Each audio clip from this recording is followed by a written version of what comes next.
And we're saying good morning to all in attendance in person as well as to those attending virtually.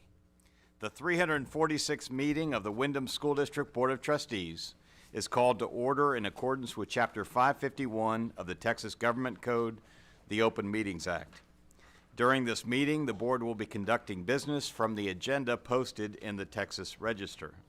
Members of the Board of Trustees present for this meeting include myself, Eric Nichols, Vice Chair Faith Johnson, Secretary Dr. Rodney Burrow, Judge Molly Francis, Ambassador Sishan Siv, Pastor Nate Sprinkle, General Bill Welch, Sidney Zeiker, and Tom Fordyce. A quorum is present and the 346th meeting of the board is declared open. This meeting is being conducted in person and is also being broadcast on the Texas Department of Criminal Justice YouTube channel. It is 8:02 a.m. Before we get started, I would like to invite everyone present to stand as you are able and join us as a board in pledges of allegiance. Texas Department of Criminal Justice Chief Programs Officer Jason Clark will lead us in the pledges. Mr. Clark, when you're ready. I pledge allegiance to the flag of the United States of America and to the republic for which it stands, one nation, under God, indivisible, with liberty and justice for all. Now the Texas pledge. Honor the Texas flag. I pledge allegiance to thee, Texas, one state, undivided, one and indivisible. Thank you, Mr. Clark. I would now ask Windham School District Trustee Pastor Nate Sprinkle to offer a word of prayer as we start our meeting. Thank you, Chairman. Let's pray together. Our gracious Heavenly Father, we come to you in the name of your Son, Jesus Christ, this morning. And Father, as the Windham School District Board of Trustees gathered this morning along with others in this room, we just want to say we are thankful for this day. We're thankful for your safety bringing us together. Father, we're thankful for all those that serve in the Windham School District, Lord, from our superintendent to our principals across different campuses across this state, to all of the support staff and the instructors and teachers. We are thankful for all the work that they do faithfully, investing in the lives of those entrusted to their education and care.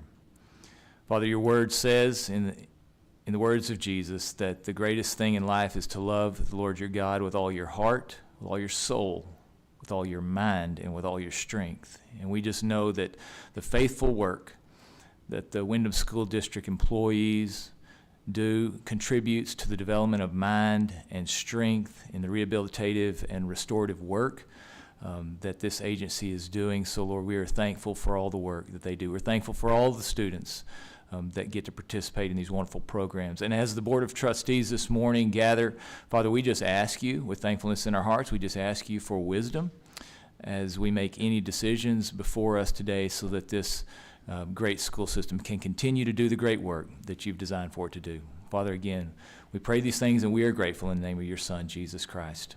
Amen. Amen, and thank you, Pastor Sprinkle. As a courtesy to speakers and guests in the meeting, we ask that you please set your electronic devices to the silent or vibrate mode. And I think somebody was going to help just close that door too as a courtesy to our speakers and guests. We always recognize the public officials and staff representatives either with us here today or watching virtually, especially during this busy legislative time of our state calendar. The Windham School District Board of Trustees is committed to providing an opportunity for public presentations on posted agenda topics, as well as public comments on issues within its jurisdiction as provided in Board Rule 300.1. Persons interested in speaking at today's meeting were required to complete and submit a registration card at least 10 minutes prior to the meeting's posted start time. As no cards were received prior to the required deadline, the board will not hear public presentations on posted agenda topics today or public comments on issues within the board's jurisdiction. The first item on our agenda concerns consent items. Are there any amendments, objections, or abstentions to the proposed consent items? Hearing none, the consent items posted for this meeting's agenda will stand approved. The next item on our agenda is a report from Superintendent Ms. Christina Hartman concerning the Postsecondary Education Advisory Committee. If you're ready, Ms. Hartman, you may begin. Good morning, Chairman, members.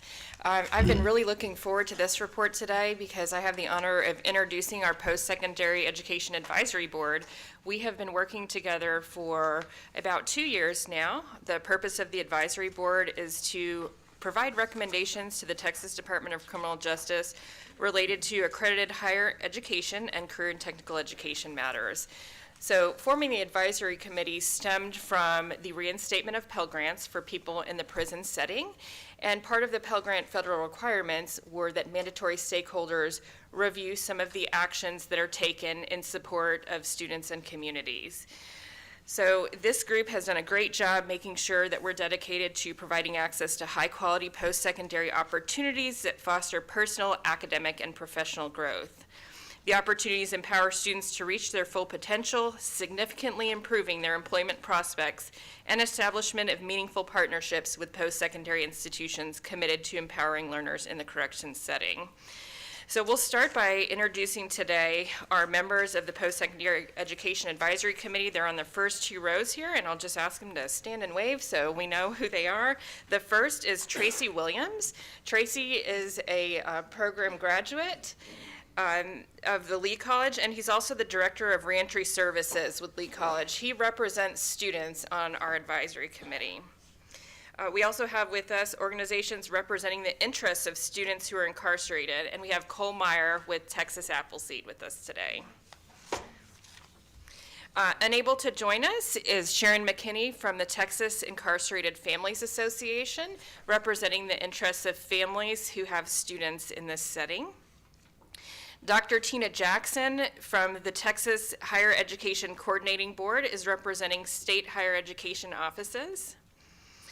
We also send our meeting minutes to the accrediting agency, which is SAC-COC, so they don't regularly participate in meetings, but we provide information to them about the outcomes of the meetings. We also have, from the Texas Department of Licensing and Regulation, this is very important, reviewing things that relate to regulated trade, making sure that the students that enter these trades will be eligible for licensure, and their attorneys, so they give us great legal information when we're looking at language. So first, Jessica Hurtado with Texas Department of Licensing and Regulation. And also on the other side of the room, Natalie Oliveira with Texas Department of Licensing and Regulation. Now, I do want to point out that Dorado is with her. He is in training for Guide Dogs for the Blind. We're not supposed to have a favorite member of the advisory committee, but it might be Dorado. He keeps our meetings very interesting. I'll fight you for it. I win this game.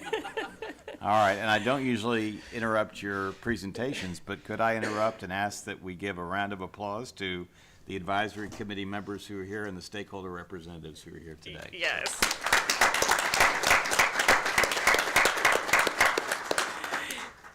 And we will continue on with more of our advisory committee. We're really making sure that this has the breadth of achieving the goals and looking at prospects for all stakeholders. So also we have from the Texas Workforce Commission, responsible for workforce and labor market projections, Lori Knight. This is very important, of course, when we're looking at applications from post-secondary partners offering to provide a certain degree track or certain program that it aligns with the needs of the Texas workforce in high demand occupations. Association representing community colleges. So United Voice for Community Colleges is Jacob Cottingham with the Texas Association of Community Colleges. Then we have higher education partners joining us on a rotating basis. So they're representing the colleges and universities that are operating within TBCJ, bringing the voice of that group to the table. We have Lance Bird representing Lee College. And we have Randy Vandertoon representing Trinity Valley Community College. And our newest member, we have Dr. Javier Flores representing Texas Women's University. Now, is that everybody?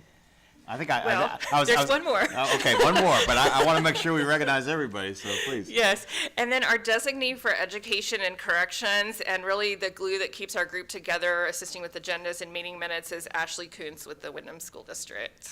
That's everyone. All right, let's All right. offer another round of applause to all of our stakeholders and committee members. Thank you. We appreciate you being here today. And I would like to mention that bringing everyone together from different entities and agencies, people living in Dallas and living in the Tyler area, all over the place, that this group is solid. They show up every time. Not only do they come here to Austin to meet regularly, they've also toured 2 campuses already. They had a tour of the Ferguson campus where they went into classrooms, interacted with students, interacted with staff, and also at the O'Daniel campus where they interacted with the women that are in programs through Central Texas College and Texas Women's University. And as I've said before, we get some of our best information working with stakeholders that are in the classrooms, identifying what their needs are. Certainly we flag technology as a need in the campuses, and it's just been a real pleasure working with them. So we convene on a regular basis, mainly in person, occasionally virtually, typically once a month, and we discuss ongoing initiatives and challenges, proposed policy and process revisions, and we review applications for proposed services from community colleges, technical schools, and universities that are submitted to us by higher education partners.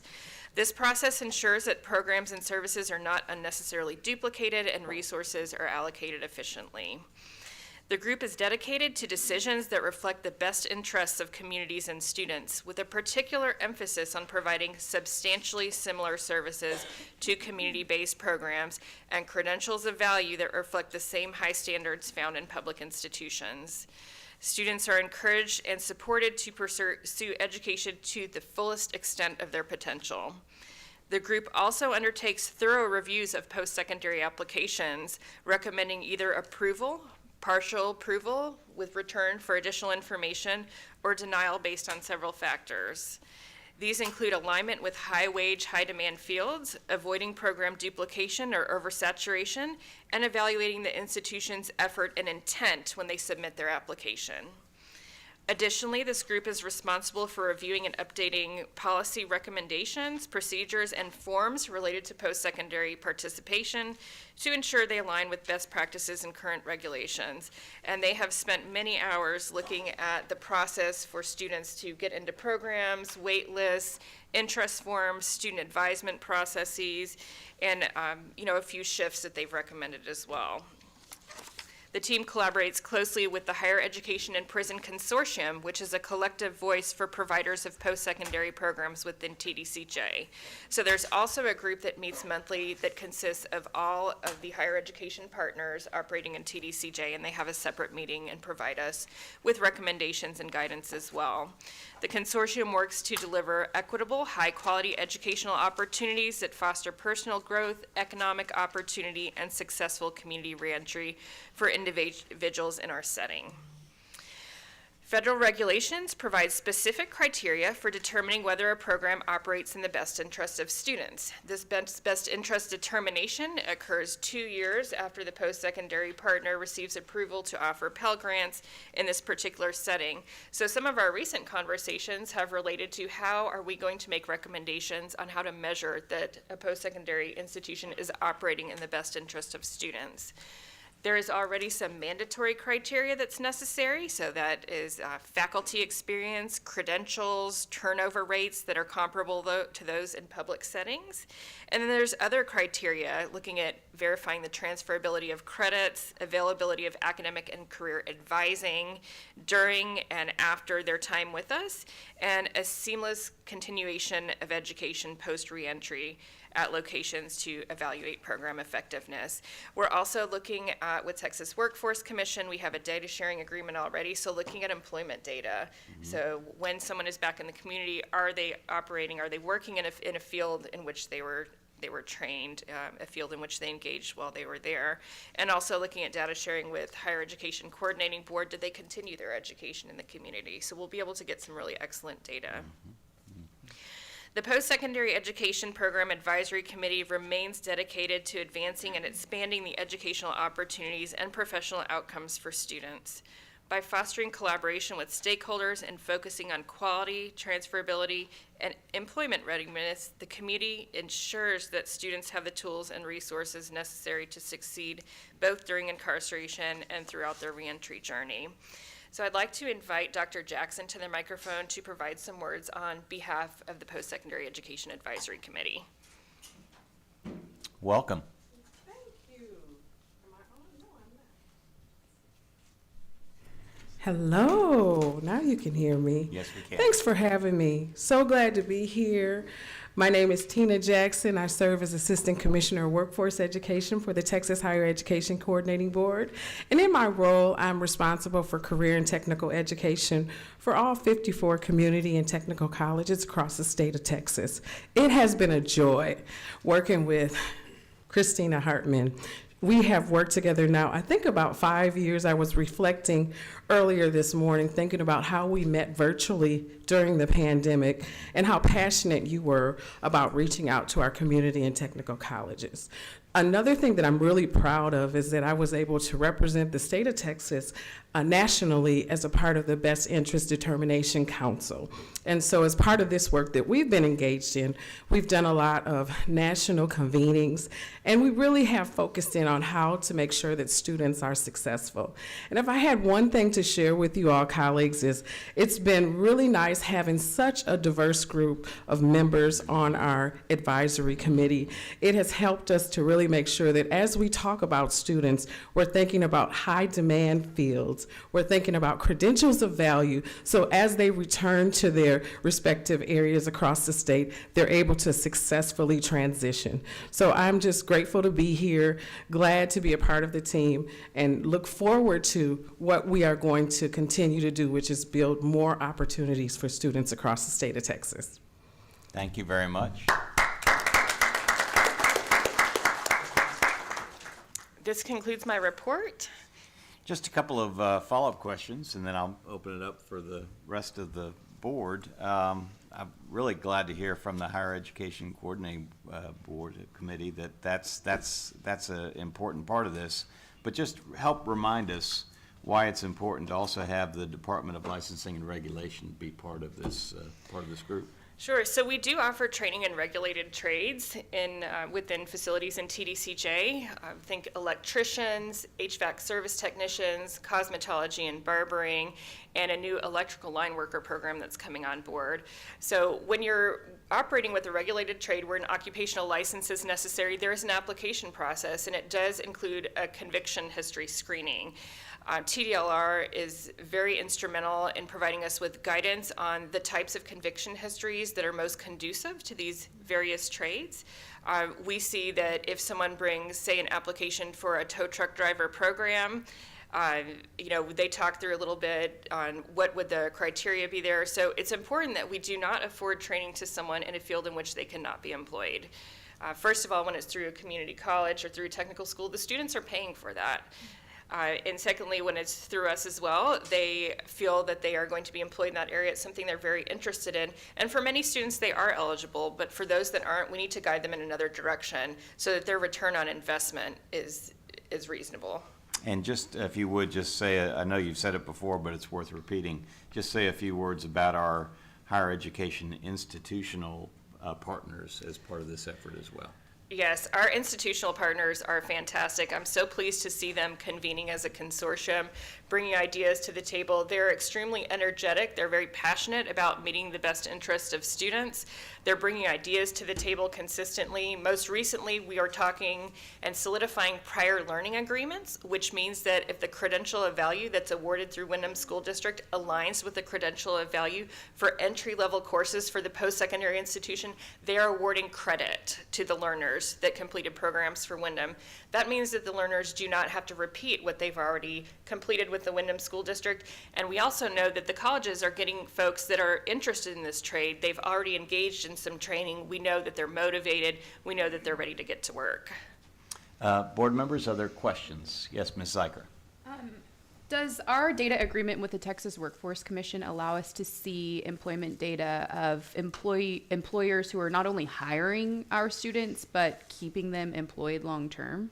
We receive data on the initial employment, how long it takes for initial employment, and then sustainable wage data and Okay. employment. So we can see after 1 year, what are the wages of folks that completed these programs as compared to those who did not. Okay, good. Other questions from the board members? If not, just one comment on this, further comment, and then I've got another question for you. So the comment that I have is that I really appreciate your taking the time to introduce us to the committee and the stakeholders.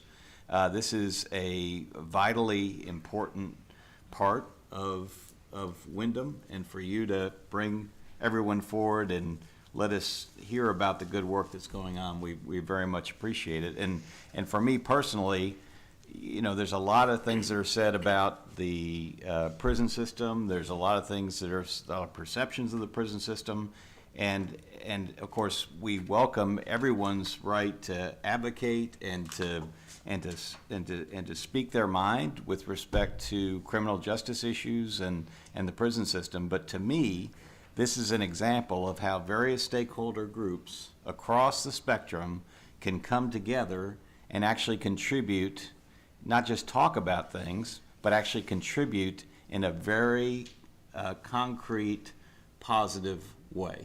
And that's my perception. I see you. Yes. I see you nodding, so I think my perception may not be completely off. But I just want to say that to everybody here, I really, on behalf of the board, that we very much appreciate your continued work, and we look forward to seeing great things that come out of this collaboration. So thank you very much. Now, Superintendent, I do have an extra question for you because we are in the legislative sessions, so I think it's probably worth you giving the board a little bit of an update from your perspective on where we are in the legislative process as it relates to Windham. Yes, so we submitted an amended exceptional item recently, hearing of the focus, of course, on career training and focus on teacher salary raises.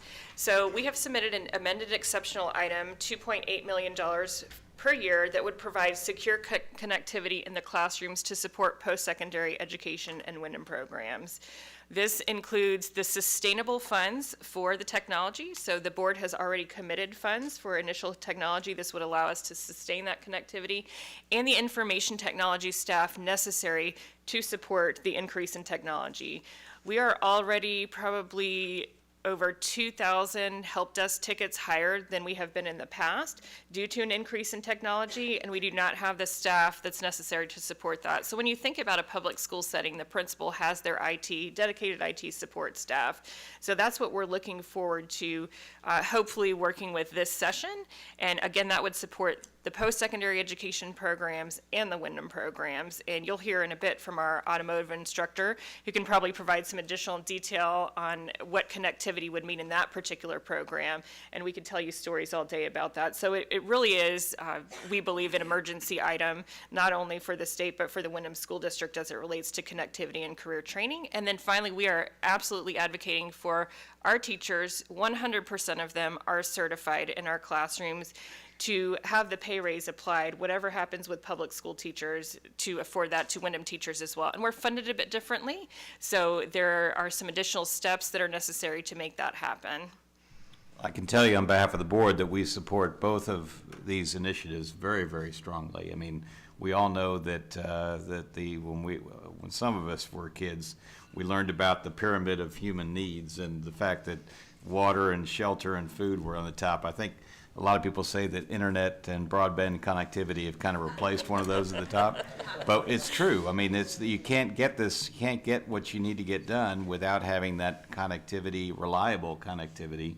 And then on the teacher front, the board very much supports all of our hardworking women and men who are out there in those classrooms providing the instruction that we need to provide.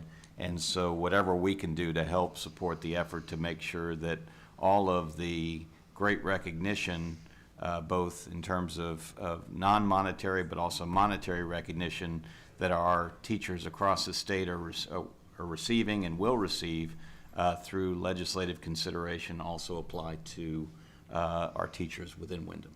Thank you. And instructors. We appreciate this support, and I know the teachers do as well. Okay. Thank you. Any other questions for Ms. Hartman? And Christina, you know, I'm trying to, you know my position on on salaries for teachers. I believe that teachers ought to be the top paid staff of anybody in the whole wide world, because you impact people for generations and generations. So I think you all ought to make more than lawyers. You agree with me, Eric, on that? I do. Everybody else, because when you think about it, that's who you impacting. You're impacting judges and lawyers and presidents and everybody. So I love teachers, and if I can give you all $1 million salary each year, I would do it out of my own pocket, but I don't have $1 million to give everybody. But that's what I think you deserve.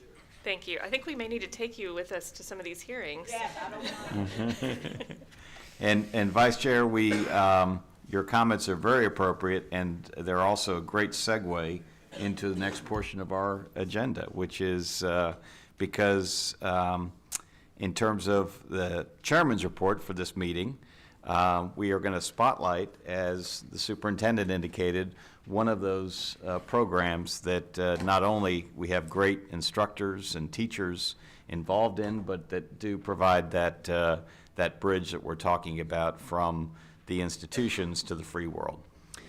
The Windham School District Board of Trustees takes great pride in the number of academic, life skills, and CTE programs available to students within the Texas Department of Criminal Justice through Windham.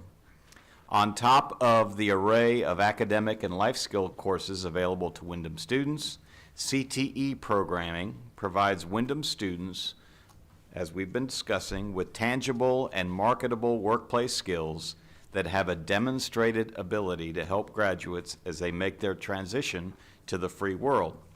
CTE programming also has the fully demonstrated ability to reduce recidivism among those released from TBCJ into the free world. The board, as we've indicated, is thus fully committed to the expansion of CTE programming offered by Windham with the support of our Texas legislature. This CTE programming both serves to meet the needs of Windham students, but also benefits the public safety of all Texans, as well as the Texas workforce and economy. At today's meeting, we spotlight one of these CTE programs, the Automotive Fundamentals Program, which is currently offered to men and women at 11 of our Windham campuses statewide. This program equips students with a foundational knowledge and hands-on skills necessary to enter the automotive repair and maintenance industry. To help illustrate the impact of this program, we are joined today by Mr. Ronnie Tanner.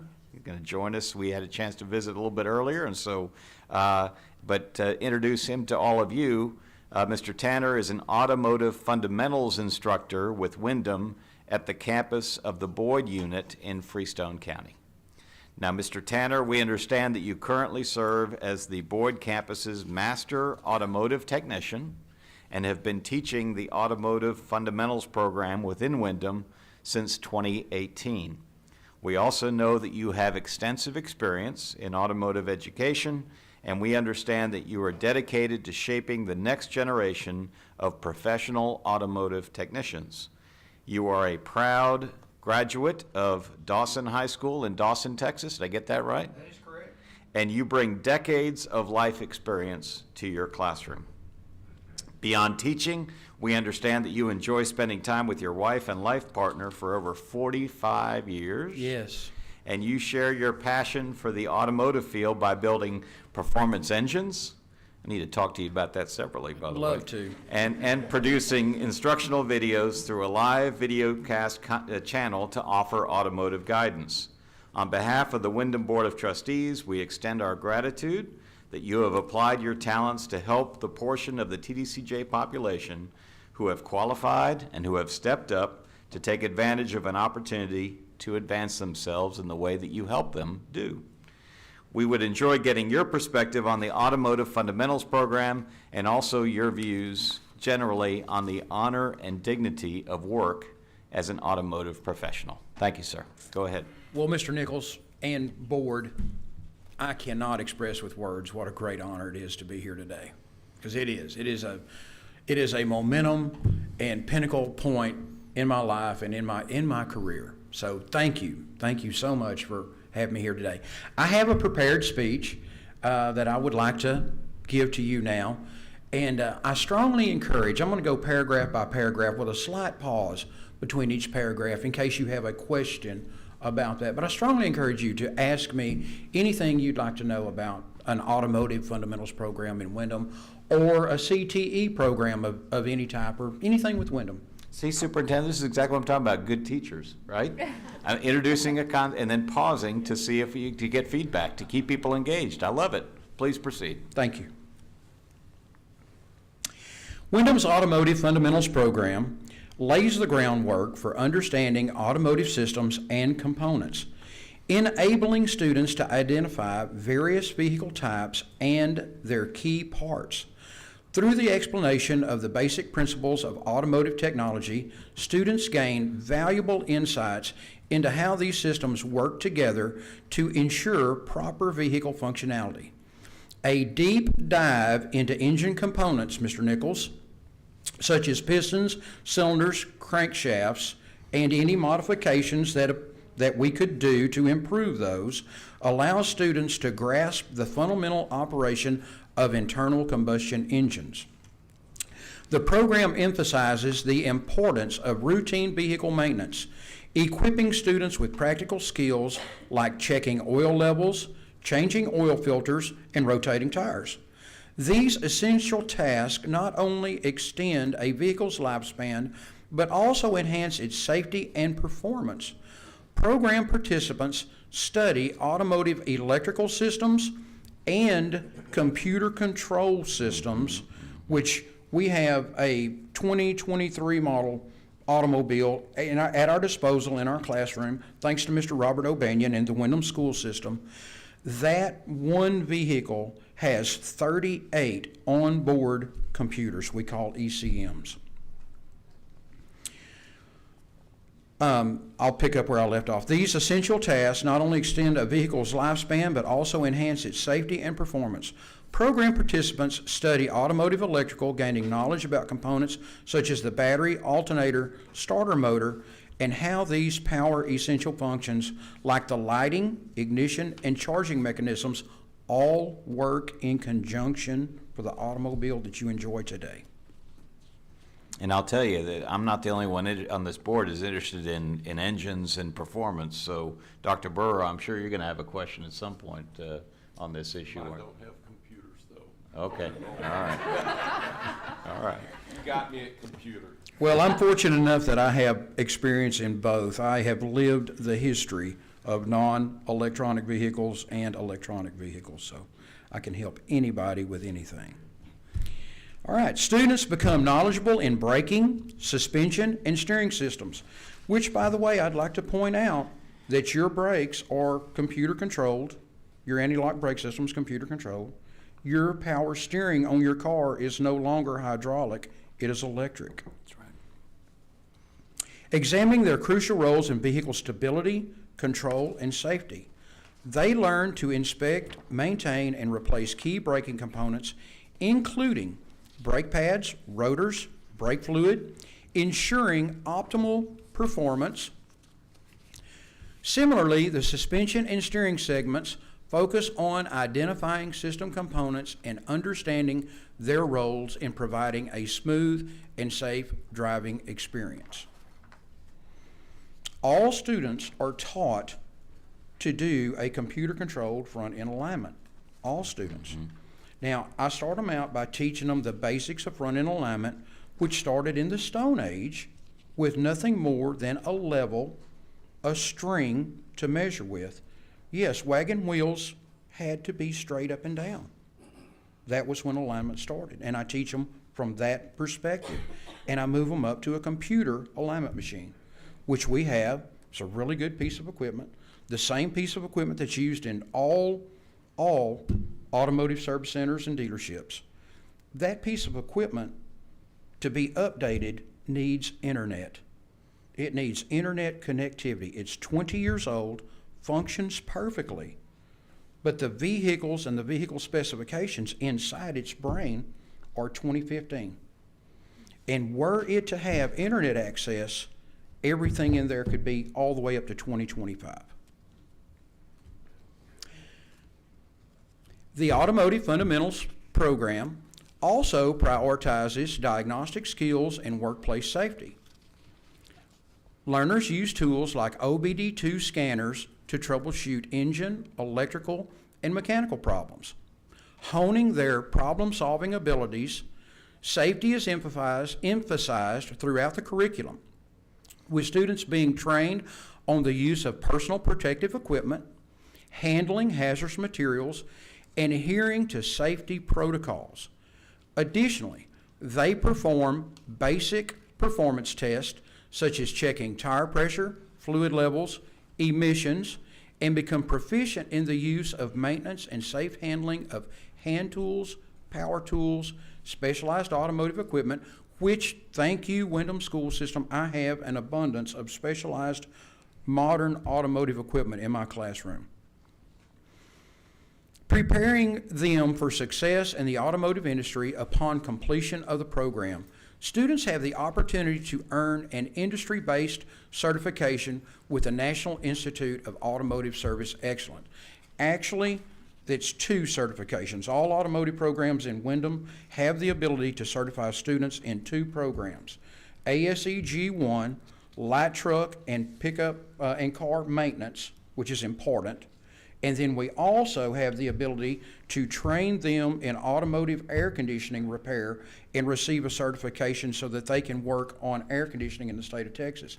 And as you all know, as residents of the state of Texas, the one auto repair that we do year-round is make sure your air conditioning is functioning. Very true. Because as we just witnessed, even in January, we need an air conditioner. Any questions? I just have a quick question, a couple of questions actually. Could you just comment on the, from your perspective, the state of the market in terms of the need in Texas for persons who are qualified and certified in the way that you've talked about in automotive technology and maintenance and repair, and also, well, let's just start with that one. That is a fantastic question, and thank you for that question. Monthly, I just do a routine search on Indeed.com of available automotive jobs in Houston County and DFW. I apologize, I don't have numbers for Austin. I was going to do it last night, but things got away from me and I didn't. But according to Indeed.com, as of right now, there are 15,000 open automotive technicians jobs in Houston County. There are 23,000 open automotive jobs, according to Indeed.com, in the DFW area alone. Now, that's not even taking into consideration San Antonio, Austin, and then all of the small cities that. Now, what I hear, I am in direct contact with a lot of people in the automotive industry. You have to understand, I'm 65 years old, and I've been in the automotive industry since I was 17 years old. I have a lot of friends and a lot of contacts all over the state of Texas and outside the state of Texas.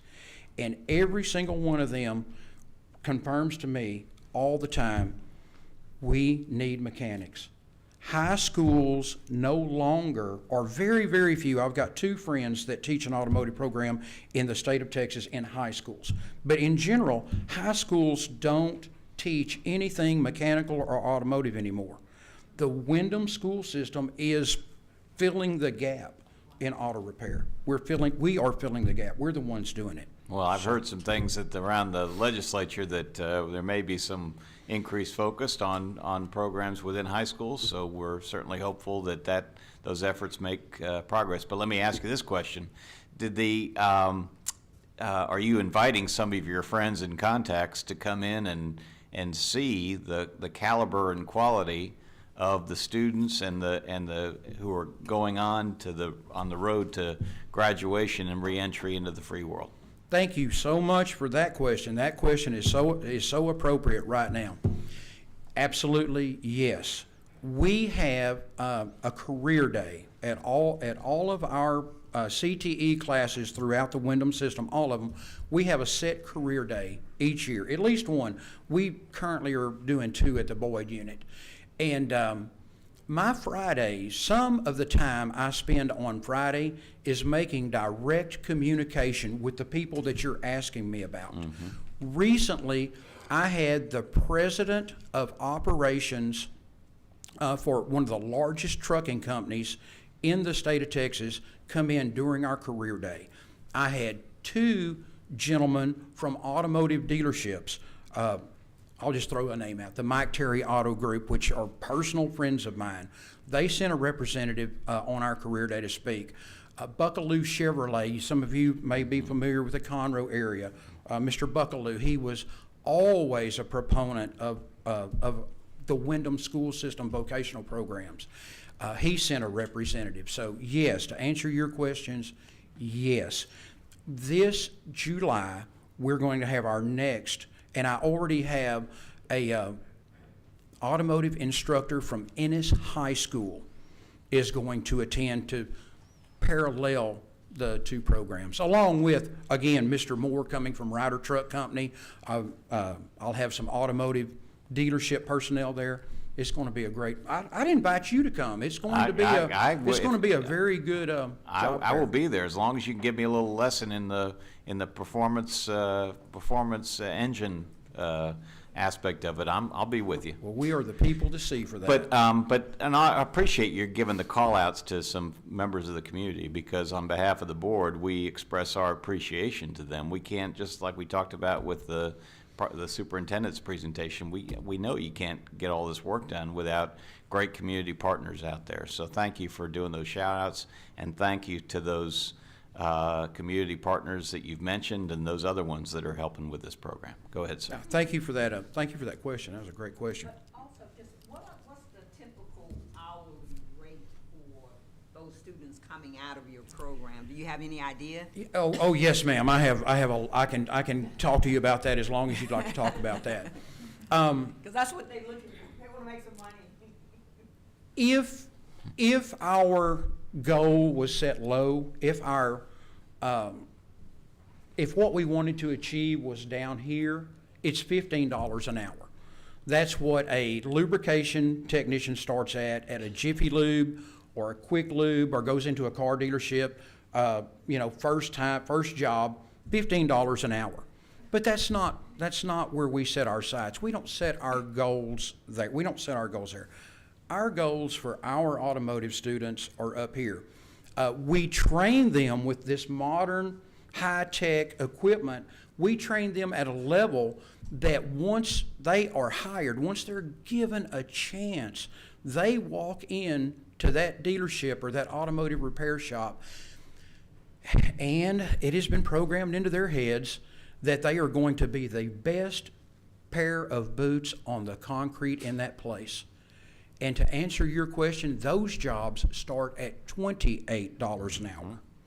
Recently on Indeed.com, there is an independent auto repair shop in Bryan College Station, and they are advertising for a Class 5 technician, which was somebody who can do anything, and that job starts at $135,000 a year. That's fantastic. Fantastic. If that answers your question. That's a great question. I think, Ambassador, you may have a question. Typical and normal is anywhere from $15 to $60 per hour. Yes, ma'am. Ambassador, you have a question or comment? Kind of thank you for your service.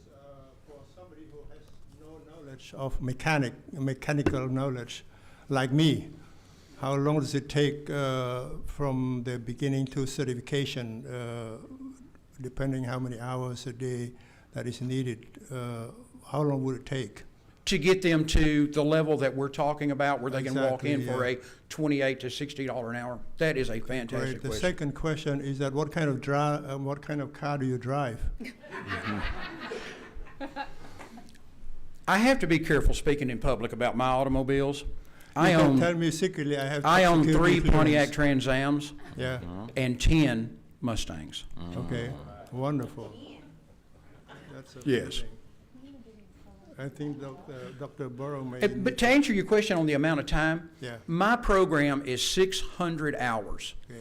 And I have all types of people in my students in my class, for a man that walks in the door and knows absolutely nothing, which recently I had two.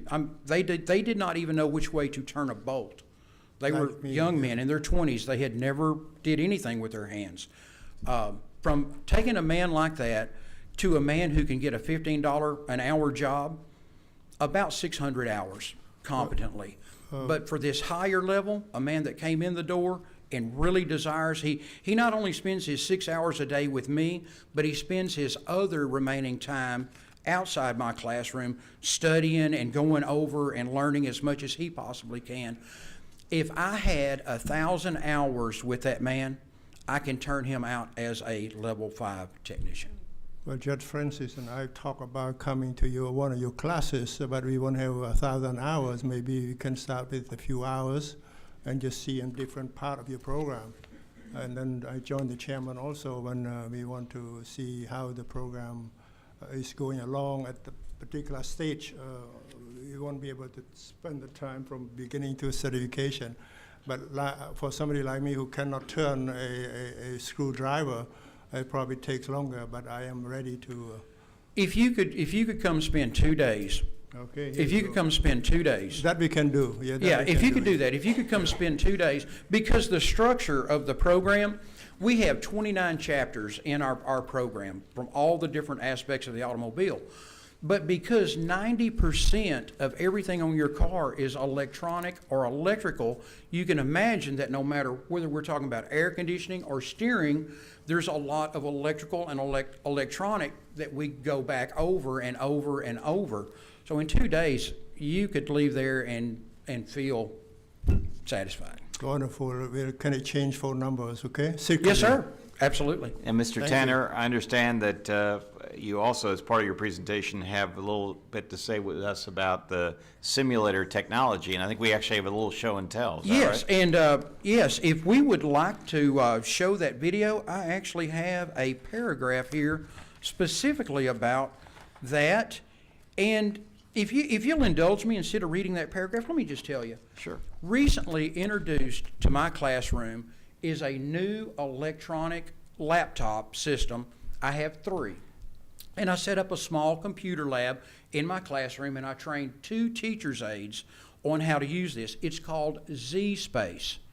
And when we turn it on, what it is a 3-dimensional, if you've ever been to a movie theater and seen a 3D movie where you have to wear the glasses, this is so high-tech that it doesn't require 3D glasses. Mm-hmm. You just sit down and look at it, and every automotive component on the car, we can open it up, we can touch it, we can literally, it comes out of the screen, and we can wrap our hands around it. Wow. And there's guided instructions on how that part works. There's an illustration on it in while it's working on the car. For instance, an air conditioning system. There's an illustration on how the air conditioning system works. And then each component is broke down on that. And then there's step-by-step instructions on how to diagnose, disassemble, repair, and reassemble each one of those parts. This system was actually developed for the CIA. Not the automotive part, but the actual engine that runs it. I got this straight from the Z-Space people, is how I know. Mm-hmm. And the federal government, this was their only contract. They were whatever they were making for the CIA with this piece of equipment, the federal government told them, said, you can no longer only sell this to us. You must contract outside the CIA. And so they put the automotive in. They put several other of our CTE programs in it, and now they sell it to us. Good. And it's fantastic. Let's watch the video. Just you can talk it over and just kind of tell us what. Well, there you are. See that engine outside of the video screen of the laptop? That is just amazing. That is a transmission. It can be turned in any direction, upside down, and you see each time he touches it, he takes parts out of it. And on the screen, you don't see it in this video, but on the screen is a description of each and every one of those parts he's touching. But see that? We can't take a transmission out and hold it up and do all those things in real life. That is just It's 2025. That is, to us, that's space technology. That's fantastic. Mr. Tanner, any closing thoughts for us? Again, I just, what an honor it is to be here. And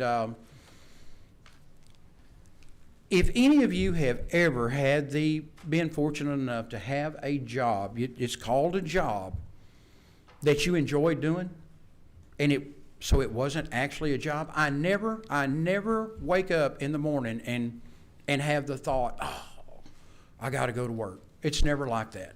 Never. That's what it's like working for the Windham school system. Well, sir, you have inspired all of us here today. You've certainly inspired me to ask the entire room if we can give you a standing ovation for your work.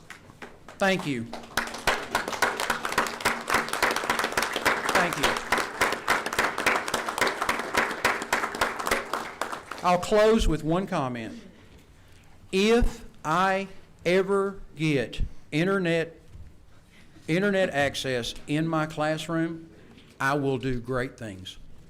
Well, thank you, Mr. Tanner, and thank you on behalf of our board. Your last comment is something that we're gonna come back to. Yes, Vice Chair. Yeah, can Mr. Tanner come up, because I had the honor of going out to one of his classes, and I want you all to know that the students were very enthusiastic, but they taught me something in that brief moment I was there, and I want him to share it with you all. I didn't know when to get new tires, and they were able to tell me how to look at that tire and determine when to get new tires. Because my dealership wanted me to get a set of 4 new tires, and I didn't believe them because my car was running really good and it felt good. But I don't know if you remember, you all were telling me how to determine to get new tires. So I just wanted you to share that with the board right quick. I mean, some of the men may know, but all us women may not know when to get new tires. I remember that interaction taking place, but I don't remember exactly what was said. But I can tell you this: you were showed either one or both ways. One is you take a penny out of your pocket, and you stick the penny down to the tread of the tire, and if you can see Mr. Lincoln's head, your tires are good. If you can't see the top of his head, you need to replace your tires. Yes. Was that it? Was that the one they showed you? Yes. There's one other. Every tire has what's called a wear bar. And when the tires are worn down to where they need replacement, where you have your grooves, there'll be a bar connecting them. Yes. Every tire. Yes. I can tell you that. Thank you. That's helpful. Did everybody get that? Was that helpful for everybody on the board? Okay, thank you. Very Thank helpful, you so much. Vice Chair Johnson. Thank you. Yes, very helpful. You better start saving the pennies because they are not going to be. That's true. The pennies are apparently going out of circulation, so you may have to find another tool. Well, again, just to, I know we've talked about this a lot, but I really appreciate, Mr. Tanner, you're highlighting that there is a need for internet connectivity as a critical next step to equip our students for their transition into the free world and a extremely rewarding role that they can literally walk into, given the proper training and certification. But that broadband connectivity is vital to that. So again, we're very happy and glad to spotlight and support the many Windham programs that have a demonstrated ability to change lives and thus support the public safety of all Texans. The next item on our agenda is a presentation on the 2024-2025 District Improvement Plan. Windham School District Director of Instruction, Mr. Kevin Sonic, will be presenting today. You're at the podium. When you're ready, Mr. Sonic, please proceed. Good morning, Chairman, board members, and Superintendent Hartman. I'd just like to add that Mr. Tanner showed why our students are excited to go to class every single day. He also showed why you all support what our teachers do. And if we had 500 more Mr. Tanners within our district, we'll be in a better place. And it was just, I've been to his classroom beforehand, and that energy that he just showed is what he does every single day. And that's something that you can't put into a report, but hearing from him and hearing from his students is what gets me up in the morning to do the great things that we do to help support the teachers that we have within Windham School District. And let me just say, every teacher and instructor is obviously a unique human being, but we understand what you're saying. We have a lot of folks out there right now who have the same level of energy and commitment as we saw this morning. But you're right. We want to do everything as a board we can to help support an environment where we're bringing in these types of dynamic, caring, thoughtful, engaged professionals to help get this work done. Thank you, sir. You're Go welcome. ahead. All right, my name is Kevin Sonic, Division Director of Instruction with Windham School District. Windham's District Improvement Plan for the 24-25 school year reflects collaborative effort between district leadership, including directors, administrators, regional principals, and campus principals, designed to enhance outcomes and educational opportunities for staff and students. This plan is built on a foundation of core beliefs emphasizing professionalism, respect, collaboration, and the delivery of high-quality instruction. The District Improvement Plan is structured around 7 primary goals, each with specific objectives and strategies to guide fulfillment. Goal 1 focuses on providing students with adult education and literacy instruction to improve their academic skills, preparing them to earn a high school equivalency certificate or high school diploma, and increase their potential for employment upon reentry. The district aims to increase the number of students who are academic completers by 5% in the 24-25 school year by providing training opportunities to support academic teachers in utilizing instructional software. Goal 1 achievement will be supported through individualized study guides to track student progress, professional development to enhance instructional technology, and increased peer tutoring by qualified residents. Goal 2 aims to achieve a daily attendance rate of 92% across campuses through addressing attendance barriers, fostering a positive school culture, and implementing effective tracking systems. Outlined strategies include conducting comprehensive analysis to identify trends and patterns, collaboration with unit wardens and staff to promote daily attendance and effective usage of district-approved incentives. Goal 3 targets an enrollment rate of 85% for students under the age of 22 years old using updated orientation processes, methods to reinforce classroom expectations, and offering engaging activities to boost participation. Goal 4 focuses on improving testing through integrity and fairness of assessments. The Assessment, Advisement, and Records Department will support proper test administration and structured testing schedules, as well as strict monitoring, training, and supervision during test administration. The Division of Instruction is in collaboration with the Information Technology Department, aimed to increase online testing to 20 campuses, increasing efficiency and assisting with reducing the margin of error. And Mr. Tanner, we'll make sure you're on that list also. The plan also emphasizes career readiness through Goal 5, which seeks to provide high-quality career and technical education programs aligned with high-demand trades, leading to industry-based certifications and employment. By enhancing hands-on opportunities, research-informed procedures, and utilization of best practices, the district plans to award industry-based certifications to at least 90% of eligible students. This goal also includes defining and implementing a process for advancing program completers to post-secondary pathways.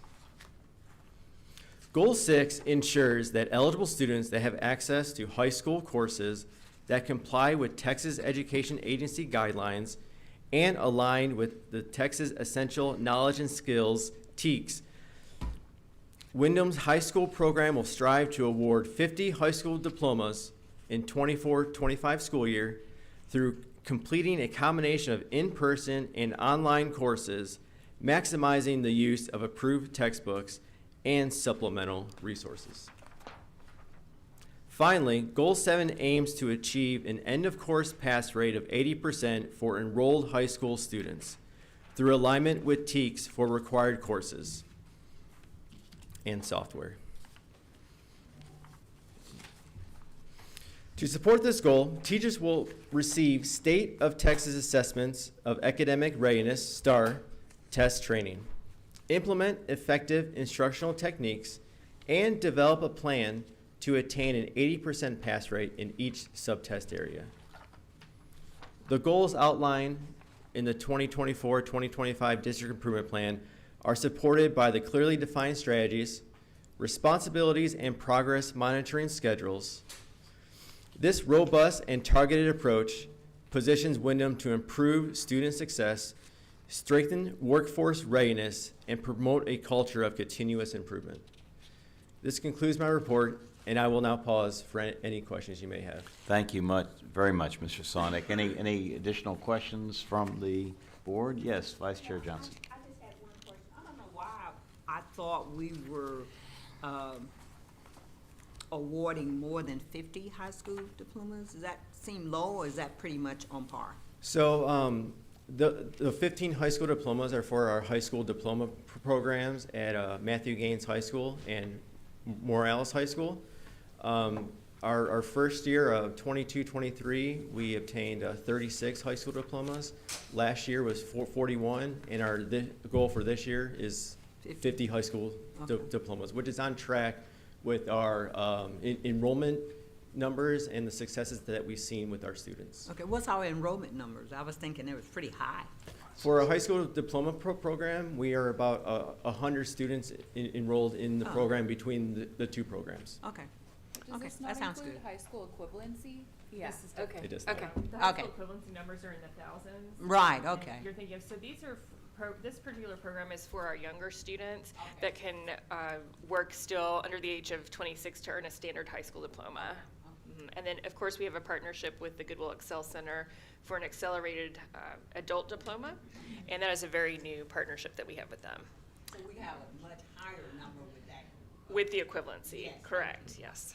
And just give us a scope on that, just kind of a range of how many high school equivalencies we're achieving. We're usually looking at about 3,000 a year for high school equivalency certificates. Yeah, that was the number I was thinking. Yes, yes. And again, that just goes back to the needs of the individual learner and how long have they been out of high school, because either route will take you to our post-secondary education programs, and that's really the goal, is to get the students enrolled in the post-secondary education programs with some of our colleagues that are here today. Okay, good, great. Thank you. All right, any other questions? Thank you, Mr. Sonic, for the update. Thank you. Appreciate it. The last item on our agenda today is a presentation relating to this board, and that presentation is going to be presented by Windham's Communications Administrator, Danielle Nichols. Ms. Nichols, whenever you're ready, please proceed. Good morning, Chairman Nichols, board members, and Superintendent Hartman. My name is Danielle Nichols, Communications Administrator with Windham School District. January marks National School Board Appreciation Month, a time to honor the dedicated individuals who volunteer their time, expertise, and energy to guide schools towards success, a time to honor you. Windham is excited to recognize the Windham School District Board of Trustees for your consistent commitment, leadership, and passion for education. Each of you play a vital role in shaping the future of Windham, supporting the district's efforts to ensure that students have access to quality education, resources, and opportunities to thrive. From policies that prioritize student and staff achievement, to providing input and approving budgets and ensuring accountability, your decisions lay the foundation for success. Bringing a range of perspectives and experiences to the table, each of you foster innovative approaches to address the unique challenges and opportunities within Windham. Your leadership has been instrumental in creating an empowering environment for students and staff. To the Windham School District Board of Trustees, thank you for your unwavering dedication and vision. Your hard work and commitment inspire all of us to aim higher and continue to grow. Let us take this moment to express our deepest gratitude for the countless hours you invest and the positive impact that you make. Please enjoy this video showcasing a few of the many individuals and roles you positively impact every day.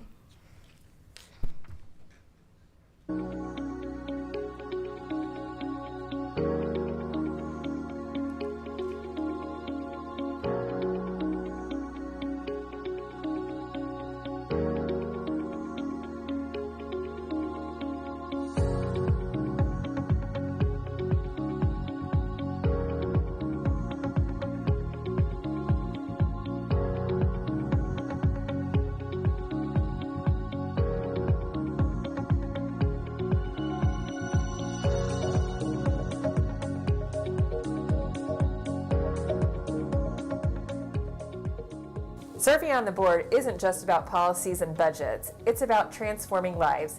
Thank you for believing in the power of education.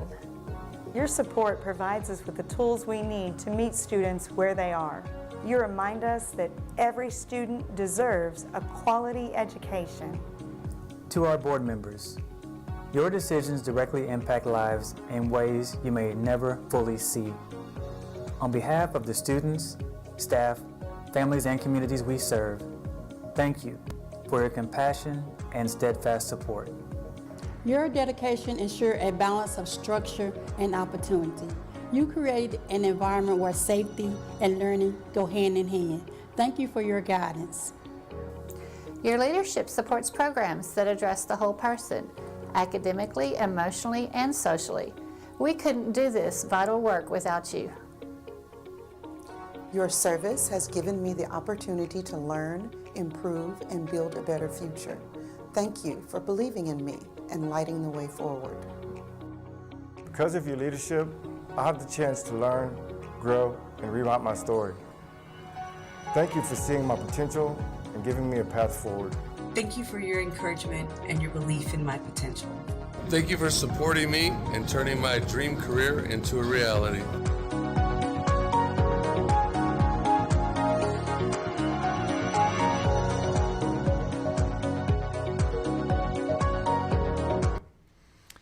Thank you, Ms. Nichols, and thanks to all those who had those kind words to say. And let me just add my own words to my fellow board members. I think it's clear from the discussion we've had today and the photographs we can all see that this is not a board where board members just show up for our meetings and look at things and pass things. We have board members who are out there around the state, literally around the state, at various campuses, actually seeing firsthand the good work that's going on throughout the entire system. And we also very much believe, I know I speak for the entire board, in the principle of servant leadership, and that we all understand that we are here.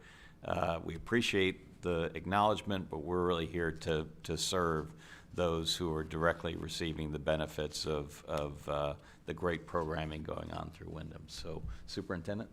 Yes, I wanted to say, the first time I watched that video, I was not anticipating at the very end where we have the former students in the community on the job site, and it really, kind of took me up a little bit. And I would like to take the liberty, even though this is not my meeting, of offering a standing ovation for you all, because you really are fantastic. Well, appreciate it.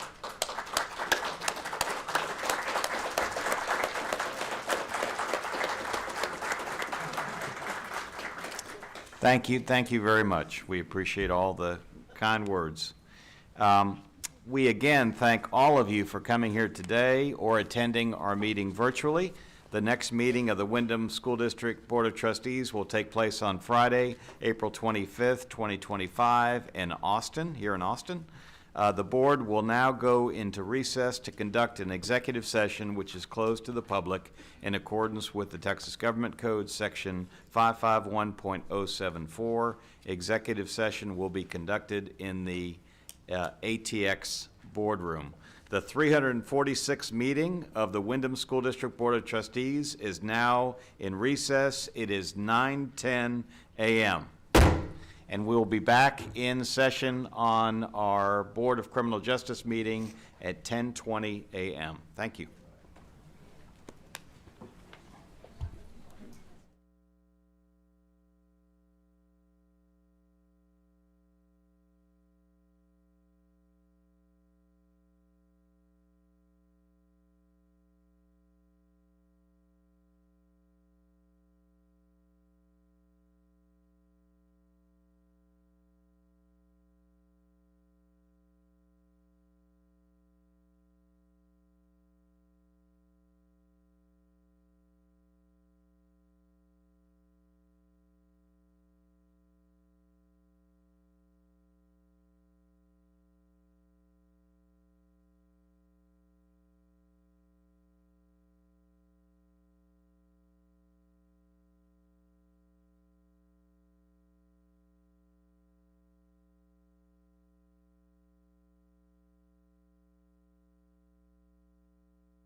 Check, check, testing, testing.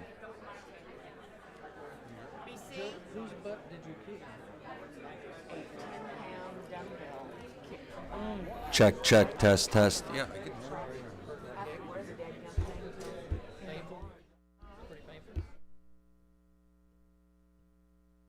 Weird.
A quorum of the committee is present, and the meeting is now declared open. It's 9:51 a.m.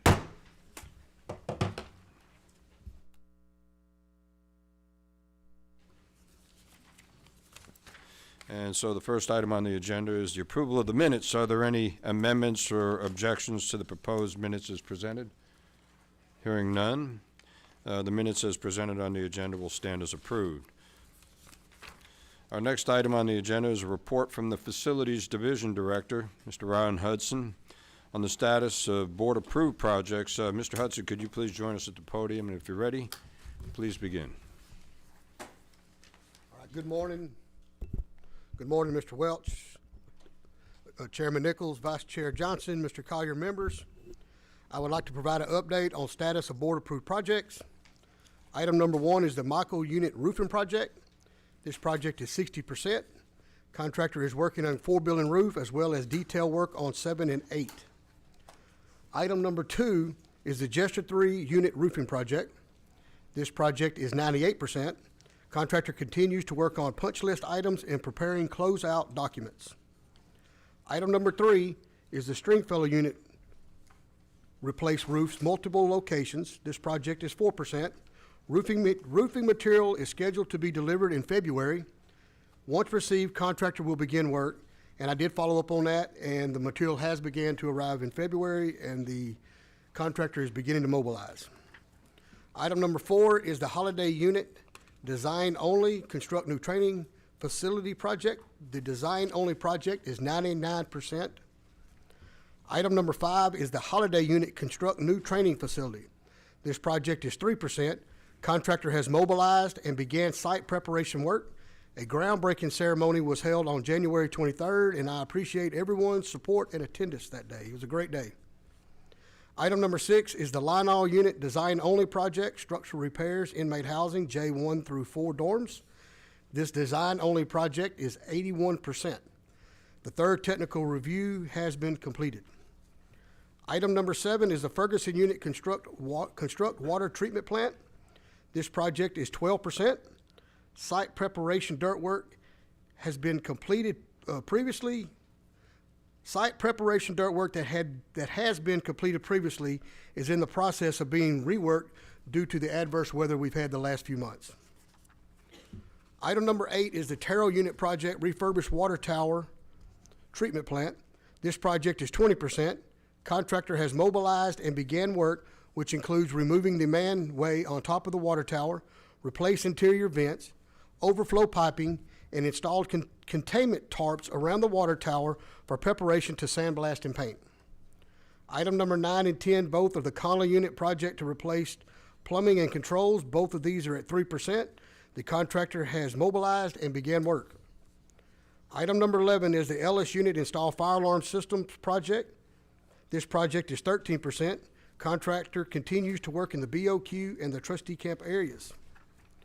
Item number 12 is the Ferguson Unit Install Fire Alarm System Project. This project is 12%. Contractor continues working in the BOQ and trustee camp areas as well. Item number 13 is the Johnston Unit Project, Install Emergency Power, multiple locations. This project is 98%.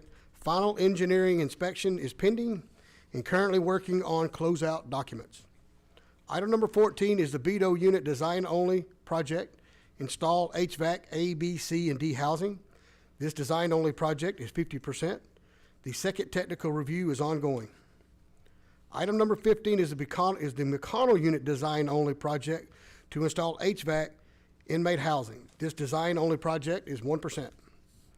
Item number 16 is the Goodman Unit Project, Install HVAC, ISF. The notice of award is pending. Item number 17 is the Michael Unit Project, Install HVAC Efficiency Upgrades 12 Building, Inmate Housing. This project is 15%. All air handlers have arrived. All bypass piping for air handlers has been installed in the mechanical rooms. Contractor is currently assembling piping for the chillers. Item number 18 is the Beto Unit Project to renovate Ice House. The notice of award is pending. Item number 19 is the Clements Unit Project to replace chiller systems 1, 2, and 3, multiple locations. This project is 92%. All piping, insulation, and painting is completed. Contractor is currently working on programming of the variable frequency drives. The 3 new chillers are operational. The automatic transfer switch is the only significant item left to be installed. Item number 20 is the micro-unit replace clarifier wastewater treatment plant. This project is 25%. The clarifier has arrived on site and contractor has began work. Item number 21 is the Ramsey unit replace Region 3 training buildings. This project is 89%. Contractor is working on punch list items regarding painting, electrical, ceiling grid, and air conditioning. The only large segments of work that are remaining is installing the parking lot lights and the fire suppression system. Item number 22 is the all-red unit project, install monitored pulse fence detection system-wide perimeter. This project is 70%. The majority of the fence is completed with the exception of the expansion cell block area. Once completed, final inspection and training will be conducted. Item number 23 is the McConnell unit project to install monitored pulse fence detection systems perimeter. This project is 76%. All trenching is completed, conduit is installed, fiber optic lines have been pulled, and lower section of the pulse fence is installed. Item number 24 is the Roberts unit project, install monitored pulse fence detection systems perimeter. This project is complete. The board approved program cost of this project was $5,743,400, and the estimated closeout cost is $4,300,005, which is $1,443,394, or 25% under program cost. Item number 25 is the Wainwright unit project to replace agricultural buildings number 20, buildings 4. This project is 12%. Contractor has mobilized and ground preparation work is ongoing. Chicken cages have begun to arrive and material deliveries are ongoing. Item 26 is the Wainwright unit project to replace agricultural building number 5. This project is also 12%. Contractor has mobilized and ground preparation work is ongoing. Chicken cages have begun to arrive and material deliveries are ongoing. This concludes my project status update. I will stand by for any questions. I noticed that there are a number of changes in the remarks section. Can you address what that is and why we're doing it? Yes, sir. Yeah. Over the last couple of board meetings, it was asked to go back and look at the identification date of when that NWR for that project was identified on that certain project. So we went back and we've included that segment in the remarks, but we've also added we've left the other remark we've had in there. It talks about initiation date. That's the date that it was actually taken to the FRB, which is the Facility Review Board, where we approved that project. Once it's design complete and everything's done, then we bring it to the Facilities Review Board, and then we bring it to the board for y'all's approval. So we added those 2 line items in the remark section, just so y'all know when that project was actually identified on the unit of work that needed to be done, and then when that project was actually taken to the Facilities Review Board at that time. And it was to address Mr. Fordyce's question, and my concern too, as well, is to be able to monitor how quickly we're addressing some of the critical issues that are out there. Yes. So it's identified by the unit. How quickly were we able to get it before the FRB?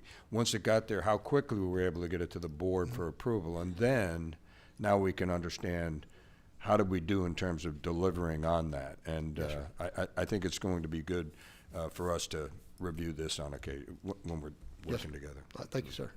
I agree, General. If I may ask just another question about the training facilities. So a number of us, I think a lot of us, were at the groundbreaking for a facility in Huntsville that, as we understand it, will serve as kind of the central coordinated hub for training across the system. Yes, sir. So help, and maybe this is a question for Mr. Collier as well, kind of help us understand, where is the need, as in line item number 21, to maintain additional training facilities on a regional basis to help support the overall support and training of our staff. So as you may remember, and I know Ron's updated as well, I think it's on this chart too, the Ramsey Academy. We actually just are about to finish up and open up that academy down at Ramsey. So For the southern part of the state, that opens up a new academy for us down south. In the Palestine area, we've actually worked with the local community college, and we have space there that we utilize in the Palestine area. They've actually built out space for us in the Palestine area. But the training facility that you were at the groundbreaking for in Huntsville, that'll serve as the hub for all of training, not just correctional training, but parole officer training, probation training, leadership training. It has space that's very flexible, but also our online training will be headquartered there. So it will serve us, if you forecast out the next 20, 30 years, that will be the great hub really for all of our training as we move forward. But there is still a need for training on a regional basis that is met by these more regional training buildings. There is, and the other piece I would bring you back to is in our requested legislative appropriations request, one of those exceptional items included adding sergeants, if you remember, for our units. If we're successful in attaining that, we will begin a 4-week academy with a 4-week post-academy training at the unit level, but that unit sergeant would also be coordinating in-service.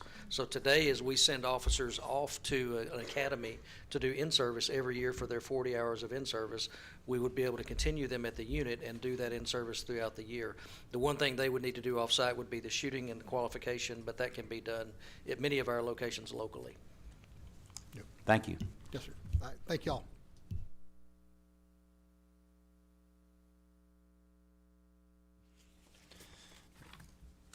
Okay, I guess not. Let's, I lost my place, forgive me. Thank you, Mr. Hudson, and then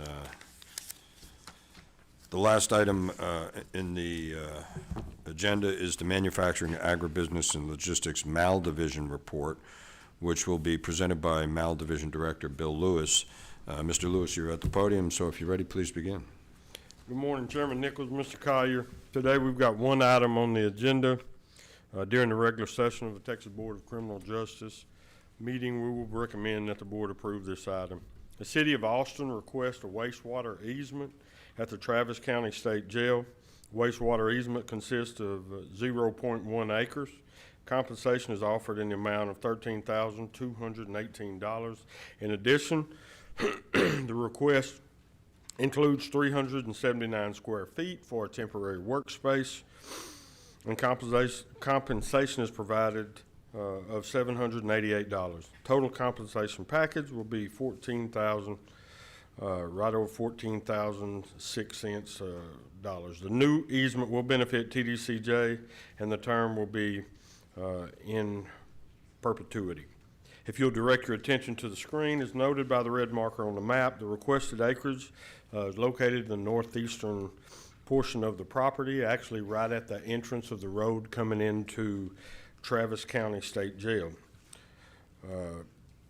This project results from the 80th Texas Legislature, the House Bill 1495 into Texas law. The wastewater easement is part of the City of Austin's corridor program, which they plan to construct roadway improvements, including upgrading sidewalks, shared use paths, turn lanes, improvements to intersections in specific areas, and some piping.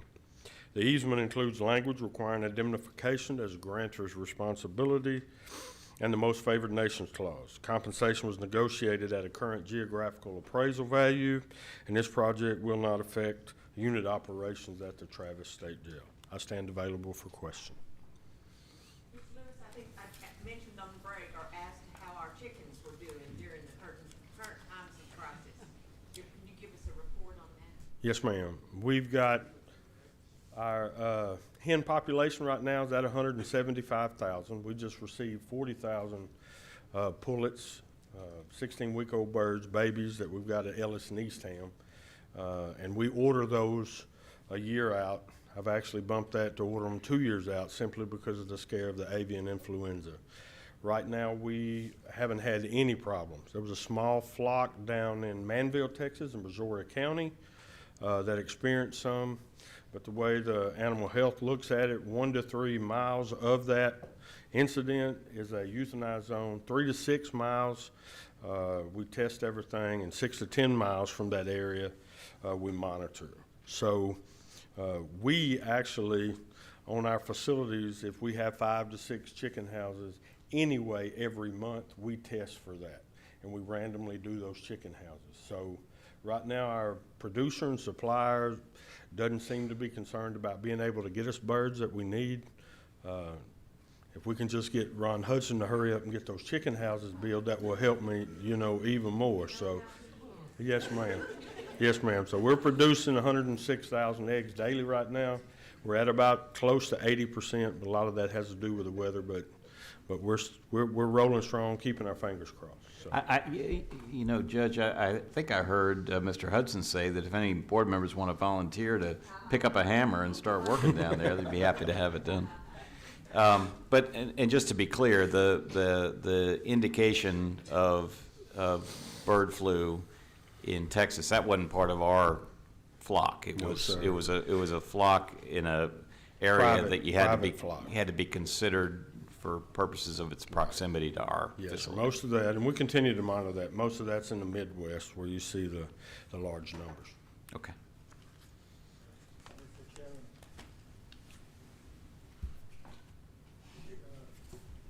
The eggs story, I couldn't resist to tell you my own experience with eggs. During COVID, I drove an 18-wheeler carrying 300,000 eggs from Sulphur Spring all the way down to somewhere near Houston. And fortunately, no eggs was broken and none one was hatched. So just imagine you have 300,000 eggs on I-35. It would be the largest omelets you have ever seen. Yes, but praise the Lord, I got it delivered to safety. But I saw your easement here. Is it two easement in two different parts, or one easement in two parts? No, sir, it's one easement, and the other one is the temporary workspace. So they're going to use that temporary workspace to prepare for the easement coming across. They're going to be going under the road, boring under the road for that, and it's not going to affect us what they're telling us on traffic coming in and out of the facility. Okay, good. Thank you. Yes, sir. Are there any other questions from the board? All right, if not, thank you, Mr. Lewis, for the report. Appreciate it. And there being no further business, the Texas Board of Criminal Justice Business and Financial Operations Committee is now adjourned, and it is 10:08 a.m.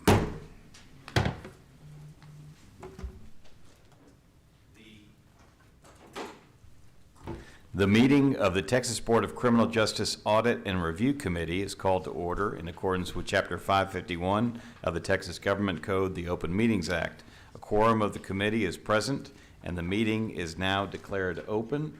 It is 10:08 a.m.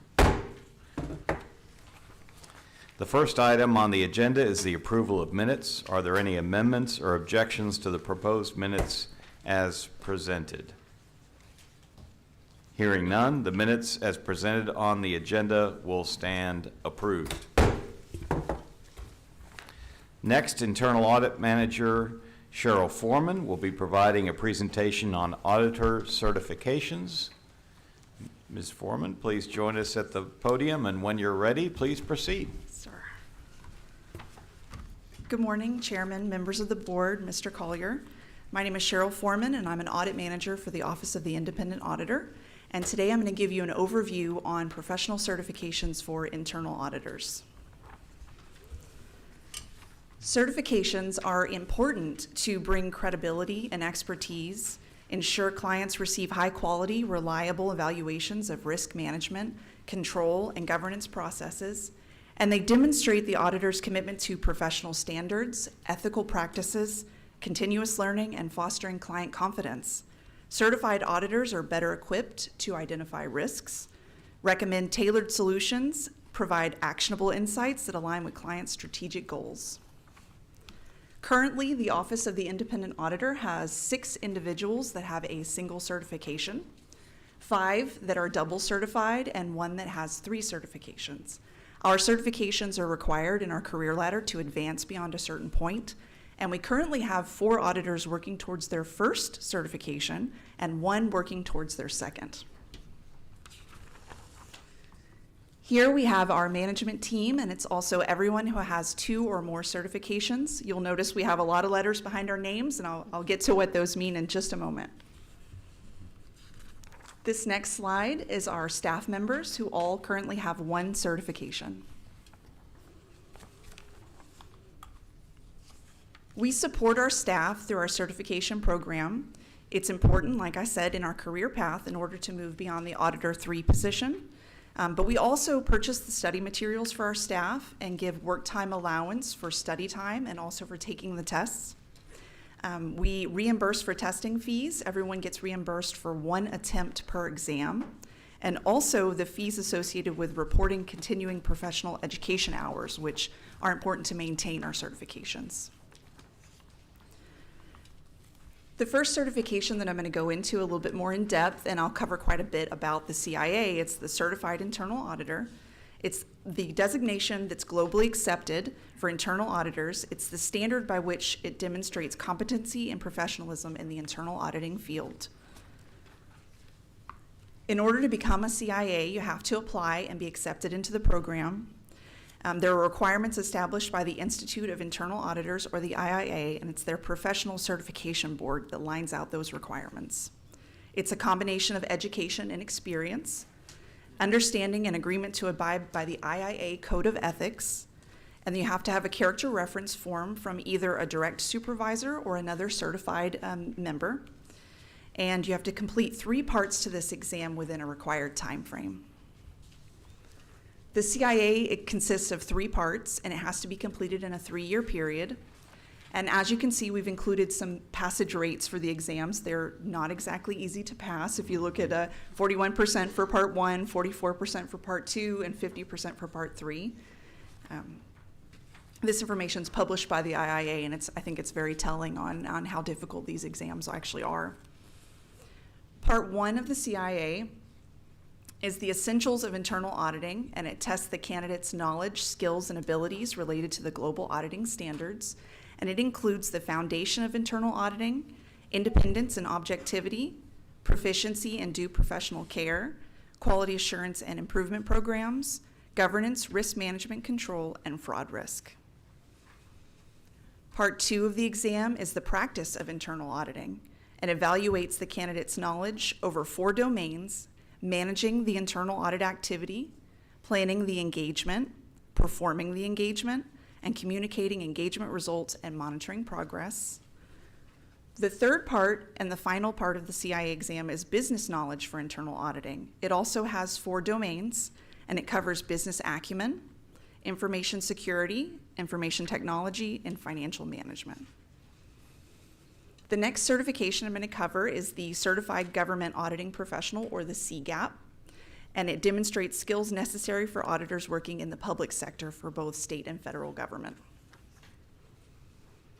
The next certification is the Certification in Risk Management Assurance, or the CRMA, and it demonstrates an individual's ability to evaluate the dynamic components comprising an organization's governance and enterprise risk management program. The next is the Certified Fraud Examiner, or CFE, and it's a trained professional who possesses a unique set of diverse skills in preventing, detecting, and investigating fraud. The OIA also supports and accepts the Certified Public Accountant, or CPA, and the Certified Information Systems Auditor, the CISA. In order for us to maintain our certification, we have to complete continuing professional education hours every year. For example, the CIA requires 40 in a year, with at least 2 hours in ethics. We also have to report these hours to the applicable governing board and make annual assertions that we've not committed any crimes involving moral turpitude. And with that, I will pause for any questions. Members of the committee, members of the board, any questions? Yeah, I have a. General? Yeah. Hey, I'm curious with the failure rate that was shown there, unfortunately. I mean, it's Yes, a sir. difficult process. What happens if someone doesn't pass? Can they still go out and do audit work? Or what? Yes, Okay. if it's not required for their job position. So the ones that are working towards these certifications are under the Auditor 3 level. And then once you get it, you have to maintain it to continue to audit above that level. Yes, sir. Judge Francis? Yes, real quick. So this is your first time speaking in front of the board, Ms. Foreman. You did a very good job. Thank you. Second, I noticed listening to some of the legislative committee meetings that our former board member, Mano de Ayala, gave the internal audit division, Mr. Cerrito, a very nice shout out. That was nice of him.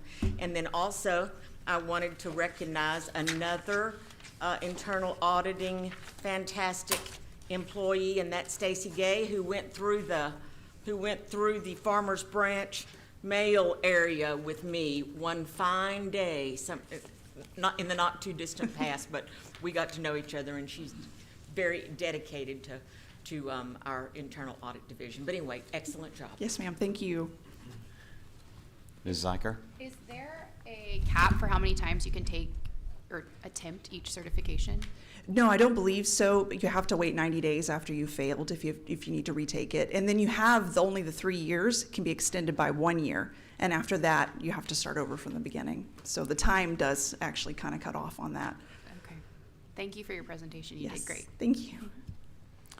All right, any other questions? If not, Ms. Foreman, thank you very much for your presentation, and thanks also to Mr. Cerrito of the Office of the Independent Auditor. This is an example of an opportunity that you've been given through effective mentorship to be able to appear before us as a board today. So we appreciate you, and we appreciate Mr. Cerrito's continued effort to advance those that serve in the organization. So thank you very much. And with that, there being no further business, the Texas Board of Criminal Justice Audit and Review Committee is now adjourned. It is 10:17 a.m.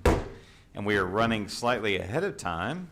So we'll stand down and we'll start our board meeting, general board meeting, as noticed at 10:20.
Again, and good morning to all in attendance in person, as well as to those attending our meeting virtually.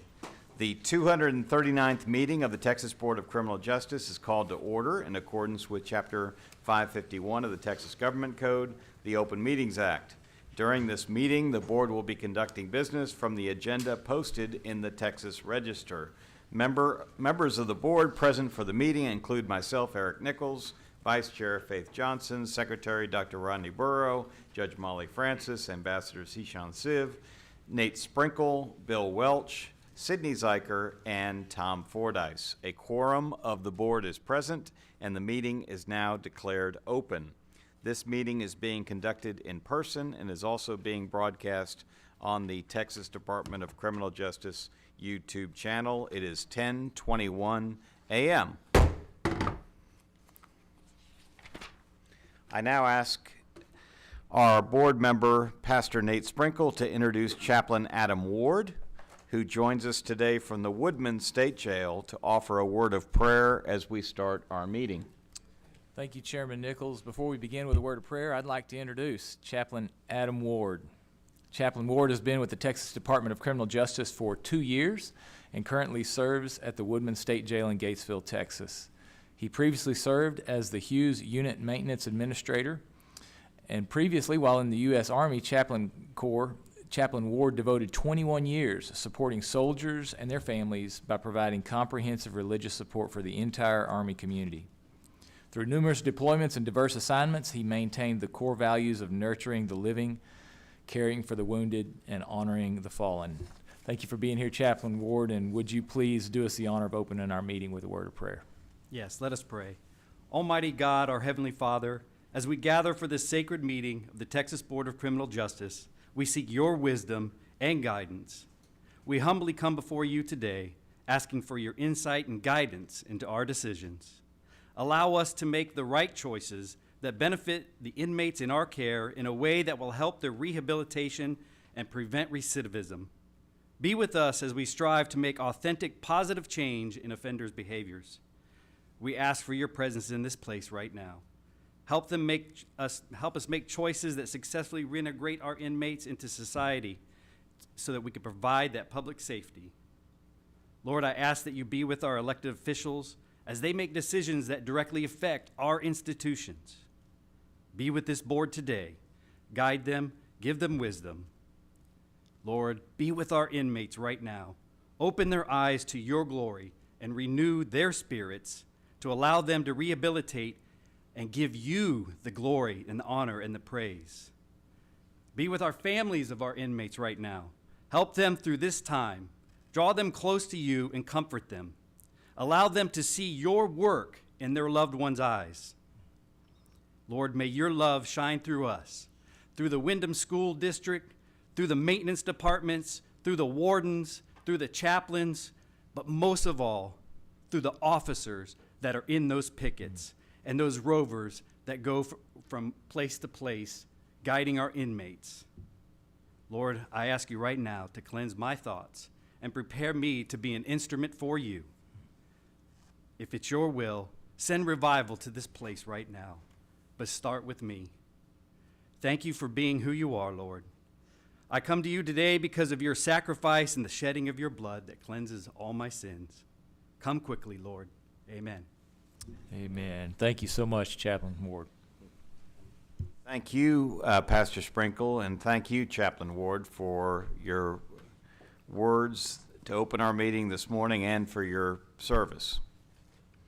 As a courtesy to speakers and guests in the meeting, please turn your electronic devices to the silent or vibrate mode. Thank you.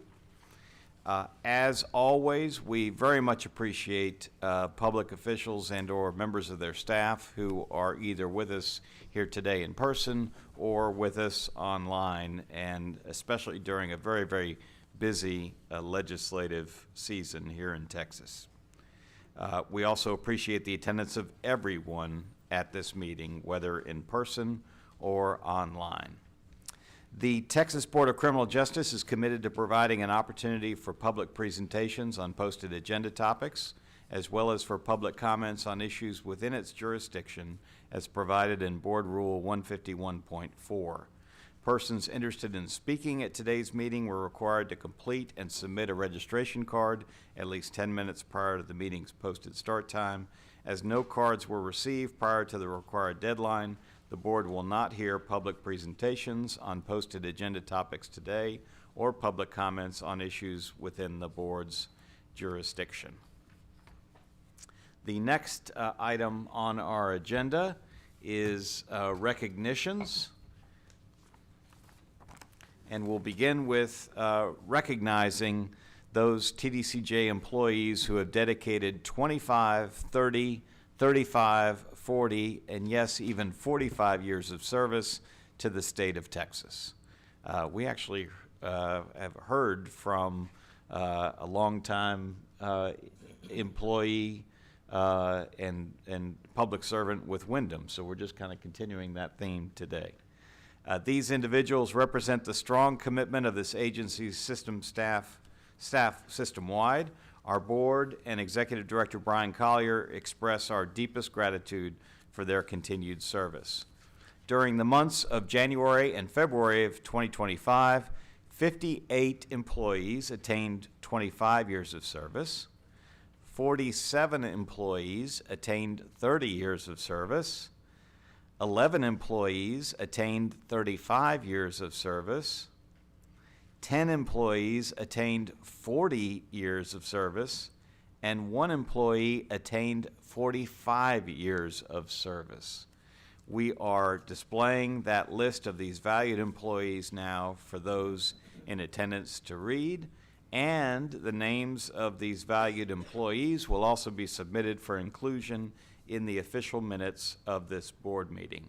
The Texas Board of Criminal Justice congratulates each of these employees on their individual milestones on their professional career, and thanks you for your unwavering loyalty and dedication to the citizens of Texas. As a further symbol of our appreciation, each of you will receive a board certificate along with a personal letter of gratitude.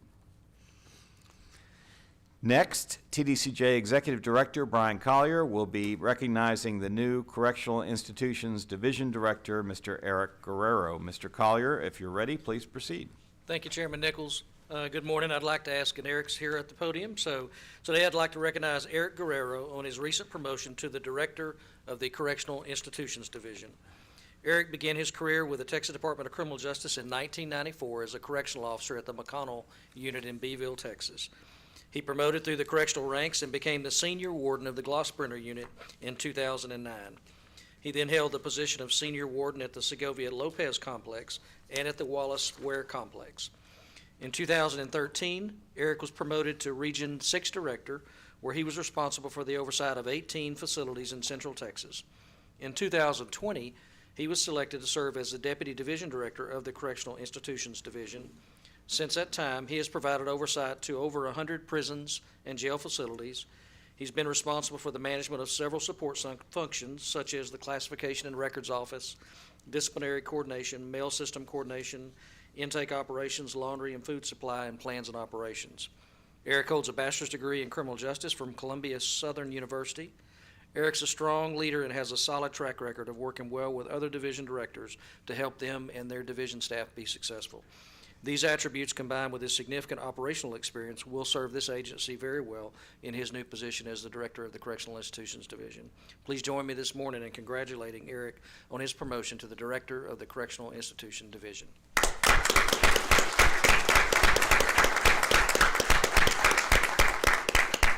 Mr. Guerrero, congratulations, and thank you for stepping forward to take on this leadership role. I can speak for the entire board in saying that we have also tracked your career, and we appreciate your years of dedicated service to the agency and its missions. So with that, would you care to share a few words with us? Yes, sir. Good morning, Chairman, Mr. Collier, members of the board. I just want to say it's a true blessing and honor to be named as the Director of the Correctional Institutions Division. I know it has high expectations, and there's a lot of challenges we'll face, but I'm looking to be that servant leader to the staff, to the men and women out there in the field. I know with my team, we're going to focus on the security and safety of our institutions, look at the culture within, look at our employee retention, our correctional staffing, and also helping all these divisions out there with the rehabilitation of the inmate population.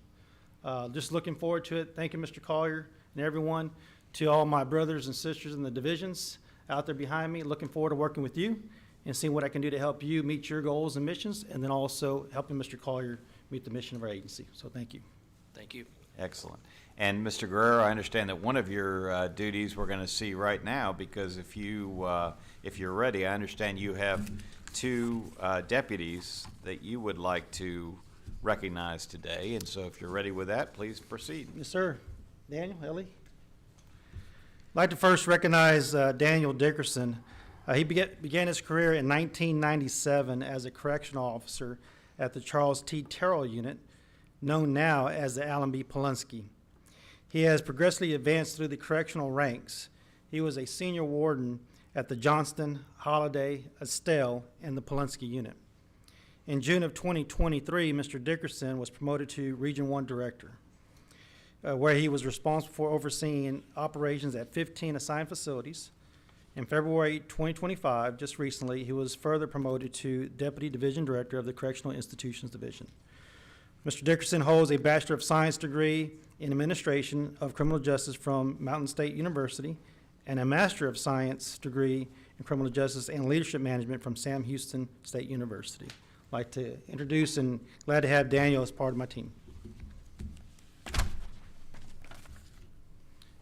Mr. Dickerson, if you'd, hey, that's pretty, hey, you got some talent there, I'll tell you. I'm going to put that on my resume. There you go. All right. Would you care to share a few words with us? Yes, sir.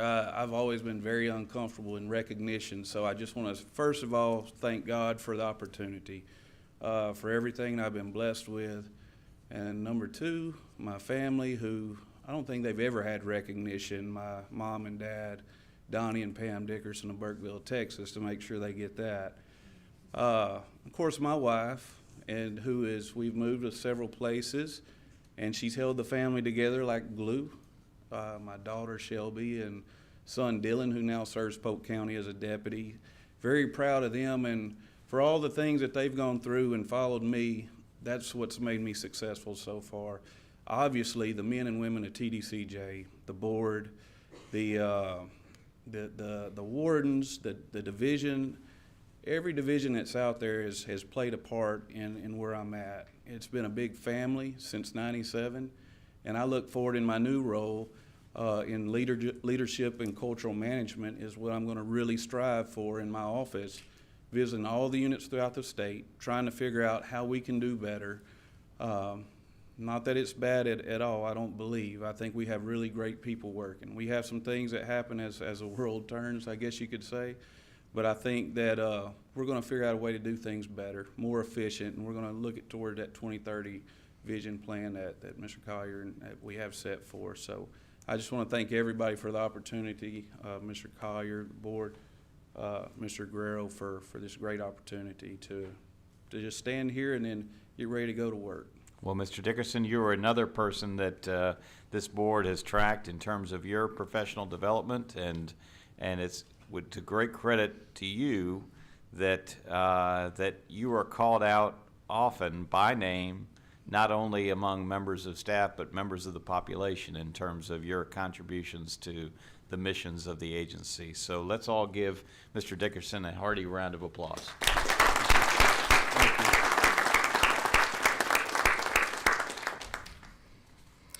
Next, I would like to introduce Ellie Townsend. He began his career with the Texas Department of Criminal Justice in 2004 as a correctional officer at the Wallace Pack Unit. Throughout his career with the agency, he has promoted through the ranks before serving as the senior warden at the Wainscott Facility, Jester Complex, which is Jester 3 in Vance, and the Michael Unit.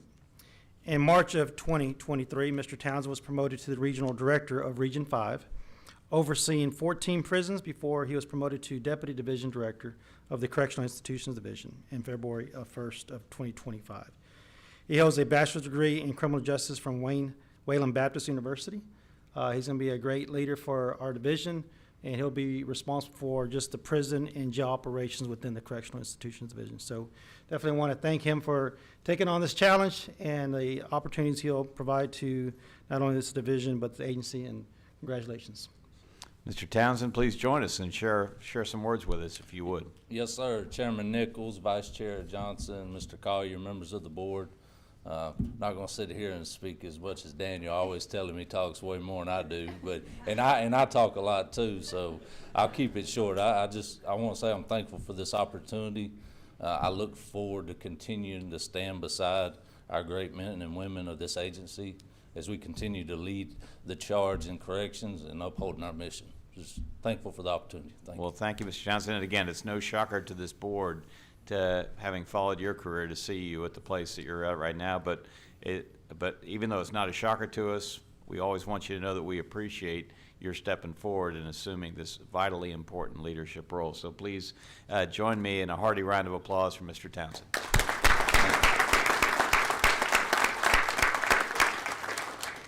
Thank you, Chairman. Thank you, sir. Our next recognition will be presented by Inspector General Mr. Lance Coleman. Mr. Coleman, I understand you would like to recognize Dustin Shrell on being the new Commander for Special Operations. If you would please both join us at the podium.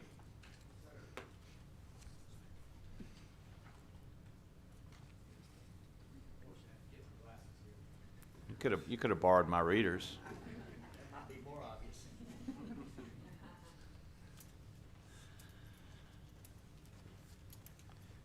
Thank you, Chairman Nichols, board members, Mr. Collier. It's my honor to introduce Dustin Shrell as our new Commander of Special Operations. Dustin became an investigator. Where's he at somewhere? Is he in here? We're getting him? We'll get him. He'll get here. Became an investigator in 2010 with TBCJ, OIG. He was in the Technical Operations Group. In 2013, he transferred to Special Operations Division and began serving as a task force officer on the United States Marshals Gulf Coast Violent Offender and Fugitive Task Force in Houston. In 2018, he was promoted to OIG Lieutenant, supervising OIG Task Force officers assigned to U.S. Marshals Task Forces in South Texas. In 2021, he was promoted to Captain in OIG Special Operations Division, where he currently serves until his promotion and oversaw TDCJ's task force operations. Dustin, before that, worked for the Texas Alcohol Beverage Commission for about 5 years. He was a deputy sheriff in Panola County, his native county, and he is a graduate of Stephen F. Austin State University, and he holds a bachelor's degree in applied arts and science and law enforcement and sociology. Mr. Shrell, come on up. You missed some of those kind words that Mr. Coleman was saying about you. I hope it's not the only time that you're going to get kind words from Mr. Coleman. I expect it's not. But would you care to share a few words with us? Yes, sir, I would. Thank you, Chairman, board members, Mr. Collier. I'd just like to thank Inspector General for trusting me to lead the Special Operations Group as a commander. I don't know what he told you about me, but one thing I would like for y'all to know is that the most rewarding part of my law enforcement career has been here with OIG and TDCJ. So it's an honor for me to be able to lead and continue to work with a very dedicated group of men and women. And I'm proud of what they do every day, and I'm grateful for the opportunity and the support from y'all. Well, thank you, and thank you for stepping forward, Mr. Shrell. Please join me in a hearty round of applause.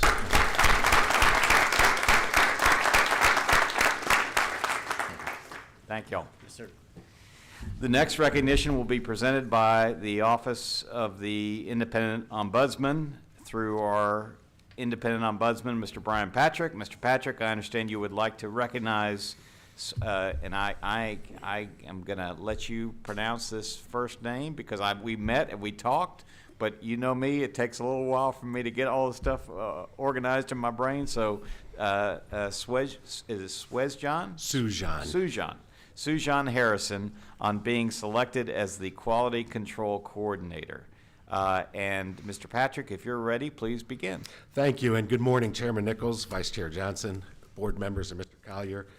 We often hear of public employees who represent the best that the words professionalism and dedication have to offer at these recognitions. Today, it's my honor to recognize one other one. Sujan has 6 years of service to the great state of Texas. She started as a clerk in the Central Grievance Office and then moved to the Ombudsman's Office when it was still a part of ARM. Sujan was previously the program supervisor in the office. in charge of administrative operations and has now been promoted to her current role as the Quality Assurance Coordinator. Sujana is a proud Sam Houston State University Bearcat. She holds a Bachelor's of Business Administration with a minor in Management, and I am absolutely confident that her organizational skills and focus on procedure will serve the office well, and I'm excited for her to start a new role.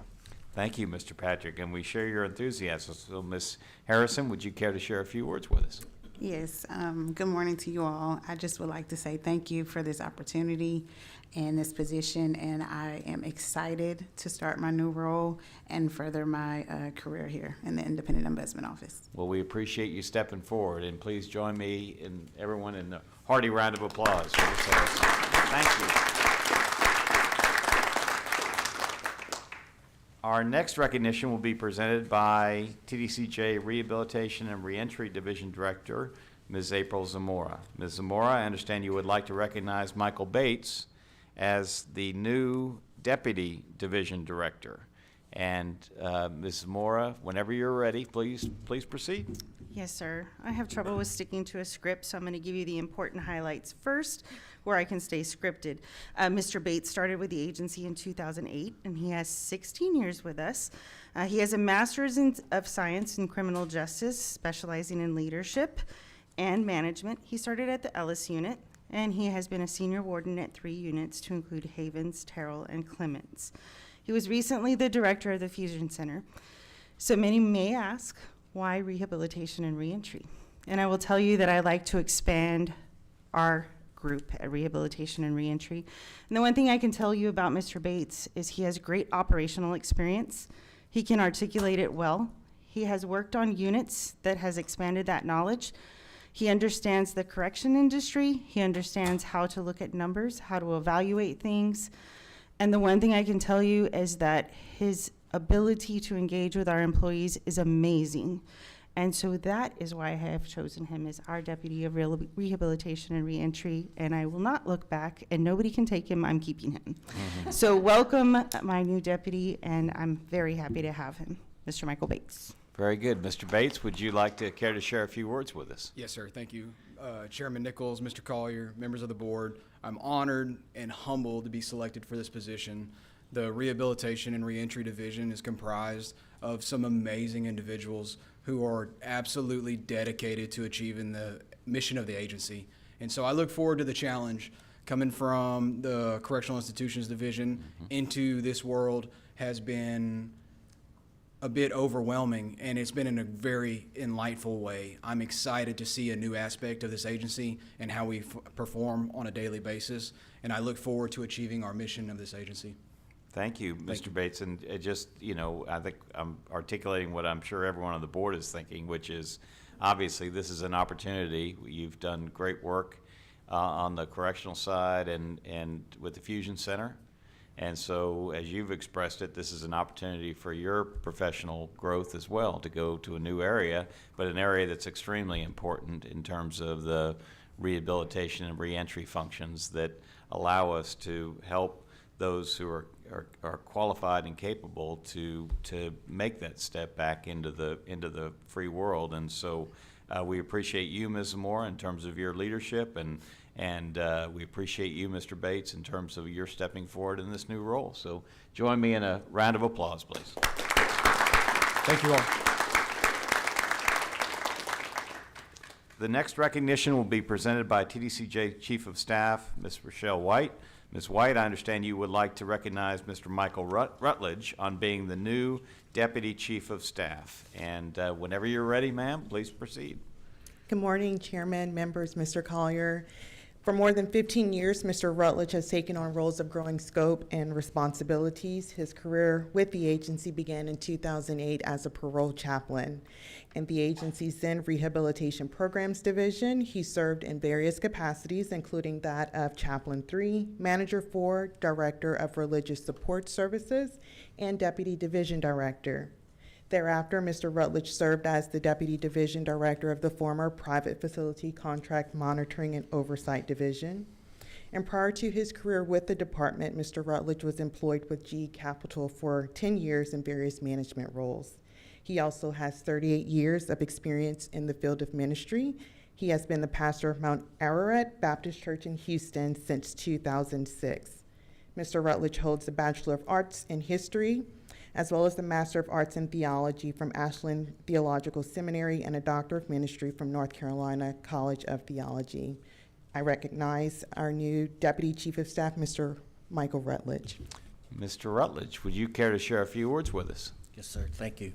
To Mr. Nichols, to Mr. Collier, to board members, I just want to take this opportunity to, first of all, publicly thank the Lord for his favor and for you for the choice being to serve as Deputy Chief of Staff of the agency. I'm extremely humbled and highly honored for this opportunity and look to serve you well, both in accomplishing the mission and being a servant of both the staff, inmates, and to the state of Texas. Well, Mr. Rutledge, you've certainly earned this position and through your dedicated contributions to the mission of TDCJ. So we very much appreciate you and appreciate your stepping forward into this new role. So please join me in a round of applause.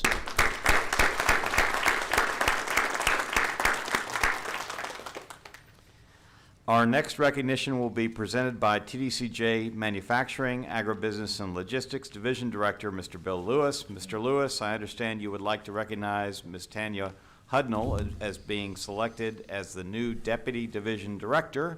So whenever you're ready, Mr. Lewis, please proceed. Good morning, Chairman Nichols, board members, Mr. Collier. I'm excited to take this opportunity to introduce Tanya Hudnall as the new Deputy Division Director for Manufacturing, Agribusiness, and Logistics Division. Ms. Hudnall brings a vast array of knowledge and experience within her 20 years of service within the Texas Department of Criminal Justice. Tanya began her career in the Business and Finance Division, is promoted within the agency to numerous leadership positions to include an accountant, senior budget analyst, director of the Office of Space Management, and her last position as Director of Contracts and Procurements. Ms. Hudnall's in-depth understanding and experience in business operations and production in a criminal justice setting makes her a valuable leader for our team. Her leadership skills and vision will continue to serve both the agency and manufacturing, agribusiness, and logistics well. Upon her assignment, Ms. Hudnall has already begun making an immediate impact as a leader in our operational and business production within the MAL division. Ms. Hudnall is attending Ashworth College and will be graduating with a BBA in Business Administration in May of this year. And I would ask you join me in congratulating Ms. Hudnall on her new leadership role as a Deputy Division Director. Ms. Hudnall, if you would join us and if you care to share a few words with us. Thank you. Chairman, Mr. Collier, members, I'm honored to be here today, a little shorter than the rest. I would first like to acknowledge the 20 years that I spent in the Business and Finance Division. I know that every opportunity that I was afforded there absolutely set me up for success and prepared me for this position. But most importantly, I would like to thank Mr. Lewis for his belief in me and selecting me for this position. His leadership has been absolutely outstanding.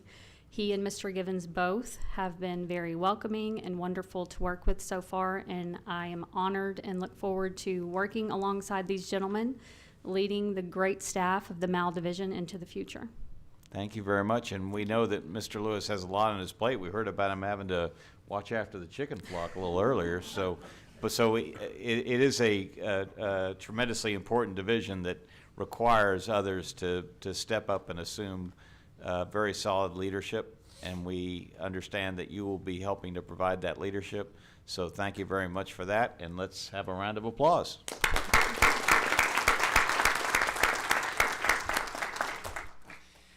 The next recognition will be presented by TDCJ Training and Leader Development Director, Mr. David Yebra. Mr. Yebra, I understand you would like to recognize somebody that the board is very familiar with, Mr. Cody Ginsel, on being the new Deputy Division Director. When you're ready, please proceed. Chairman Nichols, board members. Mr. Collier, it's an honor to introduce TDCJ's new Deputy Division Director of Correctional Professional Development, Mr. Cody Ginsel. I think every single individual in the agency will attest that you're just not going to find a finer gentleman on this earth than Mr. Cody Ginsel. Cody is a distinguished correctional professional with over 3 decades of experience in the criminal justice field. His career began as a young correctional officer in the Texas Department of Criminal Justice, where he ascended through the security ranks to serve as a senior warden at 4 large institutional units before going on to serve in key positions as regional director, correctional training director, deputy division director. From there, Cody went on to serve as division director over 2 divisions before retiring in 2022. In the summer of 2023, Cody proudly returned to the agency as the Director of Correctional Professional Development, overseeing the correctional training program. I am proud to share with you that he has been promoted to Deputy Division Director for the Training and Leader Development Division effective 1 January 2025. It has been my pleasure to work with Cody for the past almost 2 years in the Training and Leader Development Division. His insights and knowledge are relied upon daily. His work ethic and integrity are of the highest order, and he has been a guiding force for both the training division and this agency. Sir, please help me welcoming Deputy Division Director Cody Ginzel. Mr. Ginzel, would you please take the podium? And it's been a little bit, it's been a moment, but do you have a few words for us? I do, and thank you to everyone. Chairman Nichols, board members, Mr. Collier, Mr. Lumpkin, Mr. Yebber, thank you for this opportunity to stand before you again. It's quite an honor. But I can tell you what I'm most excited is to work for the men and women that are out in the field. They deserve our absolute best from every one of us, and it's my obligation to give that to them, and it's an honor to be able to do that. I have to give credit to our instructors that are out in the field. They're just, I tell you, I've been all over the state, the United States, and we have the absolute best training instructors of any correctional institution in any state in this nation.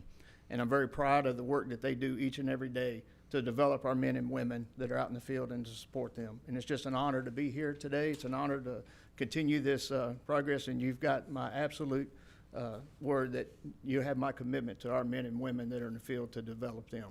Thank you. Well, thank you, Mr. Ginzel. You all do have a great team, and it starts with leadership. And so between you and Mr. Yebra, I know that is a extremely not only extremely dedicated, but extremely enthusiastic and engaged leadership team. And we all see that as we go out, whether it's has to do with correctional officer training, has to do with parole officer training, any of the training efforts that I know our board has laid eyes on, know that it's important to have a training and leader development system that that sends the right message. And we know that you all are going to be helping to send that message. So with that, let us join together in a round of applause for Mr. Ginzel.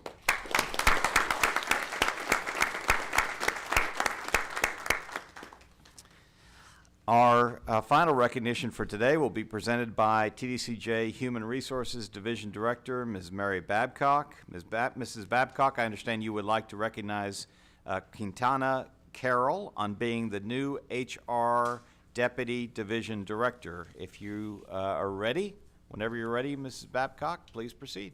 Thank you. Good morning, Chairman, Mr. Collier, members of the board. It's my honor to recognize my new deputy, Quintana Carroll.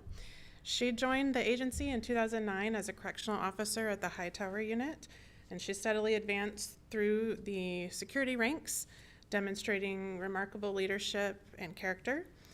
Over the years, she's taken on more and more responsible roles, including being a senior warden at 2 TDCJ facilities.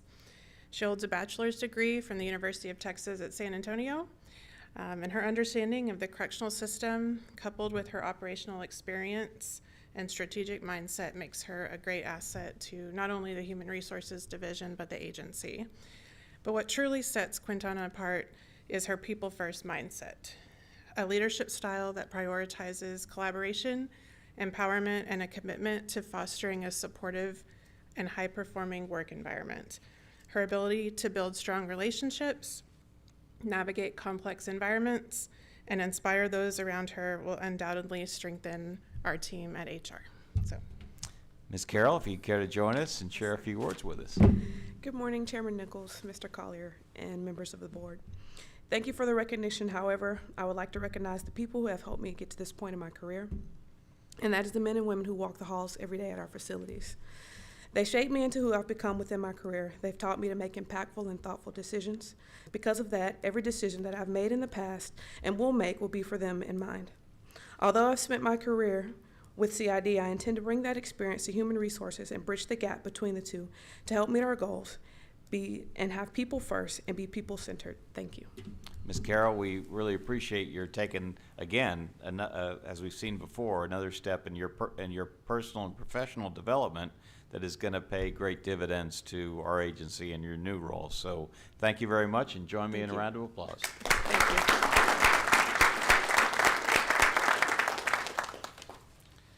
The next agenda topic covers consent items. Are there any amendments, objections, or abstentions to the proposed consent items? Hearing none, the consent items posted for the meeting's agenda will stand approved. The next item on our agenda is a report from the Judicial Advisory Council. And with us here today, I saw her in the audience, is the Vice Chair of the Judicial Advisory Council, Judge Rebecca Palomo. Judge Palomo, we very much appreciate you being here with us, and we look forward to hearing your report. Good morning, Chairman Nichols. Good morning. Good morning, Judge. Good morning, Director Collier and members of the board. My name is Rebecca Palomo. I'm a district judge in Webb County, co-chair of the Judicial Advisory Council. I'm delighted to be here with you today representing our chairwoman, Judge Rose Reyna from the Valley. Before I begin reading my report, I just feel obligated to share with you today that I truly appreciate the board opening up with a prayer. I've been a member of the Judicial Advisory Council for 10 years, and I've been representing Judge Rose Reyna for a couple of years, and I've seen that you open up with a prayer, and I truly appreciate that. Today's prayer that we prayed together was truly beautiful, and I just want to highlight that while together we prayed for TBCJ and the inmates in the facilities, that I added a silent personal prayer for our CJAD, the Community Justice Assistance Division, the 122 probation departments across Texas, the over 380 probationers and their families that our probation officers tirelessly and dedicatedly work hard to rehabilitate and try to divert them from prison. Amen. And I just wanted to share that with you. Thank you. Amen. Thank you. In November 2024, the Community Supervision and Corrections Department, or CSCD's Summit Planning Committee collaborated with the Community Justice Assistance Division of TBCJ to host the annual Probation Chiefs Summit in Round Rock, Texas. Chiefs used the summit as an opportunity to share operational strategies and insights across jurisdictions statewide. Since summit attendance is limited to probation directors, this is a unique opportunity for our probation leadership because they can openly discuss any issues or challenges facing the departments. Additionally, the JAC, the Judicial Advisory Council, extends its appreciation to CJAD for their active engagement and participation in these discussions. In January 2025, the Correctional Management Institute of Texas hosted the new Chiefs Development Program. This program provides training and coaching to newly appointed CSCD directors. CJAD also participates in this program and provided an overview of each section, specifically providing dedicated time to review and discuss budgets and financial operations of CSCDs. The JAC would also like to extend our gratitude to the board and Mr. Collier for supporting and approving the exceptional item request that's outlined in the fiscal year 2026-2027 legislative appropriations request that was submitted to the legislature.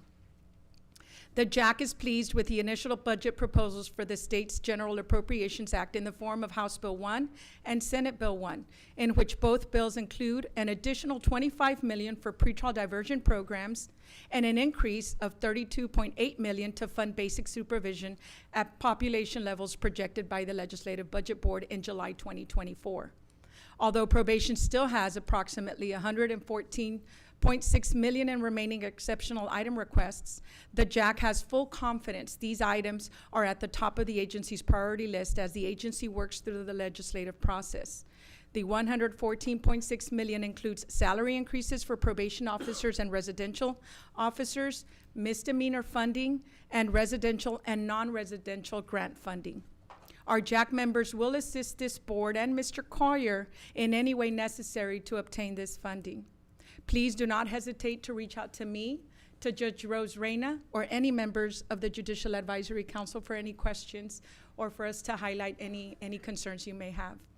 I stand for any questions. Thank you, Judge. We very much appreciate, again, you being here today and your kind words. And I can tell you on behalf of this board, we stand fully behind the Judicial Advisory Council in its efforts to obtain this funding that is essential to make sure that across the state of Texas, we are maintaining our community supervision and corrections programs in the way that benefits everyone, benefits those who are subject to those programs, benefits the public safety of Texas. So, so we very much appreciate it, and as you said, it's very much, I know it's very much on the forefront of our thinking among TDCJ leadership. Any other questions for Judge Palomo from the board on the report? Mr. Collier, do you have a comment?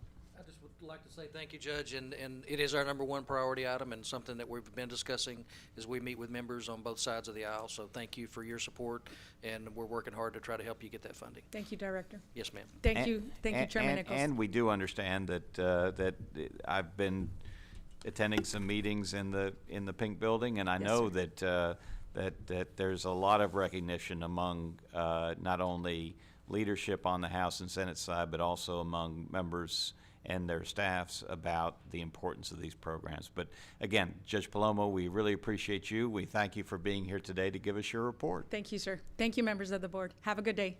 Thank you. The next agenda item is a discussion, consideration, and possible action regarding proposed amendments to Board Rule Title 37, Texas Administrative Code, Section 152.71, entitled Acceptance of Gifts Related to Building for Religious and Secular Programs. TDCJ General Counsel, Ms. Stephanie Greger, will be presenting. Thank you for joining us, Ms. Greger. If you're ready, please proceed. Thank you, and good morning, Chairman, members, and Mr. Collier. This is a proposed amendment to Section 152.71 of the Texas Administrative Code titled Acceptance of Gifts Related to Buildings for Religious and Secular Programs. The amendments revise offender to inmate and rule to section throughout.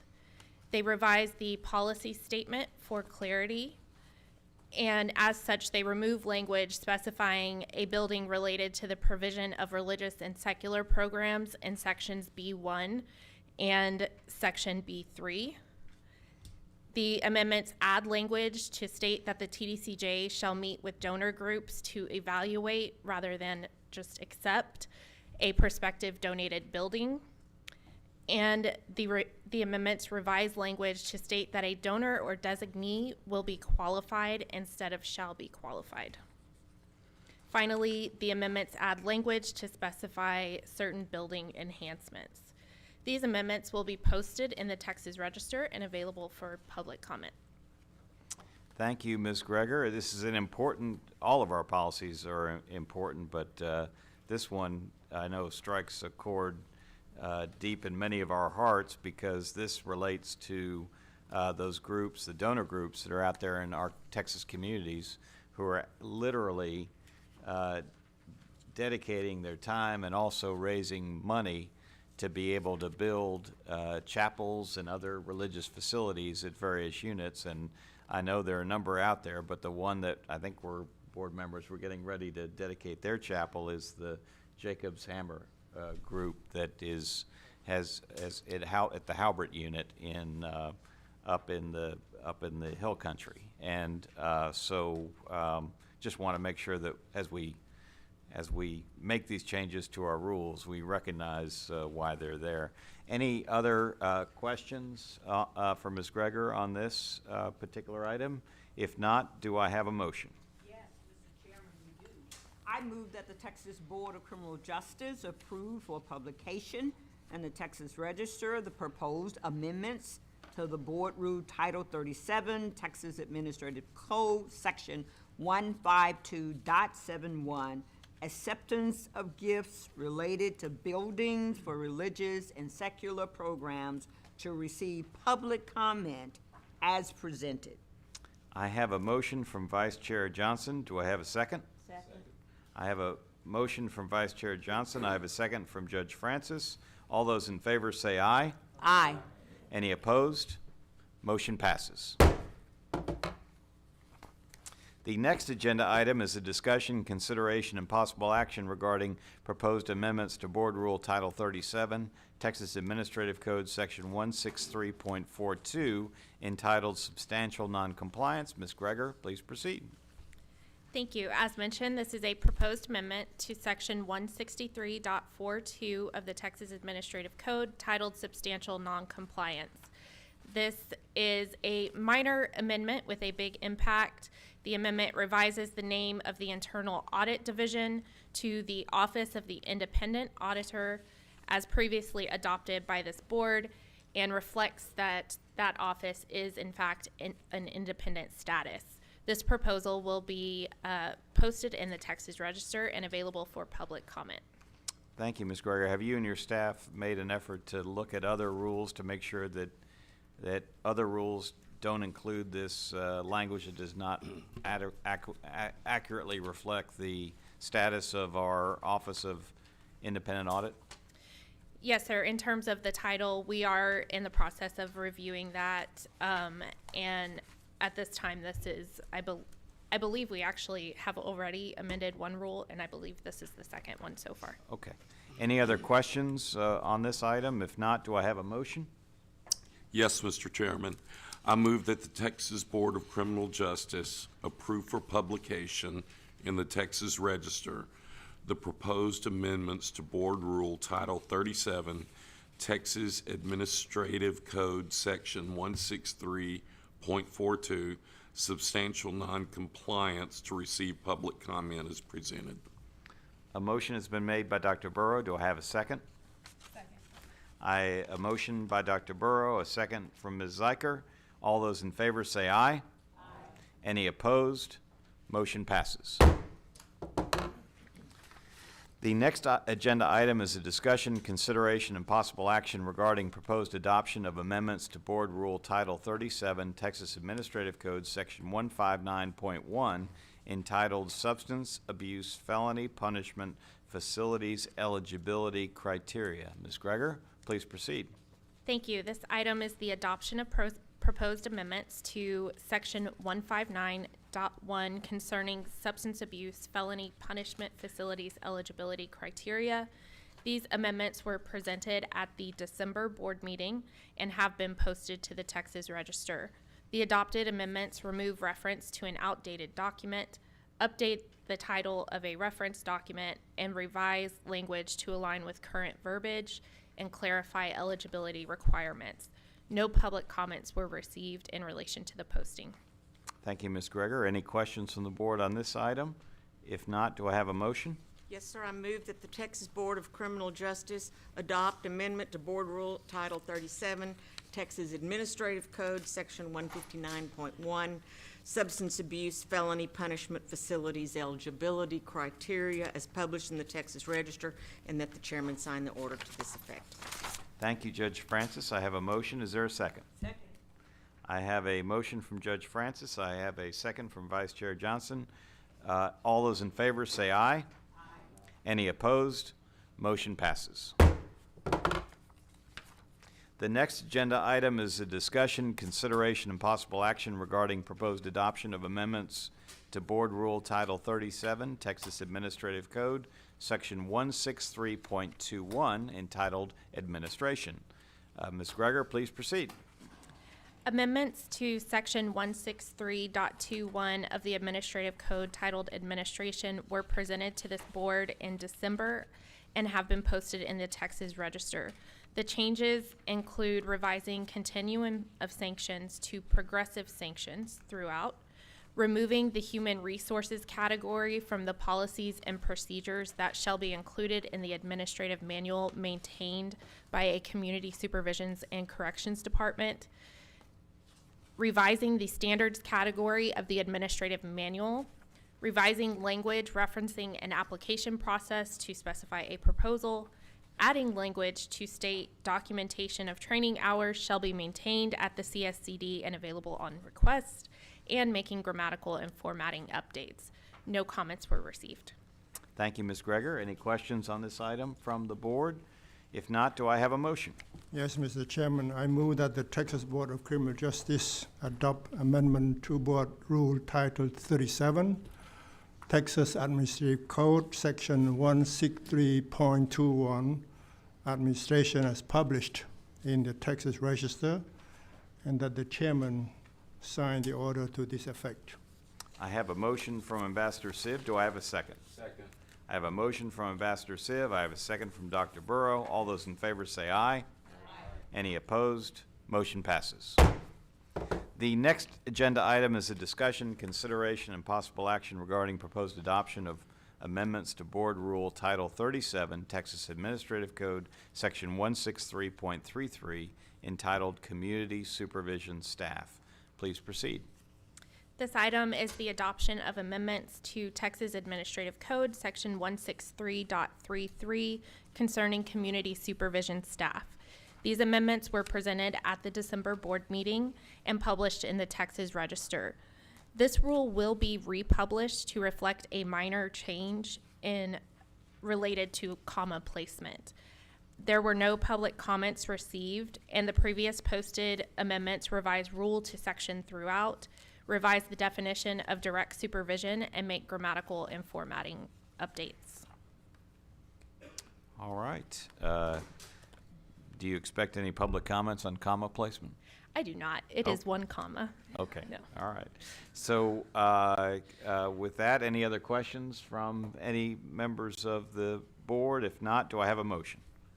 Yes, Mr. Chairman. I move that the Texas Board of Criminal Justice adopt amendment to the Board Rule Title 37, Texas Administrative Code, Section 163.33, Community Supervision Staff, as published in the Texas Register, and the chairman sign the order to this effect. I have a motion from Ms. Zeiker. Do I have a second? Second. I have a motion from Ms. Zeiker. I have a second from Pastor Sprinkle. All those in favor say aye. Aye. Any opposed? Motion passes. Can I ask a clarifying question about that? Since it's being reposted, do we sign it today? No, we're going to have to, we are reposting it for, and it'll have to go through the public comment process again before we sign it. Yes, we will readdress it again at the next meeting in April. Thank you. The next agenda item is a discussion, consideration, and possible action regarding proposed adoption of amendments to Board Rule Title 37, Texas Administrative Code, Section 163.35, entitled Supervision. Ms. Greger, please proceed. This item is the adoption of proposed amendments to Texas Administrative Code, Section 163.35, titled Supervision. The amendments were presented at the December meeting and posted to the Texas Register. The adopted amendments revise rule to section throughout, revise the definition of direct supervision, and make grammatical and formatting updates. No comments were received. All right. Are there any questions from the board on this item? If not, do I have a motion? Mr. Chairman, I move that the Texas Board of Criminal Justice adopt amendment to Board Rule Title 37, Texas Administrative Code, Section 163.35, supervision as published in the Texas Register, and that the chairman sign the order to this effect. I have a motion from Mr. Fordyce. Do I have a second? Second. I have a motion from Mr. Fordyce. I have a second from Vice Chair Johnson. All those in favor say aye. Aye. Any opposed? Motion passes. The next agenda item is a discussion, consideration, and possible action regarding proposed adoption of amendments to Board Rule Title 37, Texas Administrative Code, Section 163.41, entitled Medical and Psychological Information. Ms. Greger, please proceed.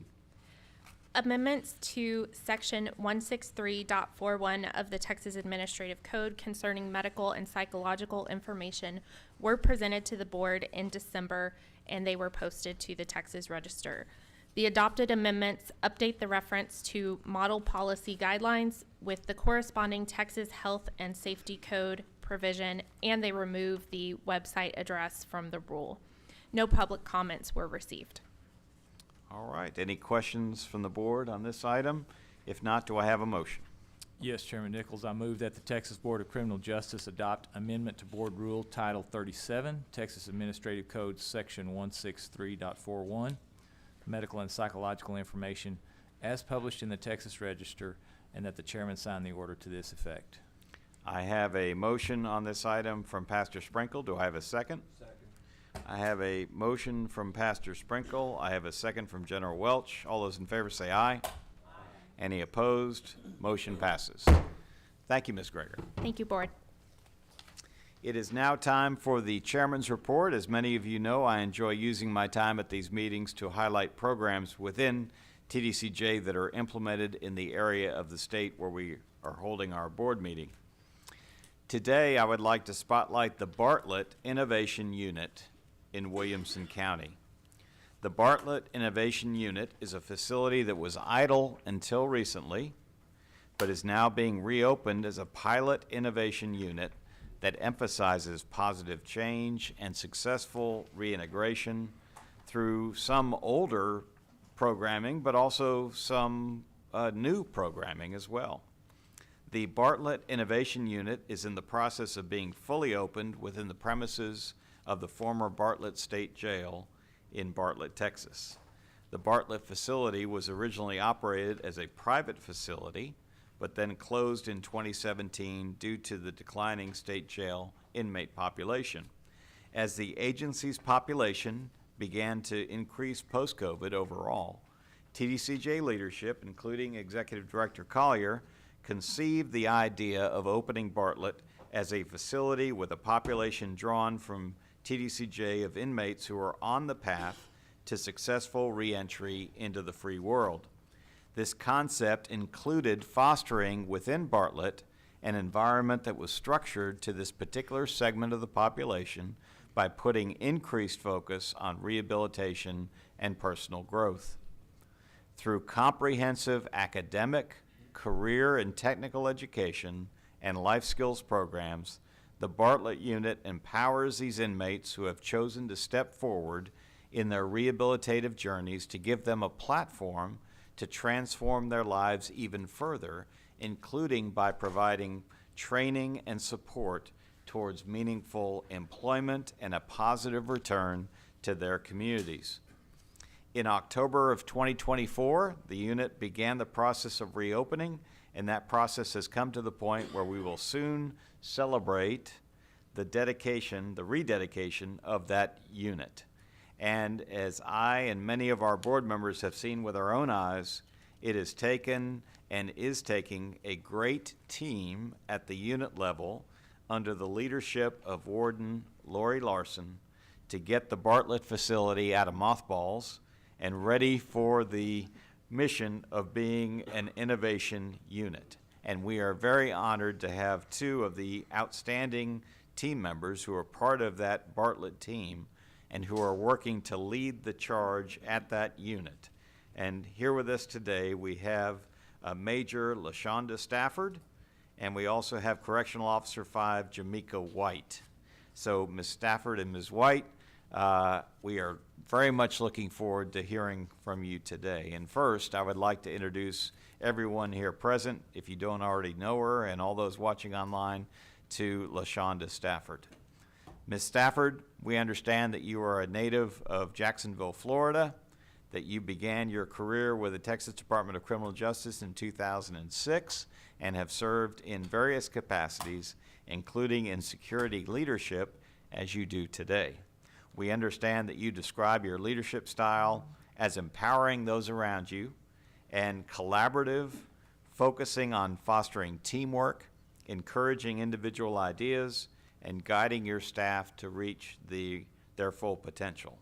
And that, again, common theme from today, sounds like servant leadership to me. In keeping with these principles of servant leadership, you are passionate about mentorship both for staff and for inmates.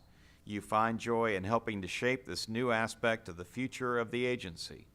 At the Bartlett unit, you emphasize celebrating successes together and creating an environment where even in a prison environment, everyone can feel a sense of normalcy and belonging. The unit prioritizes, as I said, rehabilitation, holding its population accountable while encouraging genuine recognition of past actions and changed behavior. Respect is a core value for you, and you have high expectations, as you should, for good conduct. Looking to the future, we share your aspirations that the Bartlett unit will serve as a model for other TDCJ facilities.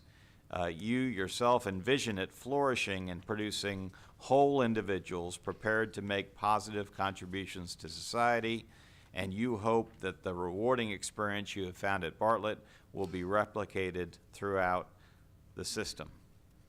So next, for those present and those watching online, I would like to recognize Ms. Jamaica White.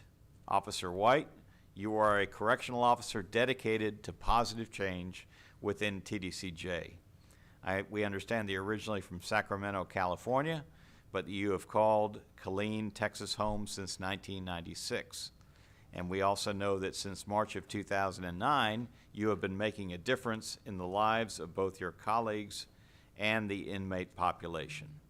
We know that currently you serve as a field training officer at the Bartlett unit, and that you bring a wealth of experience to your role within TDCJ. In addition to being a corrections officer and professional, you also go above and beyond to contribute in other ways, such as your role as a Fallen Officer Week organizer, your role as a member of the CRISP peer support program, which helps support colleagues who have experienced difficulties and trauma, your role as an education officer, and your role as a recreation and wellness officer, to name a few. You have clearly stepped up in very, very admirable ways. We understand that on the work site, you champion teamwork, open communication, and strong organizational skills, believing these are crucial, as we do, for fostering innovation and creativity. We understand that you set clear expectations, provide necessary resources and support, and hold both yourself and your peers accountable. Leading with integrity and ethical decision-making is paramount to you, as is the ability to adapt and problem-solve in challenging situations. Your hope for the Bartlett Innovation Unit is that it becomes a model for successful rehabilitation and reintegration, inspiring TDCJ to open other such units or to convert existing units into innovation units. You believe, as we do, that true public safety is achieved through rehabilitation of those who, for whatever reason, have fallen into criminal behavior at some point in their lives, and that the programs and services offered by TDCJ facilities play a crucial role in reducing the rate of crime. So on behalf of the board, thank you both for all that you do, and I hope everyone will please join me before we hear from them directly. That's what we want to hear from today. Please join me in a round of applause for these valued members of the Bartlett Innovation Team.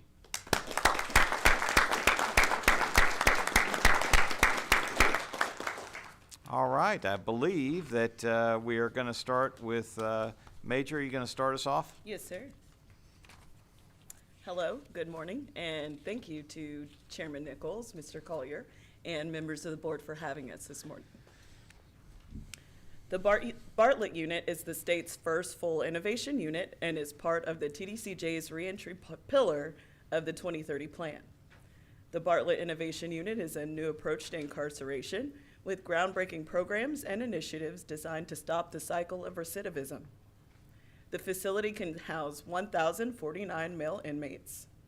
The inmates who are assigned to the unit must meet a set of criteria. They must be G1 or G2, not have a sentence over 50 years, have no major disciplinary cases within 24 months, or have no history of security precaution designators. The Bartlett unit is an all-program unit, meaning each person is here for a purpose and actively participates in the opportunities offered. The staff at Bartlett are the key to innovation, so much so that the team is referred to as innovators. Bartlett staff are hand-selected and undergo a thorough review process before starting at the unit. At the Bartlett Innovation Unit, we are all a family with the same goal of changing lives. We work hard to cultivate a positive and impactful environment for both the population we serve and our staff. We address those incarcerated by their names, not their numbers. We extend a handshake. We extend our hand for a handshake, and we support the population on their rehabilitation journey. Our team is unique, and that is evident in our gold uniform instead of the gray. What I love most about my role at the Bartlett Innovation Unit is the opportunity to provide positive impact in the lives of the inmates, supporting their rehabilitation and preparing them for reentry to society. I find it rewarding to witness individuals making positive changes when given the right tools and encouragement, all while maintaining a safe, secure environment. One major population that the Bartlett Innovation Unit serves is the veterans population, recognizing the unique challenges faced by our veterans as they return to civilian life. Bartlett offers them Pacific veterans-based programs and support. The Veterans X program is a peer-led recovery. Participants work together and as recovering team for the fictional character, Veterans X, who faces challenges similar to their own. Through the process, they address social barriers and challenges related to social support, housing, substance use, and problem-solving skills. Select veterans are also trained to become facilitators. The Veteran X program enables them to bring them values to their program to other veterans' dorms across the agency. The agency also partners with the Military Veterans Peer Network to create specialized programs within the veterans dorm. The program provides and structures environments including daily flag ceremonies and fosters camaraderie and peer support among veterans. The Bartlett unit also has a unique partnership with the Williamson County Animal Shelter.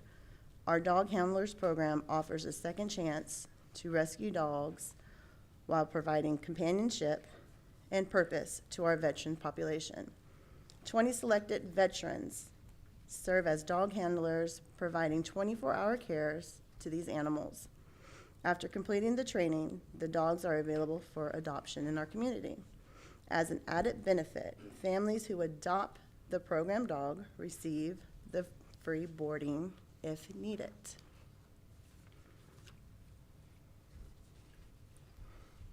Our newest initiative focuses on the power of peer support.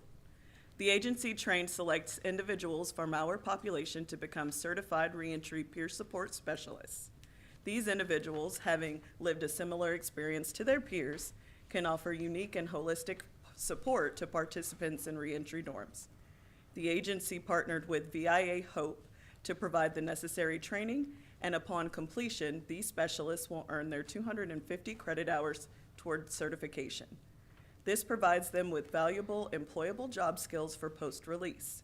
There is even an established dedicated dorm at Bartlett as a training hub for these future specialists to prepare and deploy across the state. The Thrive Reentry Center embodies a collaborative approach to reentry. The 16 weeks program is a joint effort between the Correctional Institution Division and the Rehabilitation and Reentry Division. The manufacturer,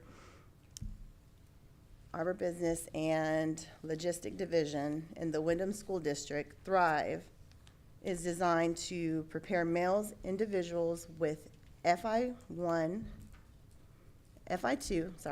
and FI3 votes and discharge for the successful return to their communities. The trauma-informed circularism is led by 4 dedicated reentry peer support specialists and focuses on the key area such as career readiness, financial literacy, basic computer skills, interview preparation, and resume writing. Participants also receive support in secure job opportunities, safe housing, and pursuing higher education, Importantly, the agency provides interviews ready, clothing upon release. The Forge program takes a more personalized approach, providing enhanced reentry services to individuals within 180 days of their release. This program allows for a fluid participant base as individuals become eligible or as their release dates approach. Forge residents receive tailored support from 4 dedicated reentry peer support specialists who facilitate a curriculum covering essential topics like life skills, mental health, financial literacy, and the development of sustainable release plans. A key benefit of Forge is that residents are typically released into communities near the facility, which strengthens connections with employers and local resources. These are just a few of the amazing programs offered at Bartlett, and there are more to come.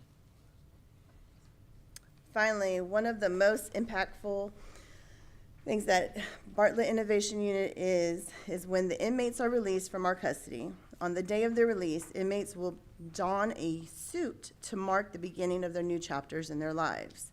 They'll ring the freedom bell in front of their peers before they step into the free world. We are excited to announce that we have celebrated the release of 43 men since October. We love and believe in the work that we do each day, and thank you for everyone's support here. Well, thank you all for the work that you do, and thank you for your presentation today. And you heard me say you did so well. And I want to do a special shout out to Warden Larson. I understand that she may not be, maybe a little under the weather today, couldn't join us today. Yes. But the fact, again, like you heard me say with Mr. Cerrito, the fact that she has the confidence in you all to have you come and make such a great presentation before our board speaks volumes to the team that you have. And I know we know that you know that it takes a team to get everything done that you want to get done. And I understand finally that we have a video that you would like to share with us. Welcome to the Bartlett Innovation Unit. The first toll of the bell, it rings and it rings in your heart. It was very important for our population to see what promises that we made to them in the beginning that we're following through on. You will leave out of here ringing that bell, our freedom bell, and you will leave out of here in a suit.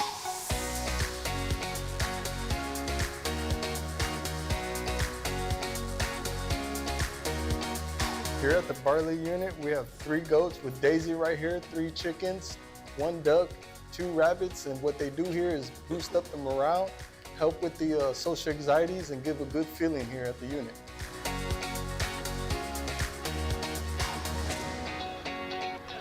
Hot pan!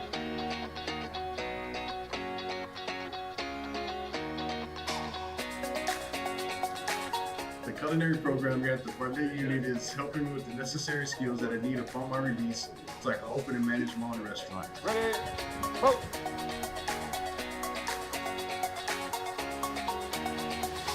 Here in the Parole Innovation Unit in the Veterans Dorm, we are taking a program called Veteran X. It's helping us cope with PTSD and preparing us to re-enter society.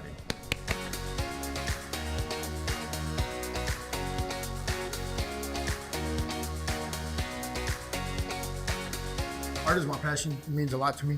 And with that, they give us the opportunity to be creative on this unit with our art.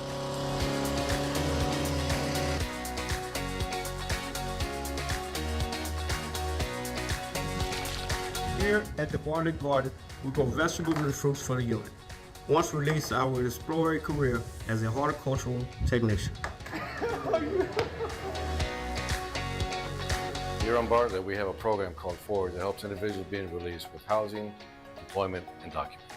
You are men who have hope. Here at the Bartlett Innovation Unit, we have the Thrive program, teaching these men computer skills, building resumes.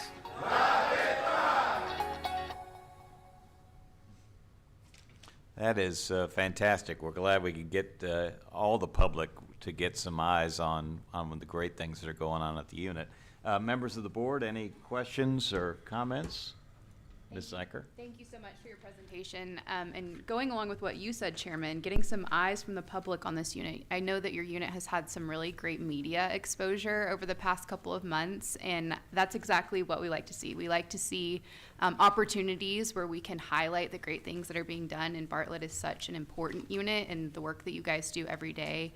Things that may seem small to people who have never worked in the system, like shaking a hand, calling someone by name, those go a really long way. And so I'm so glad to see that. It was great when we got to be on your unit and hear about all those little things and how much care has gone into every element of this unit. So thank you so much for what you do every day.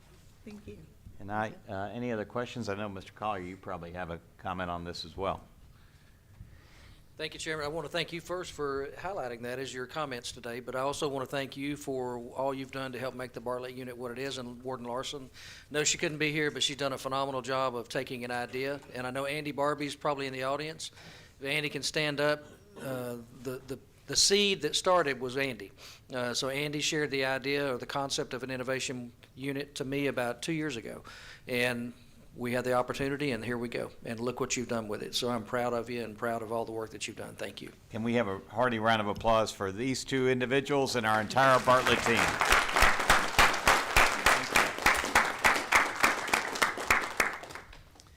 The next item on our agenda will be a report from TBCJ Executive Director, Mr. Collier. I understand you have 2 topics to present to us today. If you're ready, please proceed. Thank you, Chairman Nichols. First thing I want to do is provide you with an update on our activities related to the 89th legislative session. The legislative session began on January 14th and is in full swing at this point. We received our base funding and our base budget in January and are very pleased with the starting point that we received in both the House and the Senate, as several of the exceptional items that we had requested were actually funded in our base budget.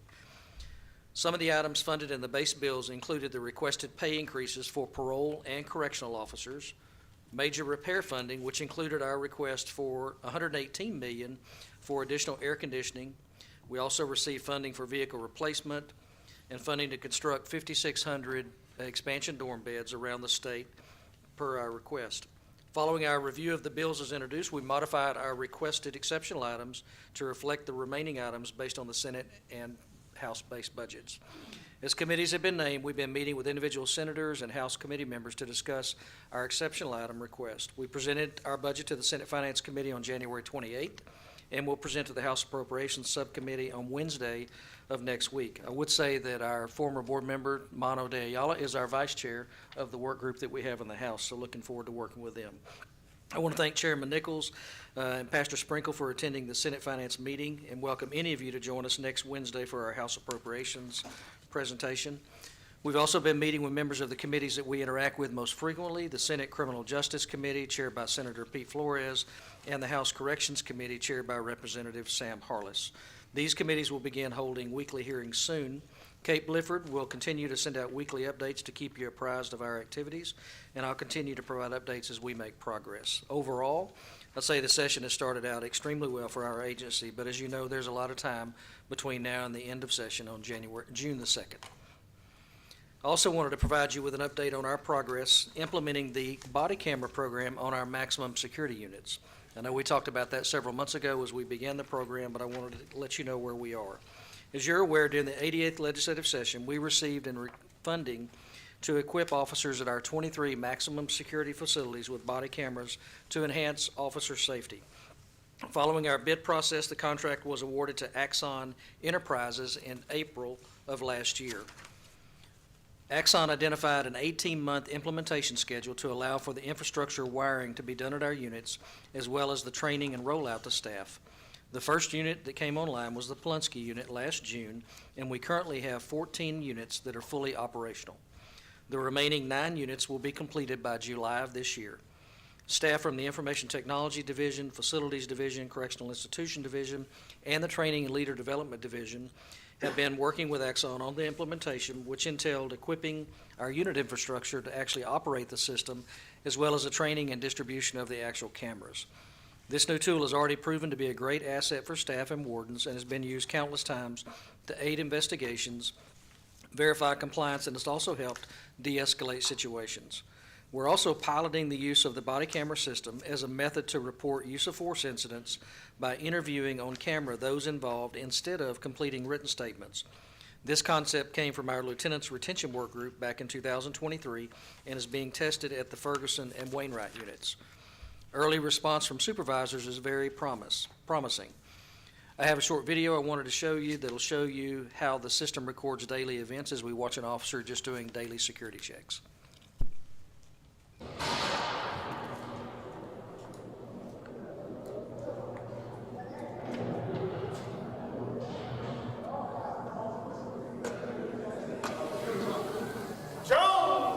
Hey guys, do me a favor and wait in the day room real quick until the rover gets down here.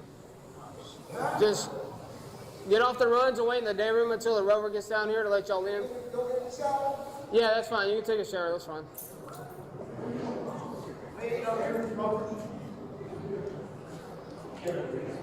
Excuse me. Stay here. Yes, sir. You got a silly? Yes, sir. Okay.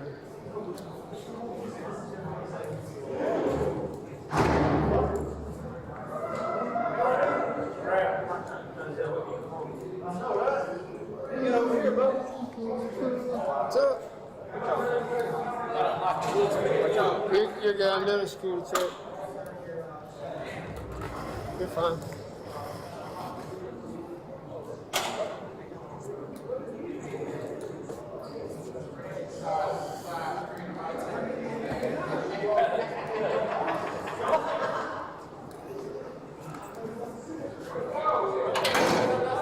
I don't work with the dogs anymore. No. Yeah. As soon as I got done doing the security check, I'm gonna come down here and do it in and out for y'all.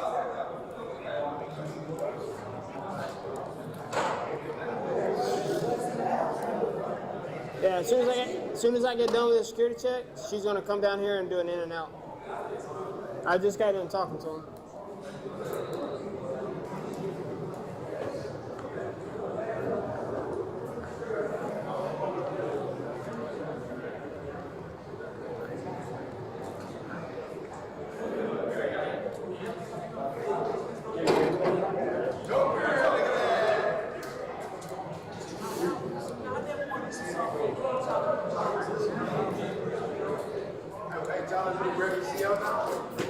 Yeah. I work in surveillance. Wait on the shower? All right.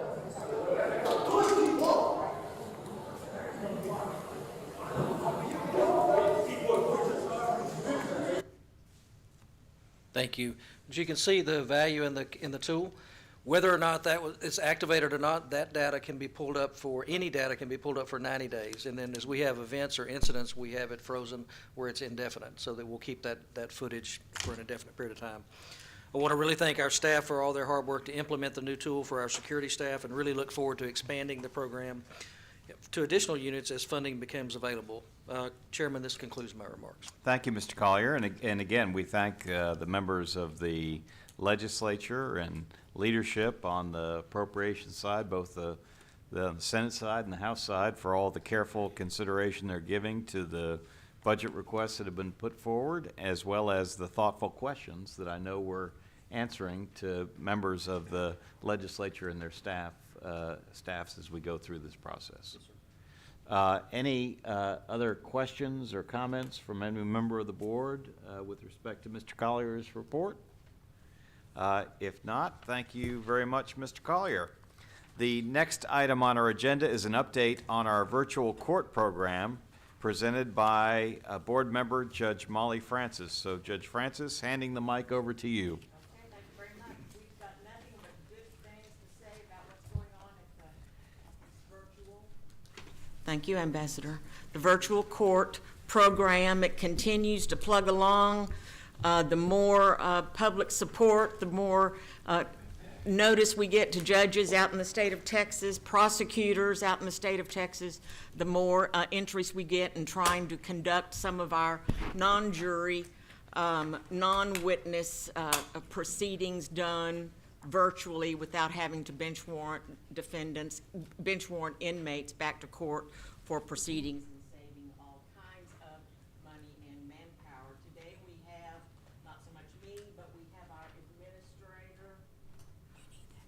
our administrator. It's hard to talk with Faith. Judge Johnson's talking to me too. No, I'm letting her know she needed her mic on. Okay, thank you. Got the mic. Ready to go. But anyway, Lynette Barnes is the virtual court administrator. She's prepared a quick video for us. She's going to talk about some of the details with the running of the virtual court system and some of the things that we're looking forward to do in the future. And she's got some numbers for us as far as what they're dealing with and how well it's being run. I've had a couple of virtual hearings in the last couple of months, and of course, it's so easy. Every time I get onto the Zoom call, there is Lynette, and she answers any questions and solves any problems and is doing such a good, yes, you do, doing such a good job with our virtual court program. But Lynette, let's hear what you got. All right. Thank you, Chairman, members of the board, Mr. Collier, and Judge Francis. It's a pleasure. It really is. Anyone with a cell phone or a television has seen the headlines: criminal activity within a courthouse. Recently, a headline read, "Man who escaped from Bexar County Courthouse is back in handcuffs." The unfortunate reality is that security and inmate escapes are a challenge. As you know, public safety is our mission. We want to leverage technology and cultivate the relationships with the courts to ensure a positive outcome. The virtual court program is a significant step toward public safety. We had an opportunity during COVID and necessitated hearings be done virtually. We learned we could reduce transportation risk and cost while conducting a virtual hearing in a timely manner. The virtual court program offers impartial access to the court and the county, no matter the size. We utilize secure platforms like Zoom that are provided to us by the courts. This technology is reliable and controlled by the court staff. Virtual court appearances have evolved with programs like Operation Lone Star. The Briscoe, Segovia, and Lopez units have held over 8,500 virtual court hearings since their inception in July 2021. This does not include the virtual attorney-client visits. Here are some statistics from our ID side. We have 135 TDCJ inmates with 100 TDCJ facilities, 254 counties, 503 district courts.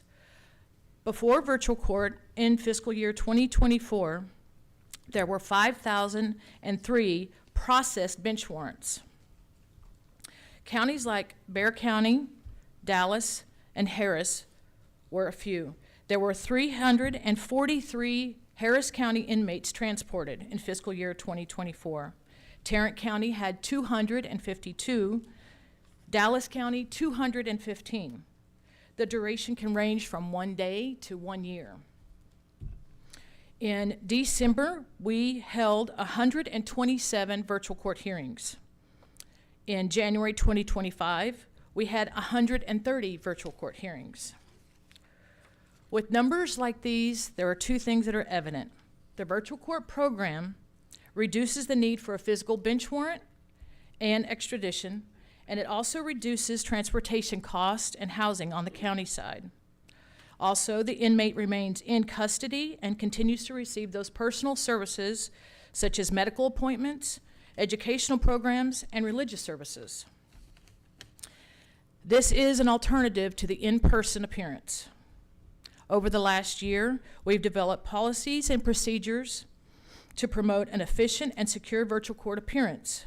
This is facilitated while maintaining security. Access to Courts piloted the program to meet the 254 counties' needs. Each law library has been equipped with virtual capabilities to include laptops, scanners, printers, and expanded broadband. This will enable each unit to meet the demands of case management. This program does not change or replace current bench warrant processes. It is both for civil and criminal matters, and it benefits any case that needs a prompt resolution. It is ideal for plea agreements, uncontested civil matters, and preliminary hearings. This is not intended for extended trials. We have a dedicated support staff, a virtual court administrator, myself, great management, Mr. Echesa, Mr. Dunbar, with an open door all the time, which is fantastic, I will tell you. We offer consistent monitoring. The team has standardized the experience to ensure a consistent and centralized process. The courts receive uniform guidance when needed. There is a virtual court scheduler. It is a public-facing, web-based tool that enables the court to coordinate a virtual appearance up to 5 weeks in advance. There is advanced coordination required. Board policy 3.81 does discuss a 14 business day notification. With efficiency and security in mind, we prepare for each hearing in advance. We test the required link, we designate the location, and we ensure staff availability. Document management is also available. We work with the court staff directly to make sure that there's a plea agreement or a waiver in front of the inmate prior to the hearing. The court's pivotal role in all this is to advocate for advance notification. Also identify those cases that would benefit from a virtual court hearing and provide the documents needed.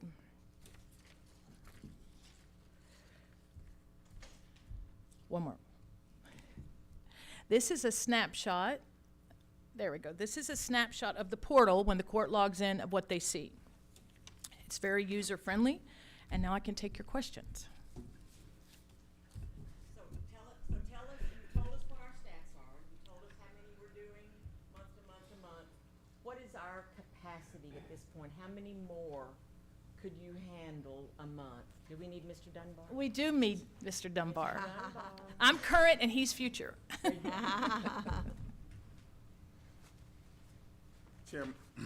Chairman Nichols, Mr. Collier, members of the board.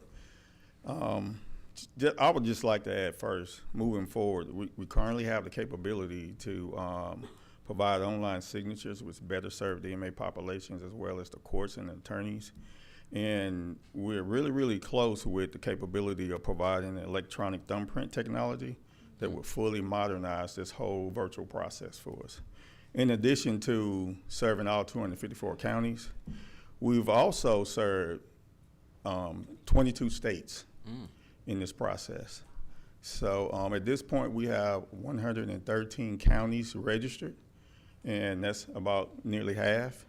And so we're looking forward to just expand it globally if we can.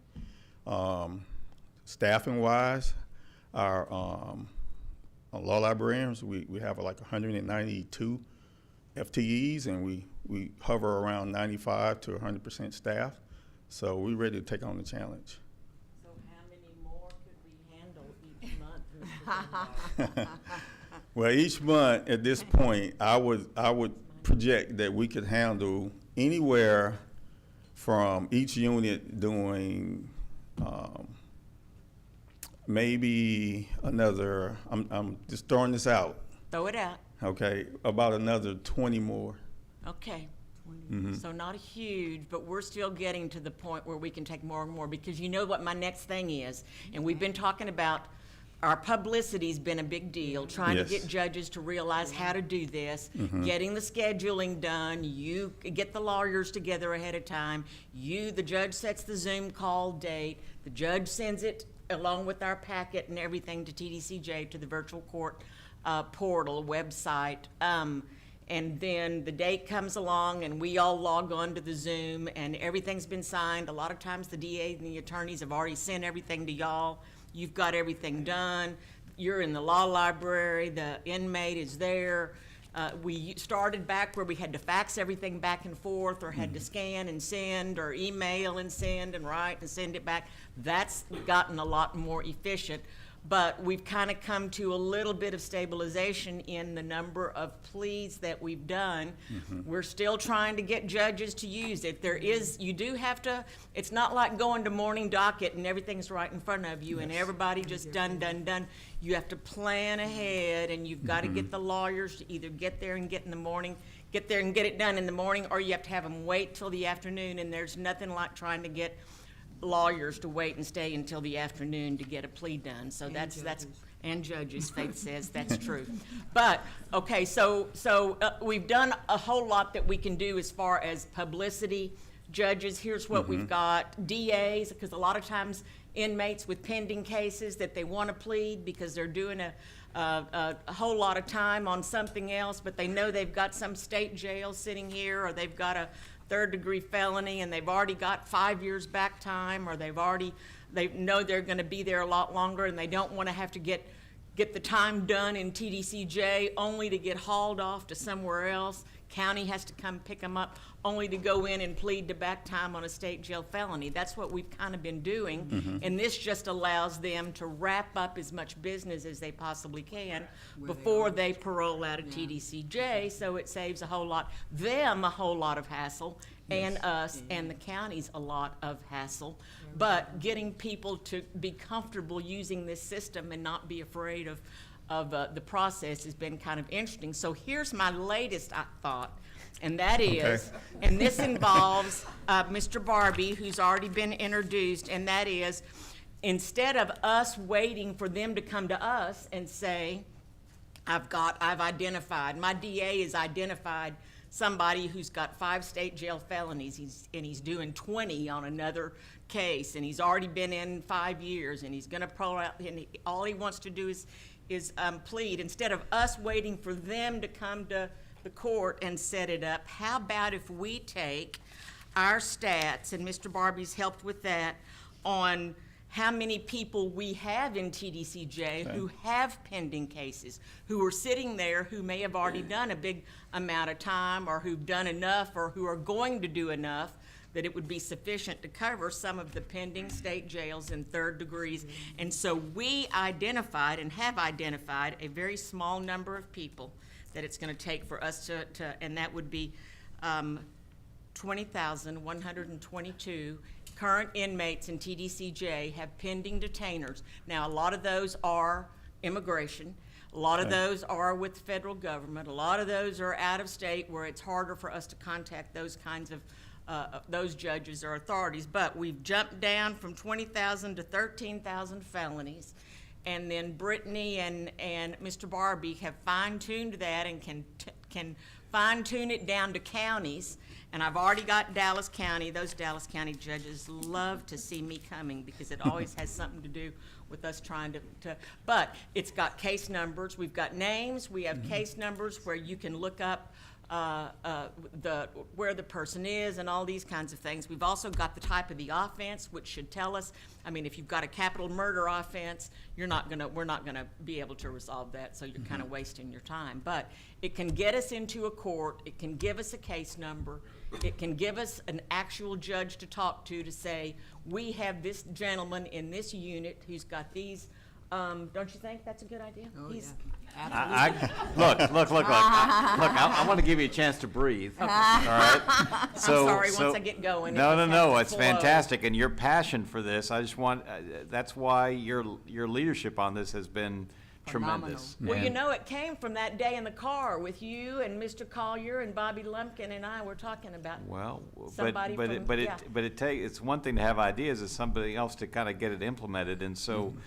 So my questions kind of break it down a little bit is, first of all, to kind of get us set on, what this is really serving. And so is it my understanding that this program is serving the ultimate purpose of reducing inmate transport for court proceedings? Yes, sir. And as I understand it, is doing that the way it's well, I should, and this is Mr. Collier question, but can you just talk a little bit about what it takes operationally to transport a member of the population to a county for a court proceeding in a family law case or a criminal case? Yes, sir, and this actually helps both sides. Right.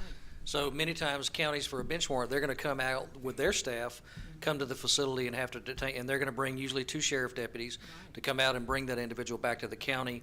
When we intake, we're gonna go as well to bring them back in, so they come back in sometimes with our regular intake. For us, when we have to take one off-site, it's gonna be 3 officers depending on the custody level of the inmate, it could be different strategies depending on how we have to get there and what we're going to do as far as having even a vehicle to do surveillance behind them as well. So it's a big deal to transport, and it's a high-risk area that we all try to reduce, because that's one of your most vulnerable spots of security is when you're transporting someone. So this program is awesome, and Judge Francis, you've done great helping us get to this point, but at the same time, getting the counties on board, and more are becoming on board. I spoke about it last week to the commission, or the Council on Urban Counties, and gave them a QR code where they could hit that and then get to whoever they need to talk to. But I mean, trying to advertise it more and more and pull in those counties to get them more involved, because it saves them as much resource, if not more, because they would actually have to pay for the bed space while someone's there than it does us. And if I understand, it's not going to, as Ms. Barnes is saying, it's not going to serve every court appearance need. I mean, if somebody actually is going through a criminal trial, they're not going to be doing that by Zoom, correct? Okay. And so, so one other suggestion that I have, Judge Francis, is, I mean, we ought to be thanking those judges in those jurisdictions who have stepped forward to take advantage of this program. Yeah. So is there some opportunity to maybe advertise, even like through a website, the jurisdictions that have stepped forward to take advantage These judges have- to kind of build the Yeah. momentum? Yeah, of- and we're trying to go to judges' organizations, DA's organizations. I know Ms. White's written some informative information that's going out to try to explain how this works. But yes, that's a good idea too. And then another thing I heard that I'll just ask a question about is that there's an aspect of the board rules that relate to this program too. So can I be rest assured that y'all are evaluating those board rules to see if we need, and our board needs to implement any operational efficiencies through our rules, so that those aren't a hang-up, so to speak, for this program? Is that something that we're looking at as well?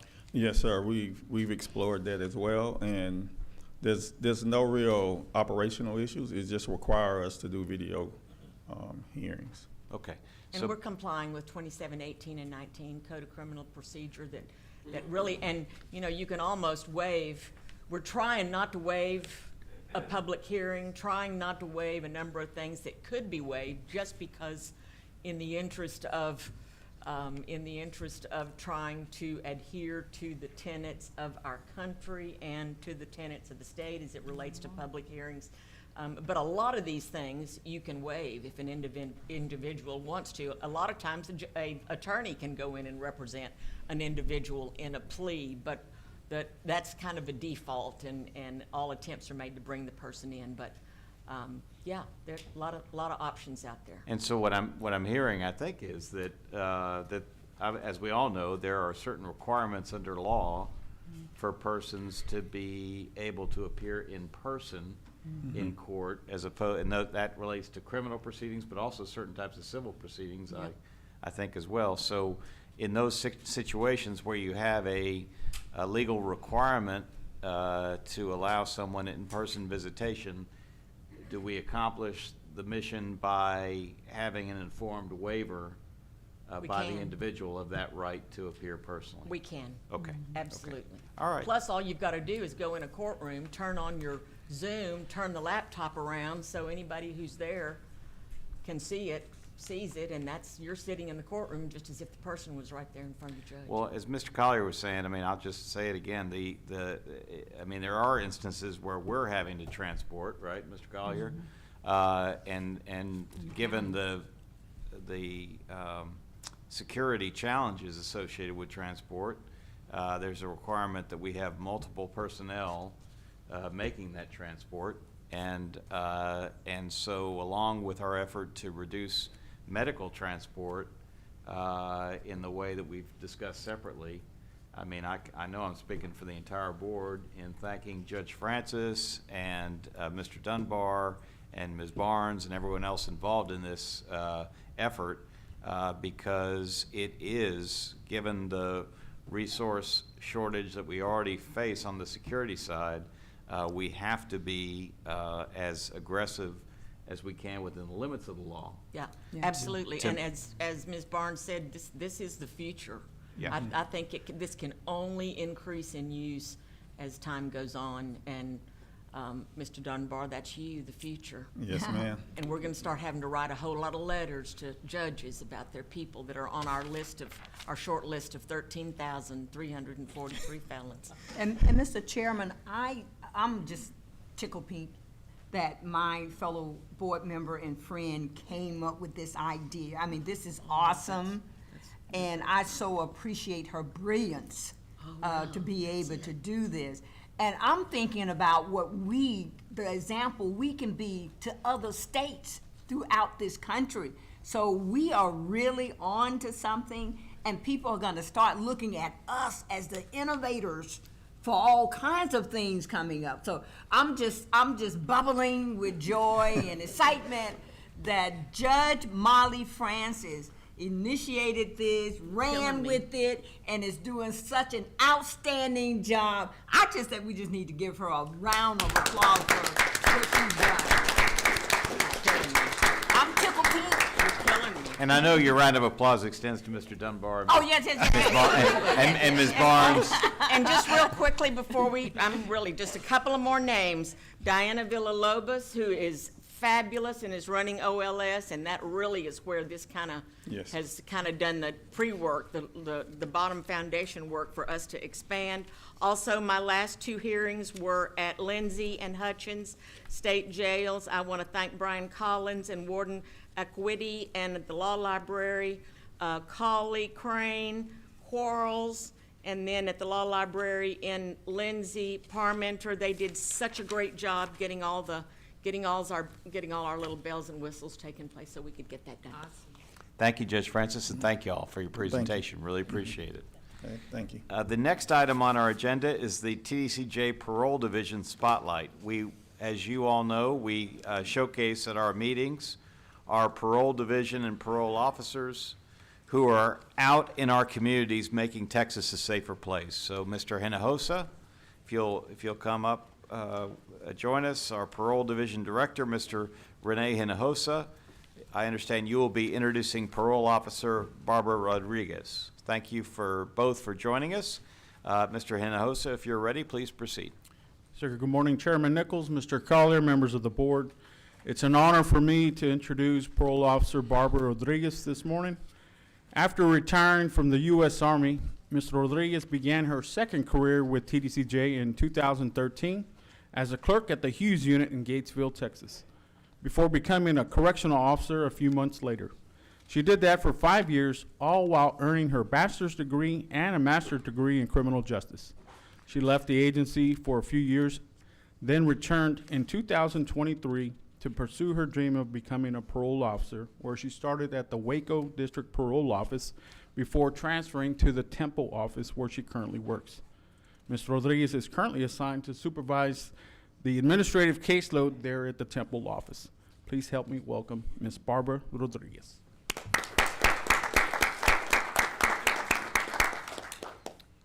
Good afternoon. It's an honor to be here with you today. My name is Barbara Rodriguez. I'm a parole officer out of the Temple District Parole Office, Region 4. First, I want to take a moment to thank the board, Mr. Collier, Mr. Hinojosa, and my supervisors for allowing me the opportunity to highlight a client today and to thank them for the opportunity to begin my career as a parole officer. I'm a graduate of Colorado Technical University with both a master's and a bachelor's degree in criminal justice.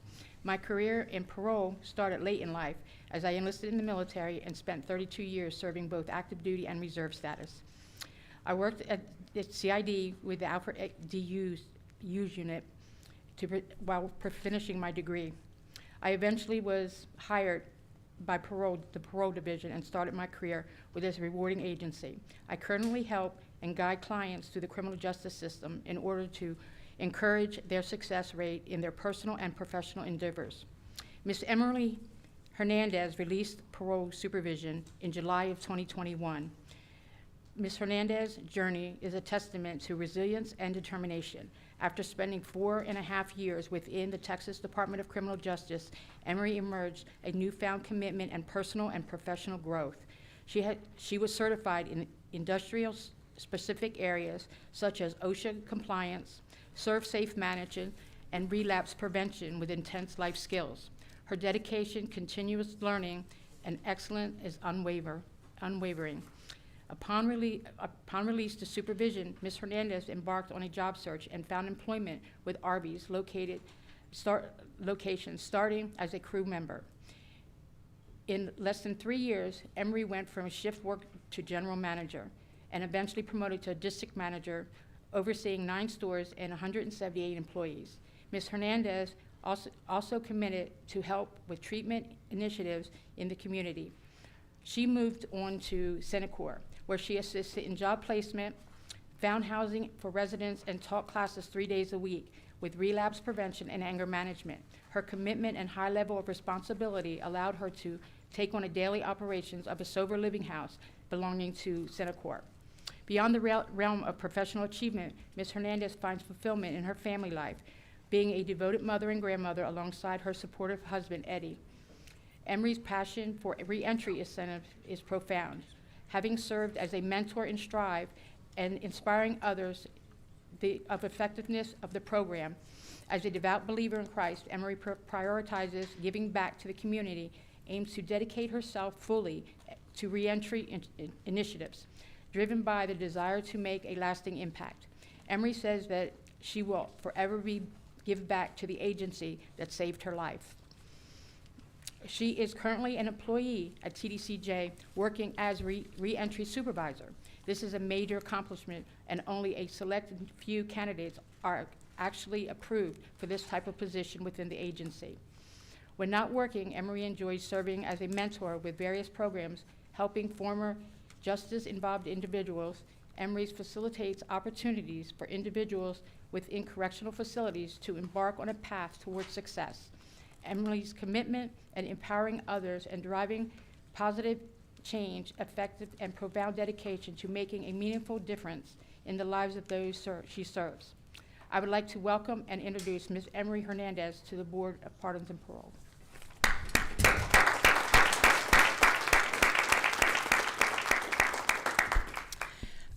Good morning. I'm nervous.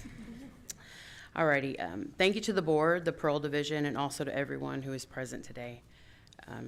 I'm very thankful for this grand opportunity. I want to honor God first for giving me life and placing such a flame in my heart to serve. I don't think that I will ever be able to express in words the gratitude that I have for being in the position that I am today. When I first began this journey, I felt very hopeless in my situation, and honestly, I didn't even know where to start. I then decided to initiate this move by taking small steps, one step at a time.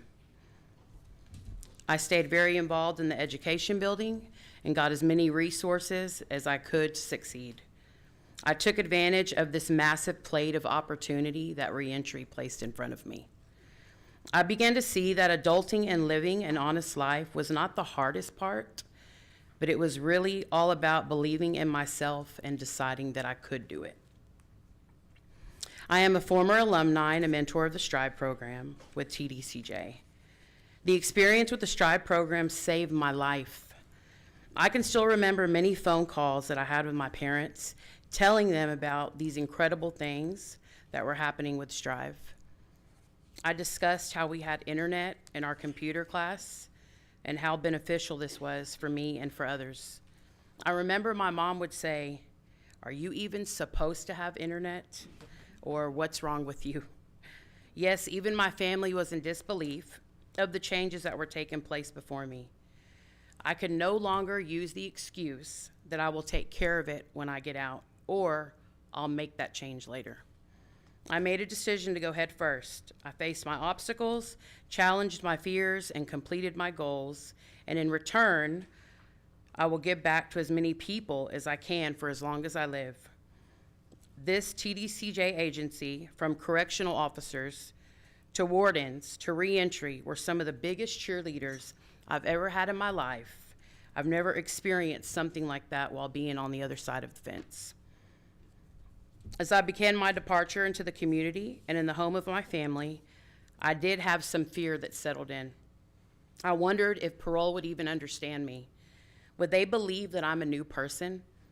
And what kind of parole officer would I get? Well, I can tell you the results definitely took me by surprise. As a parolee of Temple DPO, it has been nothing but great for me. The parole staff has been understanding, and they have continued to support my journey time after time. I am fortunate to work under the same umbrella with rehabilitation and reentry. The constant support that I have received from my parole officer has been incredible. I know that for some, this may be a little uncomfortable, or maybe even they don't understand how I got so lucky. But I can tell you that my parole officer has always been in my corner from day one. We've shared many conversations, and she always tells me how proud she is of me. The mistaken belief that parole is my enemy or that officers don't care is not true. I'm living proof of tangible evidence. Life on this side is a dream, and I get to live it today. Every day, I walk into work, and it still blows me away that I have keys to my own office in a prison. The craziest part is that when my shift is over, I can walk right out. I'm truly grateful to be a part of some amazing people at the Bartlett Innovation Unit, who today I call my friends. I would like to recognize Mrs. Zamora, Mrs. Cogbill, Mrs. Kale, and Miss Wood. Thank you for being amazing mentors for me. To my parents, Rudy and Marie, who are present today, thank you for continuously believing in me and never giving up on my dreams. Lastly, thank you to the Parole Division, to Windham Reentry, for providing me the resources and the programs that I need to be successful. I'm truly grateful for everybody here that has impacted my journey. And I'll leave you with this. And when you get to where you're going, help her too. It was not that long ago that she was once you. Thank you. Ms. Hernandez, don't leave. Don't leave. It's incredibly brave to step forward and talk about your journey in the way that you've talked about so articulately and so beautifully. So we appreciate your being here. And Ms. Rodriguez, if you would please join us again at the podium as well.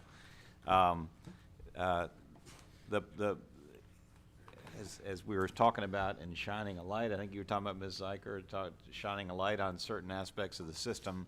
You know, you all are helping to shine a light on what's actually going on within our system, and specifically our parole supervision programs.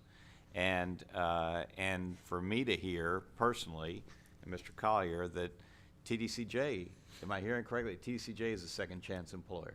Is that right? Absolutely. And so the idea that we have women and men who are there, you know, working, fighting to make sure that those who qualify and are going to get that second chance can make the most of it is a very important aspect of our system that people need to know about. They need to know what's going on. So for that reason, I just want to thank you for stepping forward and sharing that in a very, very concrete way. Any other comments or questions from the panel? Mr. Collier, you're on. Chairman, I would just want to say congratulations to you and thank you for what you've done. Thank you, Ms. Rodriguez, as well. But just proud of you and thankful that we were able to do this. I want to thank April Zamora for having the courage to say, hey, can we hire her? And it took lots of things that we had to do, but we did it, and we're happy to do it, and we're proud to do it, and we'll look forward to doing it again. But thank you for setting us up and helping us make that successful. Yes, sir. Thank you. Vice Chair? And would your parents stand, because we want to applaud them for birthing such a wonderful new staff member here. Yes.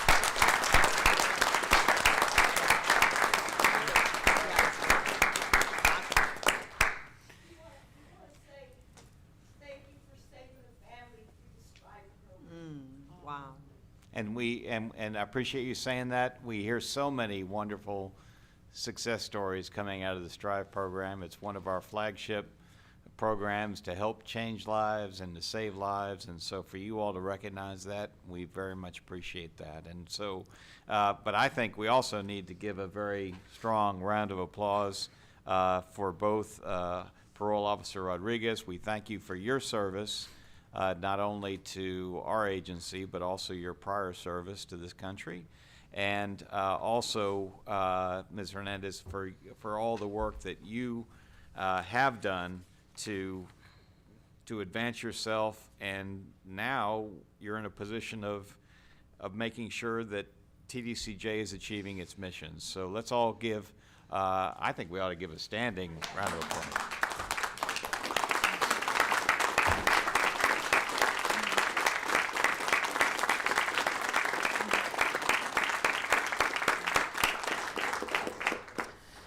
Thank you both. Thank you. The next item on our agenda is a discussion, consideration, and possible action regarding purchases and contracts over $1 million. Business and Finance Division Director, Ms. Jennifer Gonzalez, will be presenting today. Members of the board, I don't ordinarily vote unless it is to break a tie. However, my firm represents entities included in the purchases and contracts over $1 million. Therefore, I will not be taking action today on this item. Ms. Gonzalez, if you're ready, please proceed. Thank you. Good afternoon, Chairman Nichols, board members, and Mr. Collier. Bringing 5 purchases today for your consideration and approval, and this can be found on page 67 of your booklet. The first item is an increase to the fiscal year 25 contract for the amount previously approved at the April 2024 board meeting for the purchase of metal aluminum coils used in the manufacturing of license plates. This request is due to increased utilization and pricing. The second item is an increase to the fiscal year 25 contract for the amount previously approved at the April 2024 board meeting for the purchase of license plate materials. This request is due to increased utilization. The third item is an increase to the fiscal year 25 contract from the amount previously approved at the October 2024 board for the independent monitoring services for the SITS project. This request is due to increased utilization of services in the fiscal year. The fourth item is a replacement contract for fiscal year 25 purchase of corn for feed mixture to feed agency, livestock, and poultry. This corn is used at the Wainwright and Cofield feed mills. The fifth item is a new contract for fiscal year 25 for the purchase of millimeter wave scanners. And that concludes the report. Very good. Are there any questions or comments to Ms. Gonzalez concerning this report? Mr. Chairman, I have one. Ms. Gonzalez, we look at line 1 and line 2 there. Understanding that the cost of things are going up these days, we're looking at an increase of over $5 million in those 2 contracts combined. Since the license plate is one of our most beneficial efforts, is that expense being passed on as well? So on that specific contract, we actually had a price increase. It went from 90 cents a pound to 95 cents a pound. And then we're also seeing increased utilization, so we're having to produce more license plates. Okay, more license plates. Also, does that eat into our profit margin? No, Okay. no, absolutely not. We're actually using and selling the license plate, so it actually benefits our agency. Okay. I was just thinking as cost of materials goes up, is the We the adjust. sale? Yeah, okay. And I should say also on the license plate front, I mean, the increased volume, I know there's a move afoot to move away from the paper plates too, so I assume this is all part and parcel of That just- is absolutely part of it. So instead of having the paper plates and actually getting the license plate upon buying the vehicles, they get the license plate. And it's a very important thing. As you know, Pastor Sprinkle, it's very important because we've had reports from various law enforcement agencies about the fraudulent use of the paper plates. So the actual faster rollout of the actual physical plate is also assisting with public safety. So just make that comment. Any other questions or comments from the board? Yes, sir. If I could, Jennifer, I just want to make sure I'm clear so we get Pastor Sprinkle squared away if I got the question right. So does the increase in production, the fact that we're actually making more plates, offset the fact we're paying more for the aluminum? In other words, our overall, what we make on license plates, has that actually gone down, or are we balancing out because It's balanced. of the quantity? Okay, thank you. Thanks. Sorry if I wasn't clear. No, we got it. Any other questions? If not, do I have a motion? I move that the Texas Board of Criminal Justice approve purchases and contracts over $1 million as presented. I have a motion from Judge Francis. Do I have a second? Second.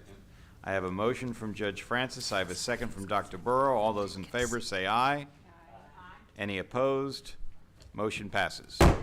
Please let the record show that I abstained from voting on the purchases and contracts over $1 million. Thank you, Ms. Gonzalez. The next agenda item is a discussion, consideration, and possible action regarding proposed land transaction, request for a wastewater easement, Travis County State Jail, Travis County, Austin, Texas. Manufacturing, Agribusiness, and Logistics Division Director, Mr. Bill Lewis, will be presenting. Members of the board, I don't ordinarily vote unless it is to break a tie. However, my firm represents the city of Austin. Therefore, I will not be taking action today on the request for a wastewater easement, Travis County State Jail, Travis County, Austin, Texas. Mr. Lewis, with that, please proceed. Good morning, Chairman Nichols, Mr. Collier, members. We discussed here in the Business and Financial Operations Committee. We have one item on the agenda. City of Austin requests a wastewater easement at the Travis County State Jail. Wastewater easement consists of 0.1 acres. Compensation is offered in the amount of $13,218. Also requests 379 square feet for a temporary workspace. Compensation is provided of $788. Total compensation will be $14,000. New easement will benefit TBCJ, and the term will be in perpetuity. As noted by the red marker on the map, the requested acreage is located in the northeast portion of the property. This easement does include language requiring indemnification as the grantee's responsibility, the most favored nation clause, and compensation was negotiated at current geographical appraisal value. We recommend that the Texas Board of Criminal Justice approve the request for a permanent right-of-way easement to the city of Austin. I stand available for question. All right, as Mr. Lewis mentioned, this was discussed at the committee meeting this morning. Any other questions or comments from the board? If not, do I have a motion? Yes, Mr. Chairman, I move that the Texas Board of Criminal Justice approve the request for a wastewater easement at the Travis County State Jail in Travis County, Austin, Texas, as presented. I have a motion from General Welch. Do I have a second? Second. I have a motion from General Welch. I have a second from Dr. Burrow. All those in favor say aye. Aye. Any opposed? Motion passes. Please let the record reflect that I abstained from voting on the request for a wastewater easement, Travis County State Jail, Travis County, Austin, Texas. The next agenda item is a report from the Office of the Inspector General. And Mr. Coleman, if you would rejoin us, and when you're ready, please proceed. Thank you, Chairman Nichols, Mr. Collier, board members. I want to share with some of our, we have a lot of people that work for OIG, and some of them are our unsung heroes that do a lot of work, men and women, both behind the scenes, that maximize the ability for our investigators to spend their full amount of time on the street. So if we will advance forward, I want to go through and just quickly have a spotlight on four individuals that are criminal analysts. Tina Darity is the first one up. She began her career with DPS as a crime analyst before transferring to TBCJ in 2010. She's part of the OIG gang section, assisting and providing information for gang investigations, along with disseminating information to Texas anti-gang personnel and OIG staff to further ongoing gang initiatives. She works with the TBCJ Security Threat Group at the Fusion Center, ensuring situational awareness for both OIG and TBCJ by collecting criminal information regarding the relationships between gangs and gangs operating inside and outside the prisons, and threats to staff, facility, and public safety. She just spent 2.5 years training up our 3 criminal analysts at the Fusion Center. She's now back over at our main office, but she did a bang-up job getting those 3 trained up at Mr. Collier's Fusion Center. She has 20 years with the state. Next Monica Lee. Monica began her career in 1988 as a correction officer at the Huntsville unit, then moved to administrative assistant position and maintenance at the Ellis unit. She later worked for executive services before joining OIG in 2001 as a case manager. Monica's also worked as a sexual assault coordinator before promoting to fugitive analyst. Monica provides packets for warrants issued to for OIG investigators to assist in Crime Stopper tips, and provides executive services to the U.S. Census Bureau clearances. Monica has 35 years state service. Pam McMahon. Pam came to TDCJ in 1995. She began her career as a file clerk, then major use of force clerk, administrative technician for open records, human resources specialist, and administrative case manager. She was promoted to crime analyst in 2007, is the coordinator for Behind the Walls, our Crime Stopper program. She's our OIG Terminal Agency Coordinator for our TLETs, TCIC, NCIC, and CJIS Security. Making sure we all have our privacy certification, and she's an agency administrator over several databases for the OIG crime analysts, as well as assisting OIG investigators with criminal investigation and fugitive investigations. Pam has 29 and a half years state service. The last one, Brenda Shiro, began her career in September of '93. She worked in records as a file clerk on administrative cases, being an assistant manager before promoting to fugitive analyst in 2007. Brenda processes all the parole warrant packets and inmate ineligible release packets for fugitive apprehension, as well as managing any tips from parole concerning wanted parole violators. She has been the lead analyst for the 38112 ankle monitor program, and she assists other law enforcement agencies, including local, state, and federal agencies, to obtain information related to TDCJ inmates and parolees. She has 32 years of service, and these four analysts collaboratively handled over 3,000 investigations in 2024. Crime Stoppers received 617 tips, which resulted in 11 arrests. Okay, that's it.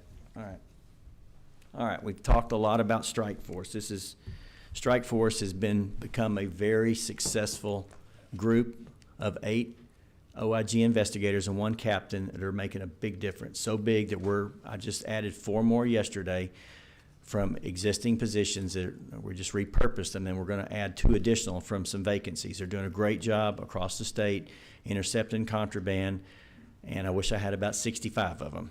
Maybe we'll get there next year, but so far this year they're at 52 arrests with 190 charges, and that's from June when they started, June 24 to just through January, and then 190 charges. So those 52 individuals that were arrested had multiple charges on them, and then there's been 36 resignations and terminations.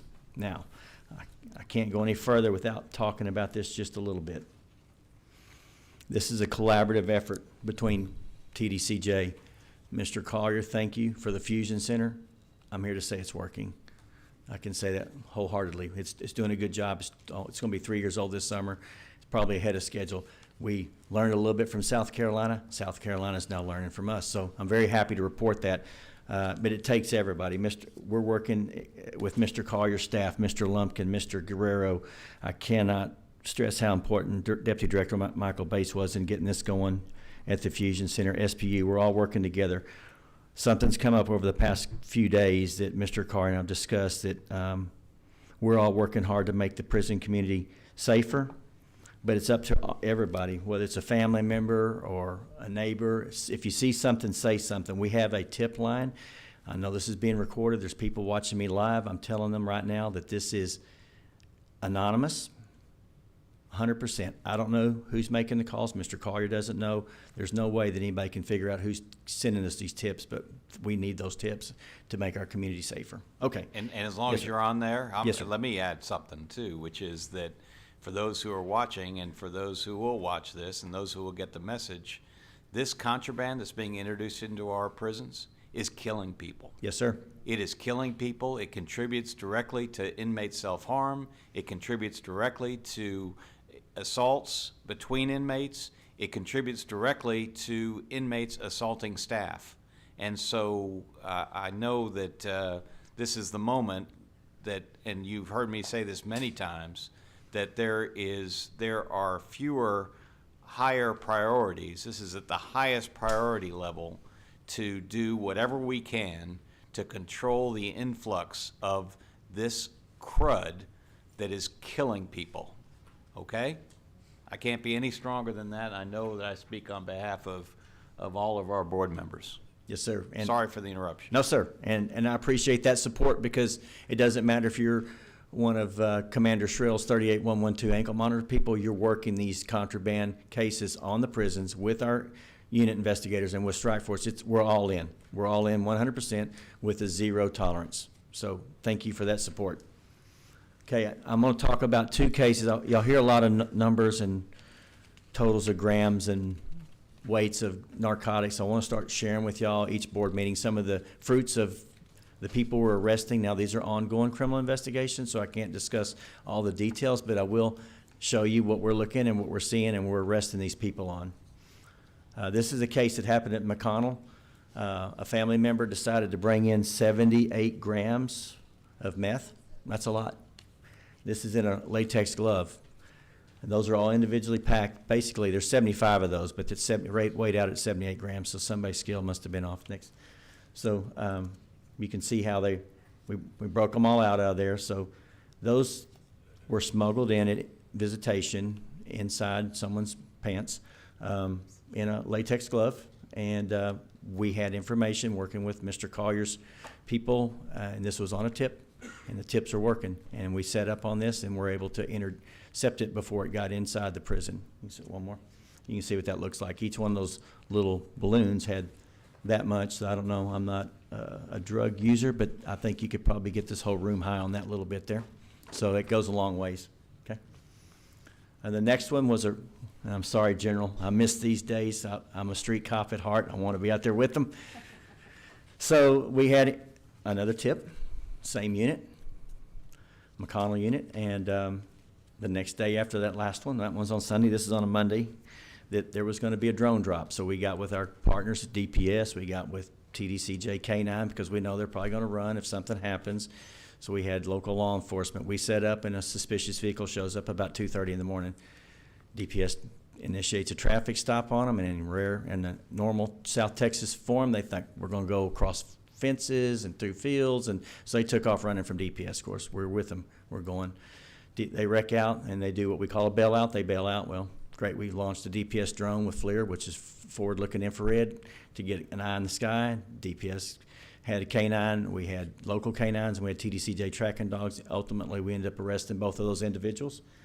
And that's what they had. Their contraband at 278 grams. Now, the one you just saw was 78 grams, so that's another 200 on top of that. Go back one.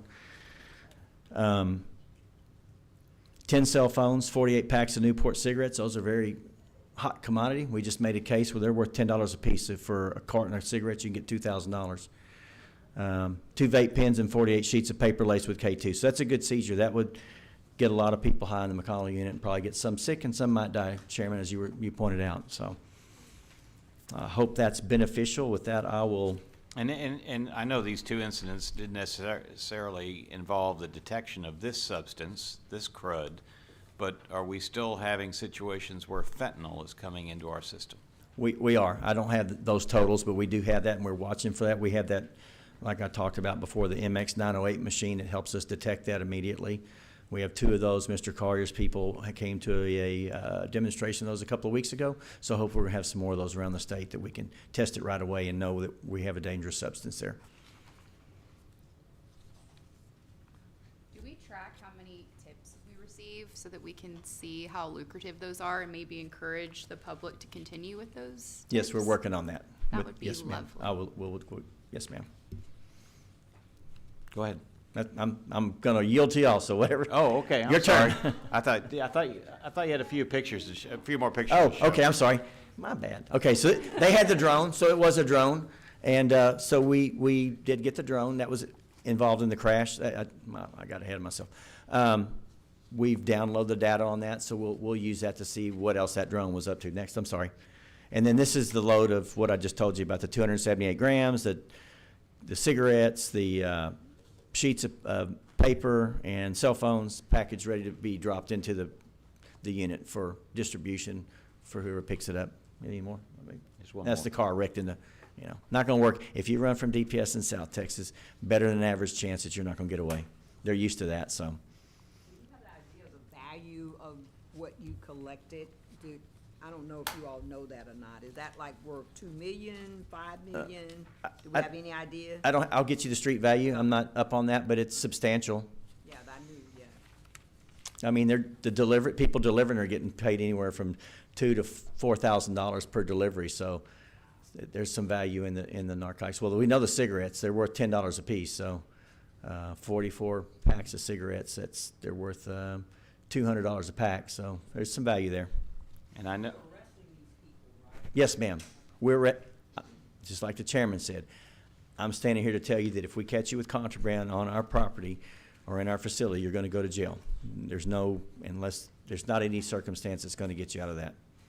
And I know that that part of this is being worked on very diligently by CID within TDCJ, and so.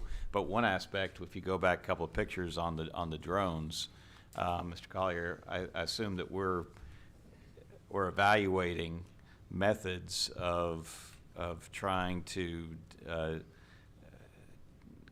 get to the future in terms of being able to detect drones and prevent the use of drones from doing these drops within our fence lines. Yes, sir. We've piloted the technology that actually detects the drones. I will tell you at the federal level, there's current legislation.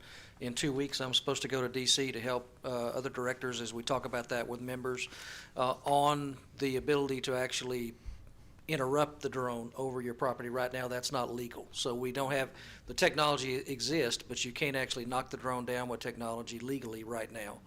There's a bill currently in Congress that might help authorize that. So there'll be a group of us going up to talk to them about that in the next couple of weeks.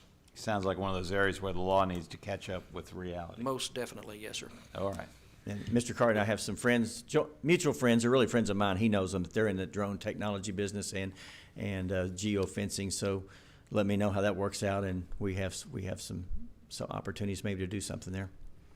Any other questions on this topic? If not, Mr. Coleman, we really appreciate your presentation, and please convey our thanks to all of the women and men who are working in your organization to get the results that we're talking about and seeing here today. Thank you, sir. Okay. Can I add, just because I can't let us talk about a tip without emphasizing the difference in anonymity and confidentiality. And the way that tip line works is that there's no personal information that's even taken or gathered from a tip. So it's really important that the public, everyone that's watching, knows that you can be completely safe and knowing that you will never have your identity connected to, linked to that tip, and really you're just calling in information in the eyes of public safety. Thank you for that. That is very, very important. Thank you, Mr. Coleman. Thank you. Oh, hold on, one more thing. Just one thing I'd like to say is thanks to Lance, thanks to your investigators and your team, but thanks to the CID team as well and everyone. The root of all evil, in my opinion, in prisons goes back to cell phones and narcotics, and all the critical incidents we see almost all the time are linked back to narcotics, and that links back to cell phones. So anything we can do to continue to put pressure and weed that out of our system is what we all are committed to do. So thank you for what y'all are doing. Well, thank you. All right. The next item on our agenda is a report from the Office of the Independent Ombudsman. Independent Ombudsman, the director of that office, Mr. Brian Patrick, will be presenting. Mr. Patrick, if you would rejoin us at the podium, and when you're ready, please proceed. Thank you, Chairman Nichols, and good afternoon.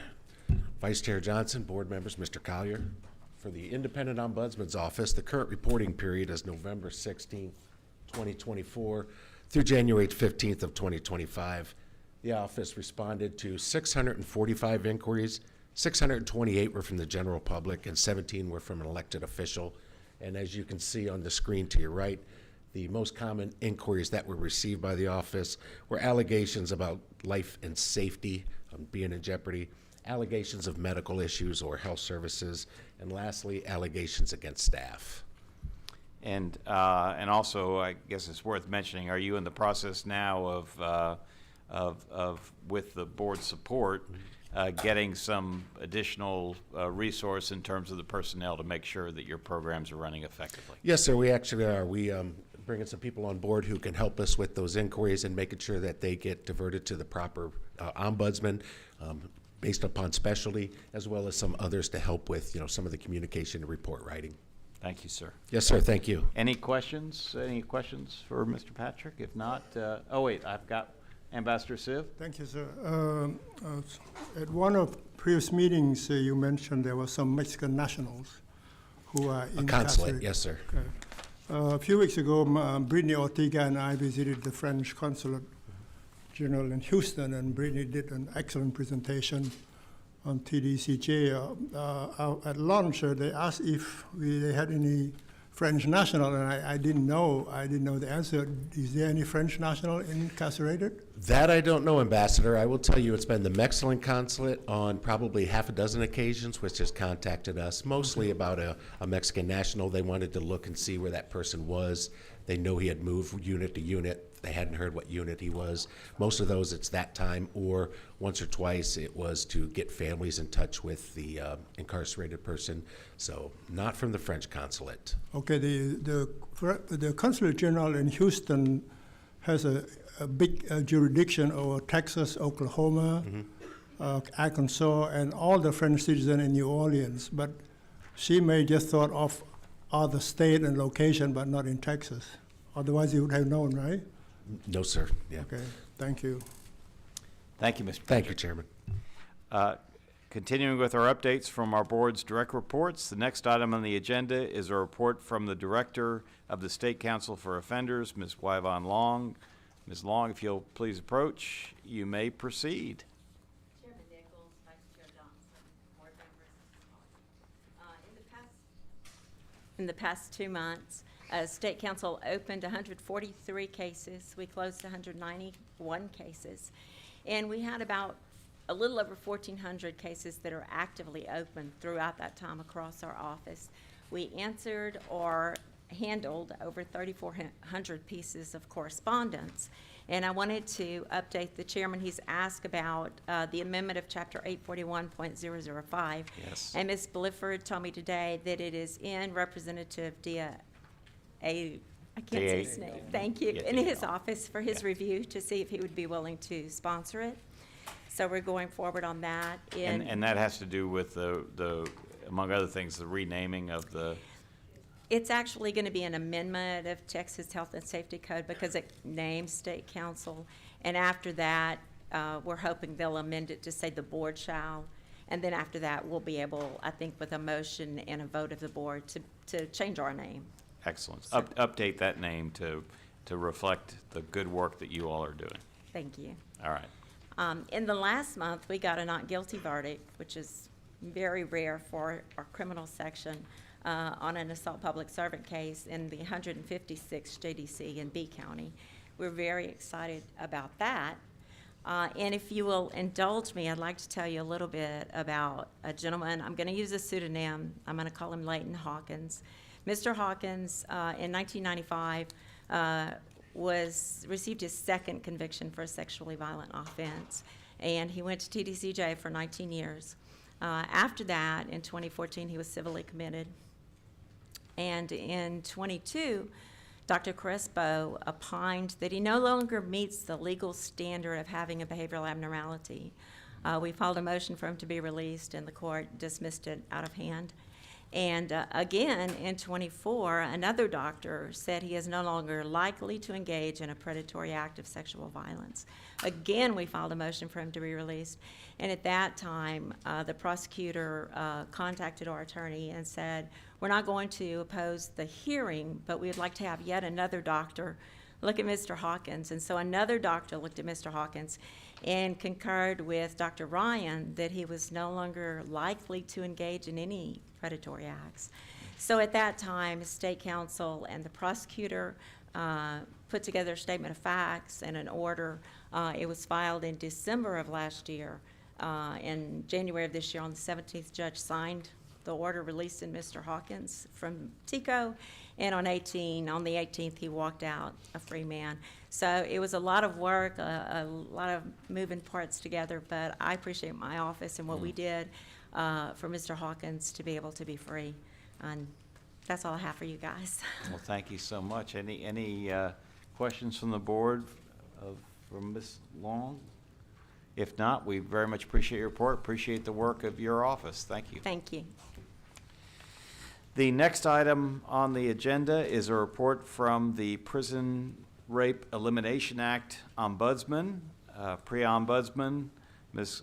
Cassandra McGilbra will be presenting today. Ms. McGilbra, welcome, and if you're ready, please proceed. Thank you, Chairman Nichols. Good afternoon, the board, and to Mr. Collier. The PREA Ombudsman for the last 2 months, from December 2024 to January 2025, we have processed 333 PREA inquiries that included 152 general public inquiries and 181 inmate inquiries. We also have assisted with 6 PREA audits, 3 of those being with CID, 1 CSCD, and 2 TTCs. And we reviewed over 150 PREA sexual abuse and sexual assault investigations. So from your perspective, is the workflow, I know it's always a challenge because it's a critically important role and everything has got to be looked into and using the proper process, but from your perspective, is the workflow working the way it should? Yes, sir. With our office, you know, we specifically just work with PREA-related incidents, PREA investigations, as well as anything that we identify that may be a PREA violation. So we work with the facilities. I do send out my staff to kind of get an overview of some of that. We're working with CID on one of our audits right now. And so as anything comes up, we pretty much try to work with it as related to PREA. And if Mr. Colliers or Mr. Guerrero need us to look at anything or help out with anything, we can get. Well, we appreciate you. We appreciate the work of your staff. Any additional comments or questions for Ms. McGilbra? If not, thank you very much. Appreciate you. The next item on our agenda is a status report from the Office of the Independent Auditor. So Chief Audit Executive, Mr. Chris Cerrito, will be presenting. If you're ready, Mr. Cerrito, please proceed. I am ready. I would say last, but certainly not least. It's true. At least in my own legend. No, it's true. It's very true. But good afternoon, Chairman, Mr. Collier, members. I have a status report for you. Prior to entering into the status report, I would just like to compliment Cheryl on the presentation that she did. I interviewed Cheryl in 2012 and came across an attorney who wanted to maintain her bar card and do something different. And it was a very good decision. I had her position back in 2012 when that interview occurred. And as you can see from this morning, that decision continues to pay dividends. Absolutely. Okay, so going through the status report, we have one update to our 23 projects. Project 2302, Parole Division Culture, that is now a final report. I believe it was distributed to the board on Wednesday. We also, 2024 projects, we have 3 remaining full scope projects. 2 have been issued as draft reports, and I actually have an update on one of those. 2402, mental health assessments, that is now a final report. You received that Wednesday as well. 2404, travel services, is now a proposed final report. And then we have one of our 24 projects that is ongoing. That is the audit that we were doing on incident reporting. That project has now moved to report writing, and we'll be working on that within the next couple of weeks. We also have our 2411 emerging risk projects. We had a few of these that came up at the end of the year, and so rather than changing the number and moving them forward to a 25 project, we continue to track them under the 24 projects. Classification and records, state ready. As you recall, that's an audit that Mr. Collier asked us to do to look at the processes to ensure that TDCJ is meeting the 45-day duty to accept from the counties. That is now a revised draft report. We actually met with Mr. Babcock recently in his new role. We also have our time scan application. This was an This audit stemmed from an investigation that we were assisting the Inspector General with, and during the course of that work, we decided we needed to do a full scope audit. So that is also moved into reporting. And then we also are currently assisting OIG with one project. That is an ongoing, what I would call a criminal investigation. But during the course of that project, we come across things that they're internal control issues that need to be addressed. And so that report has also moved to a proposed final report. And what a proposed final report means is I've sent it to the Chief of Staff so that she and I can sit down and discuss it. I always like to get, and I say this repeatedly, a fundamental tenet of auditing is we're not to subordinate our judgment to anyone. We're independent, we're objective, but it would also be foolish of us to rely on our own judgment in a vacuum. So we get together a group of really smart people and sit down and say, hey, take a look at this. Is there something we missed? Is there something we're saying that we're not intentionally saying? And so that is a process that was put in place about 15 years ago. And when I took this position, I continued that process because it really pays dividends for us. So that is now a proposed final report, and then it will move on to Mr. Collier so we can sit with him and have a formal meeting. So our 25 projects, currently we have 2 consultations. That's 2502, that's a consultation on inmate custody and just collectively looking at the classification system and inmate custody. And 2508 is a consultation on purchasing. As you recall, that was a full scope audit that the board approved for us to do. In the early stages of that audit, we realized that the implementation of CAPS, the financial system that will be coming in, a lot of what we're talking about and going to be looking at is embedded in that CAPS initiative. So rather than conduct a full scope audit, we agreed to do a consultation. And so what that looks like is we listen in on calls, we attend meetings, and really we advise on risk associated with implementation of CAPS. On that plan, we also have 9 full scope projects. We have 3 of those that are ongoing.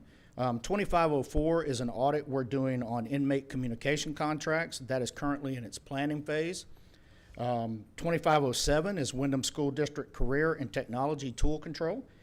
That is in field work. We'll be finishing that up fairly soon. And as you know, we also serve as the internal auditor or the independent auditor for the Windham School District. And then 2509, Texas Correctional Industries, we've recently assigned that, and that project is in planning. And we have 6 that are not yet assigned. We've got a couple more here. 2514 are walkthroughs. We are finishing up a walkthrough we conducted on the digital mail system. And as you know, walkthroughs are where my office goes and learns, but also we have the opportunity to update the board on how that project is going and identify key risk. And what I would say is typically that report you might characterize it as perhaps a risk advisory. It's not audit work, but we see some risk and we want to communicate it. So we communicate that in what we call a white paper. We also are conducting 2 follow-ups right now. 2015-01, that was an audit we did a few years ago on allegations of an improper vendor payment. What we found in that audit was that was certainly not the case. There were some control issues that needed to be fixed, but there were no improper payments. So we're following up on that. It so happens that the state auditor's office also got the same complaint that we looked into, so they conducted a full scope audit and found very similar results that we found. And so as a part of our role, we also do follow-up work on audit recommendations that are made by the state auditor's office. So we're combining both of those together. And then also our structural integrity. We did that audit a couple of years ago, and we've been out doing the field work on that. Essentially, we've got 2 more units to visit, and then we'll be wrapping that up and moving into our field work. And then lastly, got a new slide for you that is I've added to the status report, and that is on our implementation tracking. I often talk about implementation tracking, but I really want to add a slide. And so to take you through this, so currently in our audit management system, we're currently tracking 126 recommendations. And the breakdown of those recommendations, we have 92 of those that have been reported as fully implemented by the coordinators in that division. Once the coordinator reports it as implemented, the system routes the approval to their respective division director. And then their division director looks at it and says, yes, I agree, it's implemented, signs off on it, and then that's what that status means. What we use these for collectively is that's kind of our pool of audit follow-ups, areas that we might follow up on. It's also the reason, one might ask, why are you tracking 92 recommendations that have been closed? A lot of times when we look at follow-up, we'll see, there's a period in which the recommendations are implemented, the action has been completed, but then you kind of want to wait a while to see how well those actions worked. And so that's why we keep those open. We've got several of them where it's been implemented, but we're going to give some time and then perhaps go back and follow up and see how effective those things were. We also have 4 that are reported as implemented that have been routed to the division directors. And then we have 30 recommendations that are currently in their ongoing status. And with that, I will pause for any questions. Members of the board, any questions or comments on Mr. Cerrito's very informative presentation? If not, thank you, Mr. Cerrito. Thank you again for all the work that you and the members of your team are doing. Thank you. That reaches the end of our agenda. We thank all of you for coming here today or attending virtually. The next meeting of the Texas Board of Criminal Justice will take place on April 24th and 25th, 2025, here in Austin. The board will now go into recess to conduct an executive session, which is closed to the public in accordance with Texas Government Code Sections 551.071 and 551.074. That executive session will be conducted in the ATX boardroom. The 239th meeting of the Texas Board of Criminal Justice is now in recess. It is 1:02 p.m.